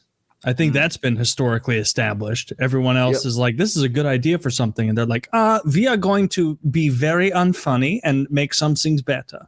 Yeah, who did that for America, right? That's you guys just poached fucking Nazi scientists, correct? It was us or them. They were. It was us or them. Operation Paperclip. We went boop boop boop boop boop. We stole all the good ones. Yeah. Which of the Europeans are the worst drivers? Which of the Europeans are the worst drivers? Oh, that country with all women, probably. Yeah, that one. No, there's like an Asian niche to the east somewhere. No, but I don't know who the worst drivers would be in Europe. I'd probably say the English because the roads are so fucked anyway that people are just fucking spinning out on them all the time. Yeah. Drunk driving is definitely a big thing in the UK because we drink young, we drive young. I saw someone on Reddit, I'm on there too much, say that he sincerely believes that even though America has a much larger population, the British could outdrink us. And I was like, yeah, maybe. I mean, I'm not helping. I can't drink. That's absurd. That's absurd. Person to person, I totally believe the British can outdrink us 100%. Like it's part of their culture. Like they can pound brews. But it wouldn't be close. We're a huge country. They're not very big. If it comes to spirits, no chance. You guys have no chance. Beers is where the argument comes from. Whereas like if is an American country boy going to be able to outdrink someone from like a proper beer drinking part, the north of the UK? That's your argument. But 30 million Irish here.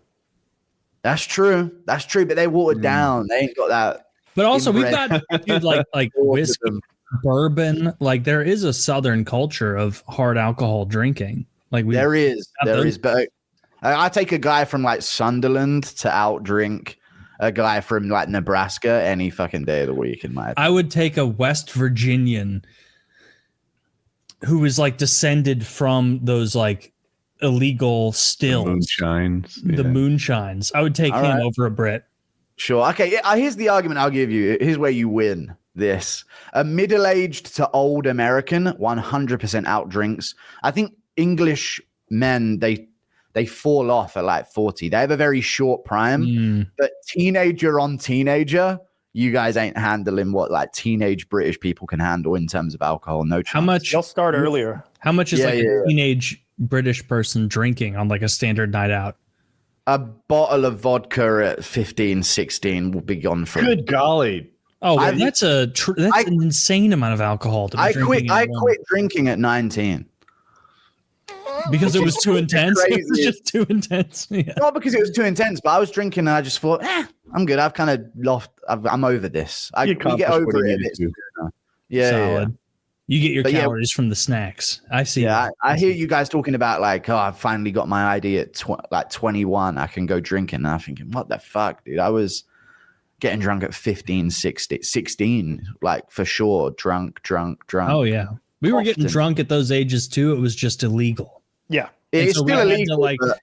We didn't have the same access you guys did. And so like we were getting trashed at like a fucking bonfire somewhere where if the booze ran out, that's all you had. Whereas you guys could just pop over to the pub, which is like, that is the thing I think is the coolest about British culture is like the pub. Like everybody seems to, maybe I've just been tricked by TV, but it's like that culture. Local pub is so neat. You just get to go there, talk to everyone in your community. It's pretty insular. And so you're seeing a lot of people. That's really cool. We're just too big of a country to have that. Yeah. That's a small town thing. I think London's very different with that. They're trying to get rid of pubs, I feel like, at this point. They're like putting the prices of pints up so much. And there's all of these. You can't smoke anywhere. So that's a big thing that's driven people away from pubs as well. Yeah, I thought you guys hang on to the smoking. You guys seem like more of a smoking culture than even us. And we were very much a smoking culture for a long time. Yeah, we are big on smoking, but there's a lot of the UK loves a good regulation and a rule to just enforce. I feel like for pubs to be a thing, you need a walking city. Like drive to the pub. Yeah, like you need to be able to walk from your apartment to it. Sure, Boston. Yeah, even Boston, not up there, but like the UK is so much denser than our country anywhere. Like it's just not even close. They have, isn't there like 65 million people live in the UK or something like that? Something like 65, 78. 78? Maybe 65. I don't know my geography like 56. That. But I'm probably incorrect. Wow, there you go. And it's also hard to keep track because I'm like, all right, this is England, and then Northern Ireland, and then the Republic of Ireland, not a part of it. They're not cool. Oh my God. And then Scotland. And Scottish people, to me, have always seemed like the fun-loving guys over there, just having a good time. They're not fun-loving. They're like drugged out most of the time. Oh, really? 70 million is the population of the overall UK. So it's very dense. England. Okay. Yeah, that's what I was thinking. Yeah. So is UK the superset? That's all of them? Yeah, you guys are still figuring it out. I'll never get it. It doesn't include the Ireland that doesn't want to be a part of it. See, it's always something. No. They're going to be like, yeah, that's England, except Wales or something. It's like there are sovereign states. What about the Isle of Man? Of the UK. The Isle of Man is a sovereign nation. I'm pretty sure it's like an independent, but not. The UK loves a good you're independent, but you're actually not type deal. I feel ignorant for not knowing the complexities of the UK. Is Wales are Welsh people pretty sick? Are they pretty cool? I'm half Welsh pretty much on my mum's side and English. So yeah, Welsh people, I think they're different. Yeah, they're different. They're different accents. Please, this is even beyond American ignorance. You have to know that Welsh like people and English people are different. That's like I'm half New Jersey and part Delaware. But they are so they are so different in the fact that, like, me as someone from Missouri, it would be like if Missouri and Kansas people were separate for thousands of years, and then we were just like, these fucking Kansasites, I hate them. They're so different from me. But also, if they were separate, but also upon many points in history tried to fight each other to extinction. That's what I think the accent thing is in the UK. It's kind of like we're still fucking alive, and going, you cunts. We remember what happened in like the 1100s, you fucking bastards. Like, because there was a part in the UK where it was just like separated by square miles of like different kingdoms and this and that. So I think that's where the accent. No one here really holds a grudge over the Civil War, I don't think. I mean, they fly those flags and all, but they don't mean the it. Civil War to Americans. That was 1 billion years ago. Nobody gives he's talking about the 1100s or some shit. No, but I'm saying to Americans, their history is so long and so rich that they can look back and be like, "Oh, you French fucking bitch! Remember 960 when we owned you?" And it's like, holy cow! There weren't even 4 digits. There weren't even 4 digits in the year yet.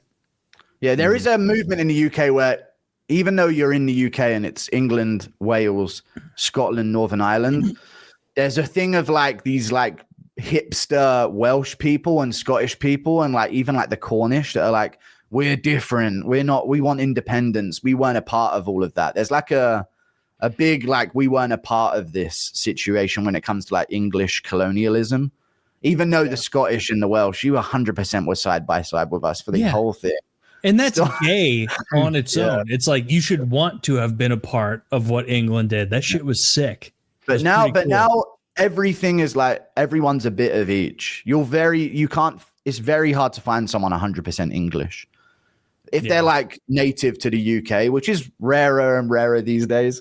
If they're like native to the UK, you'll probably be 35 Welsh, 35 English, 15 Scottish. Like you'll be a mix up of some. I'm hearing 35 English, 35 other English, 35 other English. I mean, it is. We are the same country. It's the same culture. Like it is what it is. But is the Welsh culture like what differs with the Welsh compared to the English? It's only different on like what you can insult them on. Absolutely. So it's the same culture, but the accent is different. They'll put like but at the end of their sentence. And I think Australians do that as well. And that's because New South Wales, the prisoners from Wales, were the first Australians. So the Welsh will say, that's what I mean, but. And in Australia, what's this but? Like, I don't want to do that, but. Is like they put but at the end. So there's like similar things there. But it's all the same culture, man. It's so niche, but everyone wants to be different because you forced us to be a part of your kingdom. We standing up. So it's almost like if they're around someone else, they'll ham up the accent. As like I always think it's crazy how that island is so tiny, and yet I can hear someone, even as an American, I can hear someone who is Irish and identify that as Irish. And then I can hear someone from England and identify that as English. Even from Liverpool. Meanwhile, and then like they have that crazy accents here and there, and it's like tiny. There are distances I drive regularly just for errands between different accents, and that doesn't happen in America. Like Kyle doesn't speak meaningfully different from me, nor does Woody, despite the fact that Woody is from New Jersey. Kyle trained his accent out from Atlanta. I'm from St. Louis, which the reason that most national journalists come from the Midwest, like where I'm from, is because we have the most neutral, easy to understand accent in the Western world. I sound like Bryce Mitchell. Easy peasy. That's my natural accent, is more of a Bryce Mitchell type thing. More of you saying that, God is the sun or some fucking shit. I mean, just a lot of twang and a lot of the sun's not real. A lot of southern blah, blah, blah, blah, blah. Yeah, accents are wild in the UK, but it's a town on town beef. Like I don't think Americans would get, because you guys have state on state beef, right? That's how big the country is. It's like all right. So the closest we come, and even that is pretty mild and jokey. College football comes close because you have these in-state rivalries where you're separated by 75 miles and you hate each other's fucking guts. That's as close as we can get to anything like that. I'm sure it's like that in soccer too, or football. But you guys have like the Denver Nuggets are going up against the Oklahoma City Thunder, or It's Yeah. like there's like Mhm. these rivalries that are states apart, but that's your professional level. But our professional level is Liverpool versus Manchester. And then How far are there's those cities even away? you can get it's half an hour drive, 20-minute drive. That's it. Crazy. I think that's genuinely the distance between them. Maybe 40 minutes at Yeah. a push. It'd be like if the But, Mets like- and the Yankees played each other. Yeah. How And scary even are the hooligans? within, Can you go Oh, to these games safely? you can. It's not scary. I think there's like have you seen the film Green Street Hooligans with Yeah. Frodo's in it? I can't And that believe I've guy seen that. does a horrific accent. Who's the guy? Charlie Hunnam he's in Hell's Angels or whatever it is, that thing. Sons of Anarchy, yeah. Does a stupid accent like that, and it's like a really bad English accent. It's known in the UK for being I thought he had an terrible. English accent. I thought he was naturally English. He did, but he's very well spoken. He's okay, he's so not of the gutter. You know what I mean? it's He's very not a proper. geezer. Yeah, he's Yeah, been to yeah. elocution classes. Being able to Exactly. drive half an hour or 40 minutes or whatever and arrive to people who speak differently than you is so crazy to me as an American. I just don't get, because like Go in to Home sports, Depot. the St. Louis and Chicago are principal rivals in most major sports, and they are 6-hour drive from us if you go straight north and hope for the best with traffic. Like that's the closest other major city. It's 350 miles or something. But even within Liverpool as a city, there's two big pro teams. It's, are you a Liverpool supporter or are you a Everton supporter? And people that are proper scouse, like fucking this and that lad, and they'll chew up like that type of accent, like Paddy Pimblett level scouse. They're major Liverpool. And then Yes. there's more of like a well-spoken scouse that they'll call Wolves. I don't know if I'm butchering this or not. I probably am. No, This is how it works does in the Scouse UK. mean someone from Liverpool? Yeah. Scouse means someone who is Scouse from Liverpool. This is, I think it's This like is the redneck, like a low class liberal. Oh, yeah. okay. I think it comes from like Irish immigrants to the UK. They stopped in Liverpool, and they say, I don't know if this is the truth, but they had like this pot of stew that they called a pot of scouse. Okay. So they used to make that. They were called scousers, and they spoke like that, lad. This is their fucking accent, lad. Hey, man, need to start talking, like lad. accent almost. Like it's That's a when I great hear accent. Pimblett- That's fun. I'm Yeah. really good at hearing accents and like understanding them, even if they're thick. But when Pimblett is on a roll, I'm like, Yeah. ooh, I got to squint to understand this. And he's always going to breakfast items as well. You couldn't get more English associated. You're a fucking sausage, lad. It'll go off. Dude. Someone's a sausage. He does do You that. absolute fucking mushroom, lad. He hasn't called someone a tin of beans yet. Fucking but hand the verdict's still sanitizer, out. boy. Is that an insult there? A tin of beans? That's Any food item you're called, he'll call someone a cabbage, like He anything. does. I never put that together. He's constantly calling some breakfast item.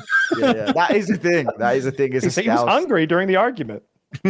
He's making weight. He's UFC Also, to handled get him cabbaged perfectly. is to get fucked up as well. I think. is he getting a title Okay. shot? I read about how he's in line. No. Well, He's not. the delay is always the thing in the UFC where you see a delay, you think, yeah, something's not according to plan. If they had the announcement, they would have made it because it's November and that card's in January for Los Angeles. So I think Arman Saruki and Dan Hooker's happening in November. And I think they're waiting to see if Arman wins and calls out Ilya. You can't course he'll deny win. him. Yeah, he will I don't win. think much of He will Hooker. win. Like Hooker's like a bottom of the top 10 or something perennially. As a fighter, I agree. I really like him though. Yeah, I think he's one of the sickest fighters ever. I think he could like go to war with like a Gaethje or a Holloway, but it's just against the well-rounded MMA fighters. I don't think he's not got one of the that elite. level. He's in not him. even a gatekeeper, frankly. But I Well, really he is a appreciate him. gatekeeper. He is a gatekeeper. Wow. Not of like the He is championship, MMA Guru. but so I he's guess- a I'm not he's a gonna argue. gatekeeper of the top five. I was like, I'd say he's okay, a then. top five gatekeeper. Yeah. He is good. Dan Hooker's very good. He beat Gilbert wanted to- Burns. He has like I wanted to get sneaky a fight wins prediction across his from you. resume. Go on. Shevchenko Weili. I don't think you love women's MMA quite or maybe you just let me tell you how I feel about women's MMA. I think there's only ever been in the UFC like 4 good female fighters that are technical, well-rounded, explosive, and have like the power to shut a fight off when they want. Shevchenko's one of them. I've always liked Valentina Shevchenko. I think she's kind of cute. I like the gun shit she does. I like that little dance she does. I like the little twirl when she whoops somebody's ass. I like that she's merciless. I saw her almost murder that chick that time with those elbows while fucking homie looked on with his fucking heart. And Priscilla Capoeira or something, right? Yeah, it was brutal. He was like, I was letting her be a warrior. Fuck you, dude. Anyway, she's taking on Wei Lee. Wei Lee's dropping the straw weight straps, stepping up to her. Shevchenko's a little older now. She's not quite the Shevchenko from 5-6 years ago. She's not as snappy with her kicks. She's not as on her toes. She's not maintaining that distance. She's getting touched by people that I didn't think could touch her. She nearly lost her last fight to Fiora. I'm going to go towards Zhang Weili. This is the card that's happening, depending on when you post this, maybe this weekend. It's literally the weekend after next, right? Yeah. After this one. So, Zhang Weili. I've got Zhang Weili there. I just think there's also lighter man skill is always brought up in MMA, and it does apply to the women. The straw weights are technically better than the bantam weights. It's just a gravity thing. Yeah. And there was a time when Rose looked like a goddamn technician before whatever happened to her brain, before she had that mental. Pat Barry seeped into her. Turned her into a rugrat or whatever. Nah, she was 14 when that happened. She was good after that. Oh, yeah. Listen, there's actually an interview where this guy like Mitrione or some shit. He said, "Listen, man, I was there at Rose's 18th birthday, and he waited, man." And I swear to God, he said that in an interview. It's fucking wild, but that's that situation. But I think Zhang Weili beat Shevchenko because you got a good eye there. Shevchenko's not the same. She's not dominating women on the ground anymore. She's not as snappy to where she can head kick KO someone. And you know what else? I watched the Embeddeds, and I saw one with Wei Lee one time. This is like 3 years ago, maybe. She was in China in her poor ass house. Maybe it's propaganda over there, so who knows? Maybe she's got like a mansion somewhere in her poor ass Chinese house. And she's like, I train and I eat and I train. And she's just like, she's like a machine being crafted like a fucking Rocky IV over there. And there's a lot riding on women's MMA. Like I know they want that Chinese market bad too. Like almost as bad as they want that Indian market. But I think if there's a close, Shevchenko's got a lot of close decisions recently, and I think you're right. If there is a close decision, they're going to go Zhang Weili's way in the way of China. She won't stop Shevchenko. No, I don't believe that. No, I think she'll win a close split decision, screaming moment, China stand up, billions of people in the market. But I know what you mean about the I train, I sleep. She's like, if there could be a female Dagestani with a career of anything, that would be it. It's just wake up, train, sleep. She's very in that way of it. But Shevchenko's, she's been around. She's been on top for a while. This is something new for Zhang Weili. You know, this is a new challenge. That's big in MMA. So I do think Zhang Weili is going to be, and I agree with you. Most women in the UFC aren't very good, but there are some decent ones, like men heavyweights, like a bunch of fatsos and like 5 athletes. And I'm in kind of better shape. I won't sit here while you disparage BJ. Yeah, yeah. I can still picture Ronda, her like, and that fight with Ronda. That's when we watched that in a movie theater. That was that same card. With, was it? That was Conor was on that card too. Betchko Hale? Yeah, we watched. I think Ronda versus. Yeah, it was that same card. That I don't think she was on that card because you told me about the 4 horsewomen or whatever. I didn't know any of that material beforehand. You're like, you see, Kyle, this Bache girl has beaten all of Ronda's friends, and now Ronda's going to avenge them. BJ was so outclassed. I just think she's funny because she was literally certified public accountant 6 months before that fight. That's how they all are. Like they were drawing from a very shallow pool of athletes for women's MMA. I hope it grows in the future, but I think if Ronda had been a legit like goated champion, she'd have got a lot of little girls into it. But the current roster of female champions don't exactly inspire little girls to be like them. Yeah, maybe little boys. Is that what they're hoping for? Oh yeah, they're hoping for a girl getting her face punched in to inspire more girls to want that. Well, that's not what Ronda was, smoking people and being charismatic and beautiful and a bad bitch. And like, you know, she was on Howard Stern and she was on every late night show and she had everybody like shining her wheels. Turned out she was like one of those. It was supposed to be her in Roadhouse, not McGregor. 1914, like just the earliest adopter of something who isn't that great in the scope of it. She's a judo Olympian.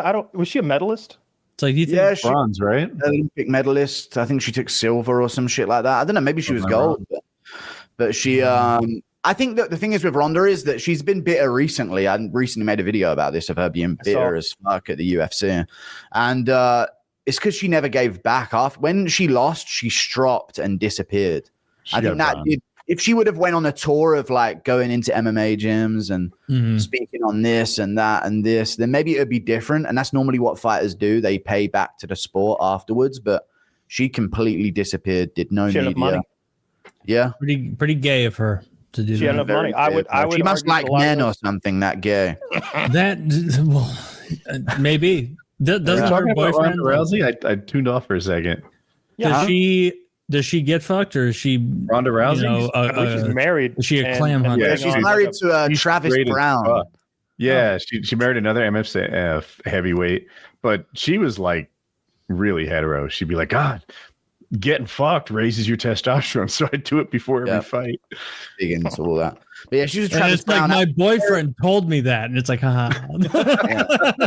yeah. And cum is good for your skin. I'll co-sign. Dana White told her that one.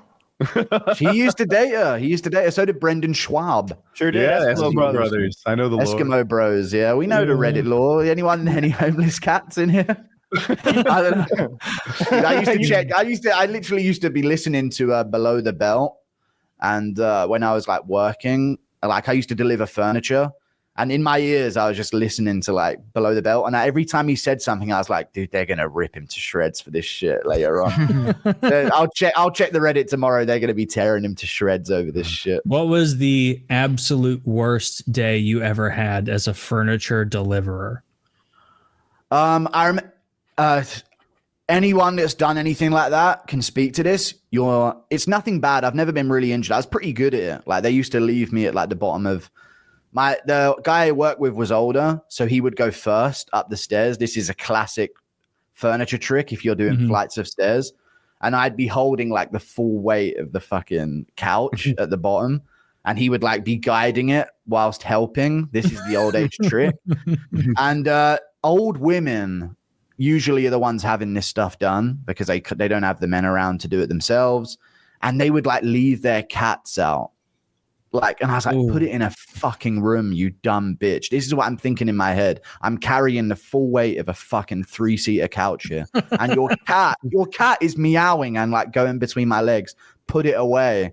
And it was just all it would take. Anyone who's done stuff like this can speak to it. Your knuckles and fingers get fucking destroyed as you're carrying this weight, and they're like crashing into like banisters on stairs and door hinges and things like that. So that was the worst, just like potentially dropping something, and then the rage is building, and then you smack your knuckle on something, and now that's another cut, and then a cat's going between your legs, and it just builds into this rage. Oh my God. Sounds like you almost had like a why so serious moment. Yes. Is that like a Joker thing? Like a proper Joker, snap on society moment? Dude, I know you guys can probably speak to this if you've had the grueling regular jobs, but I used to be thinking like, and I'm doing this never to be able to afford a house. I was in London, which like you're New York, right? Very so I was thinking to myself, so I'm doing this forever to never be able to afford a house until I'm married? Like this is fucking not worth it at all. Now look at you. Did you buy the whole apartment complex? I'm never buying a place in the UK, but yes, I come to America. I'm doing well now. Yes, that's the plan. Yeah, I've got some connects. Bryce Mitchell said he would. What did he say? I think he said, "Dude, you come out here, I get you some land. I got a plot of land off the side. I'll farm it for you. If you just, so I'm maybe thinking of investing in some land by where Bryce. He is. Land Dude, where it sounds like Bryce is cool. Costs $7,000 an acre. Like, right? Yeah. You can buy a farm for $50,000. Like assuming you're going to be cultivating it is very funny. Where he's like, "I'll do it for you. I'll run the roller over the fucking field, mash down all those plants, get it ready for you." Yeah. He's cool. I think if you're cool with Bryce, he's cool with you. He's one of those. He's got you till the end. But if you show any level of straying from the cause, dude, he'll turn on you real quick. Old Bryce Mitchell. Turned on Trump. It was funny. He brings that Bible out, Taylor. He comes in the ring. He's he had won a fight and he's got the Bible and he's fucking fist pumping the Bible. And they're like, oh, Bryce, you got him in a fucking this and that. And you really dominated and you got your win here. How do you feel? I just want to have a moment of prayer.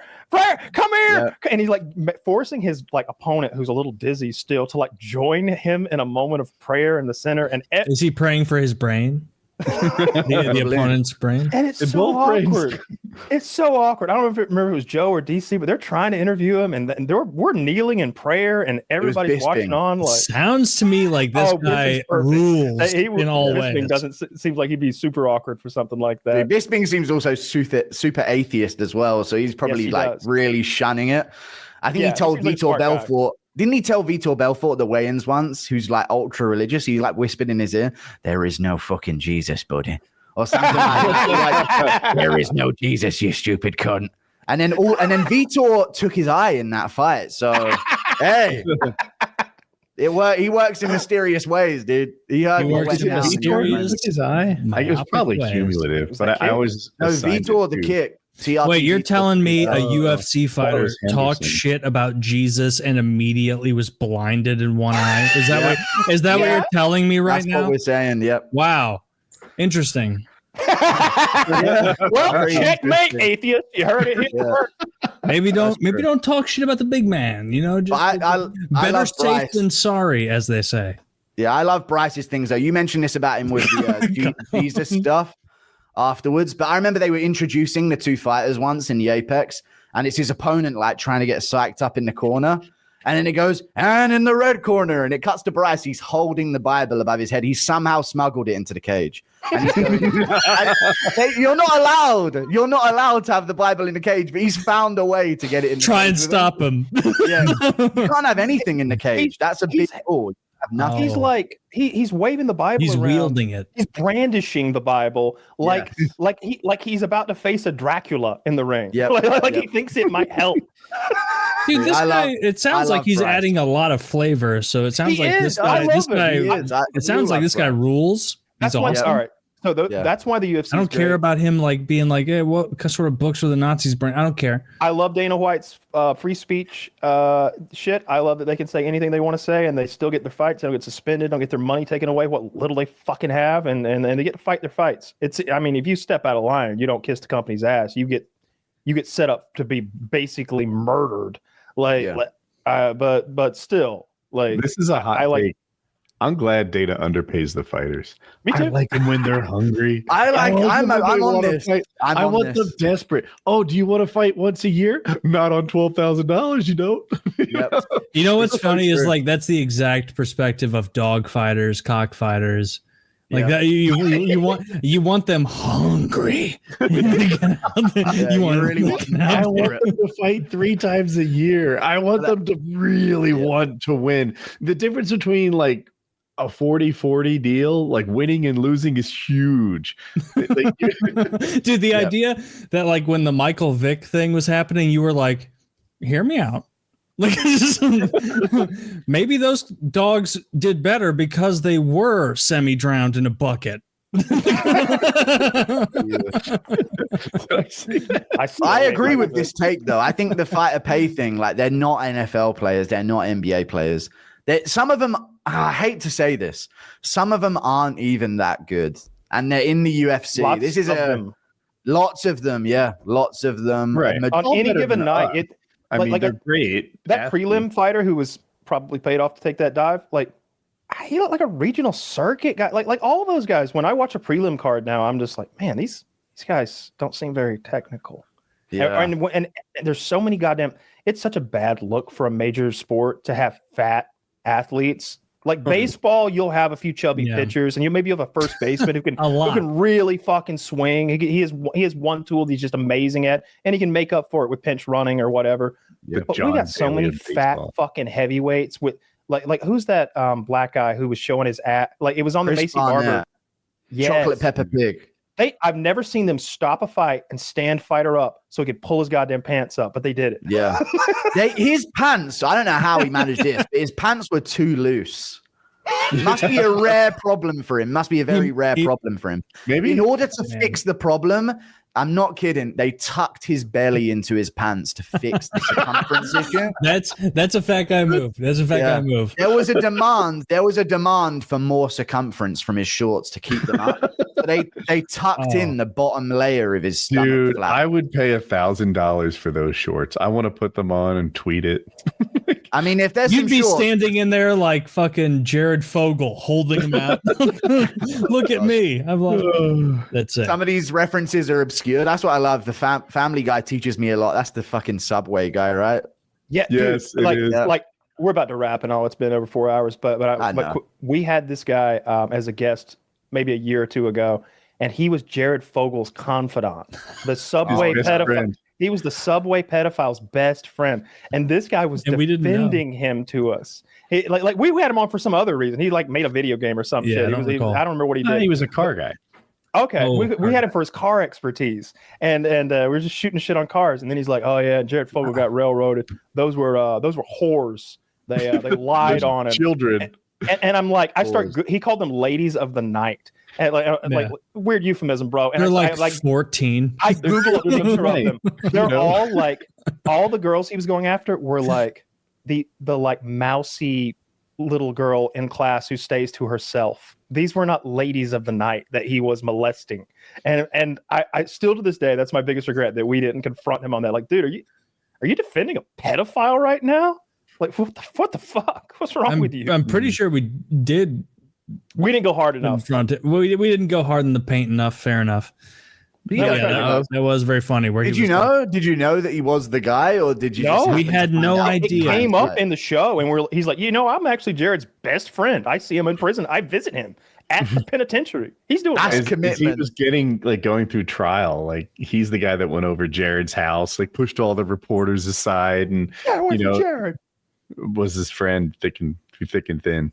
Yeah. Any other weird guests you've had on? I know I saw, MSSP, the Shane Gillis, Matt McCusker, they had like a Pat McAfee on or something. Not Pat McAfee. Him. Oh, we had John McAfee on. Yeah, John McAfee. Yeah. John McAfee. Yeah, he called me a fag for having never tried heroin. Yeah. It's true. It's actually. He was like, you know what I like is heroin, and I was like, I've never tried that, and he's like, well, a lot of fags haven't, and I was like, I've been owned. Like, I think Taylor self-admitted to being a square. I think I did admit to being a square, because anything compared to him was a square, because he was coming to us from the side of a fucking shack in the Congo. He was in like a jungle environment in a mansion with this brown voluptuous woman like serving him drinks and stuff. And she was cute. I liked her. Spewing nonsense. He was clearly mentally ill. Wasn't it? That was his assassin that he like wooed. I swear his wife now is his like wooed assassin that tried to assassinate him. Maybe because he was put in jail, and then they were like, John McAfee is in jail in Bolivia. Colombia or Namibia or whatever. Bolivia. Was it Bolivia? Yeah. And then soon after that, he quote unquote died. And then people were posting like, hey, here's 5,000 clips of John McAfee going, hey, if I am ever under too much heat, I'm going to go to South America and fake my own death. And it's like, okay, well, that kind of plays into the idea he's doing something here, like, and he'll never pop back up. But you know where he does pop up is in the bottom right of my fucking screen, because I'm not renewing. I'm not doing that. I'm never gonna renew. Random guess that I think about. We had the founder of Dollar Shave Club on. Maybe they made the funny commercials. Okay. He hated me. I thought we were friends. I hated him. I smoked a vape in front of him. He's like, "You're vaping on the podcast," and it's like, "Where do you think you are? You think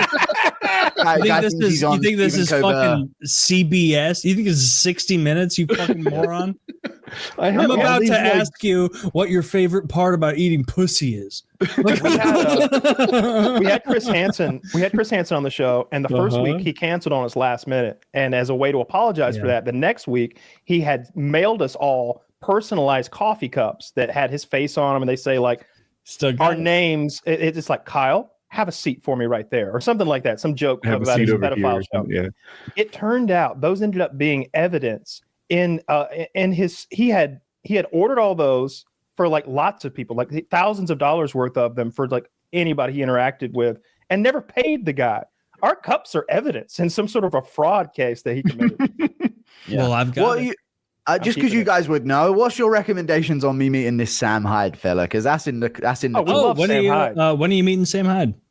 Because he's I'm going to be in Boston to New York to Nashville to Arkansas fishing with Bryce.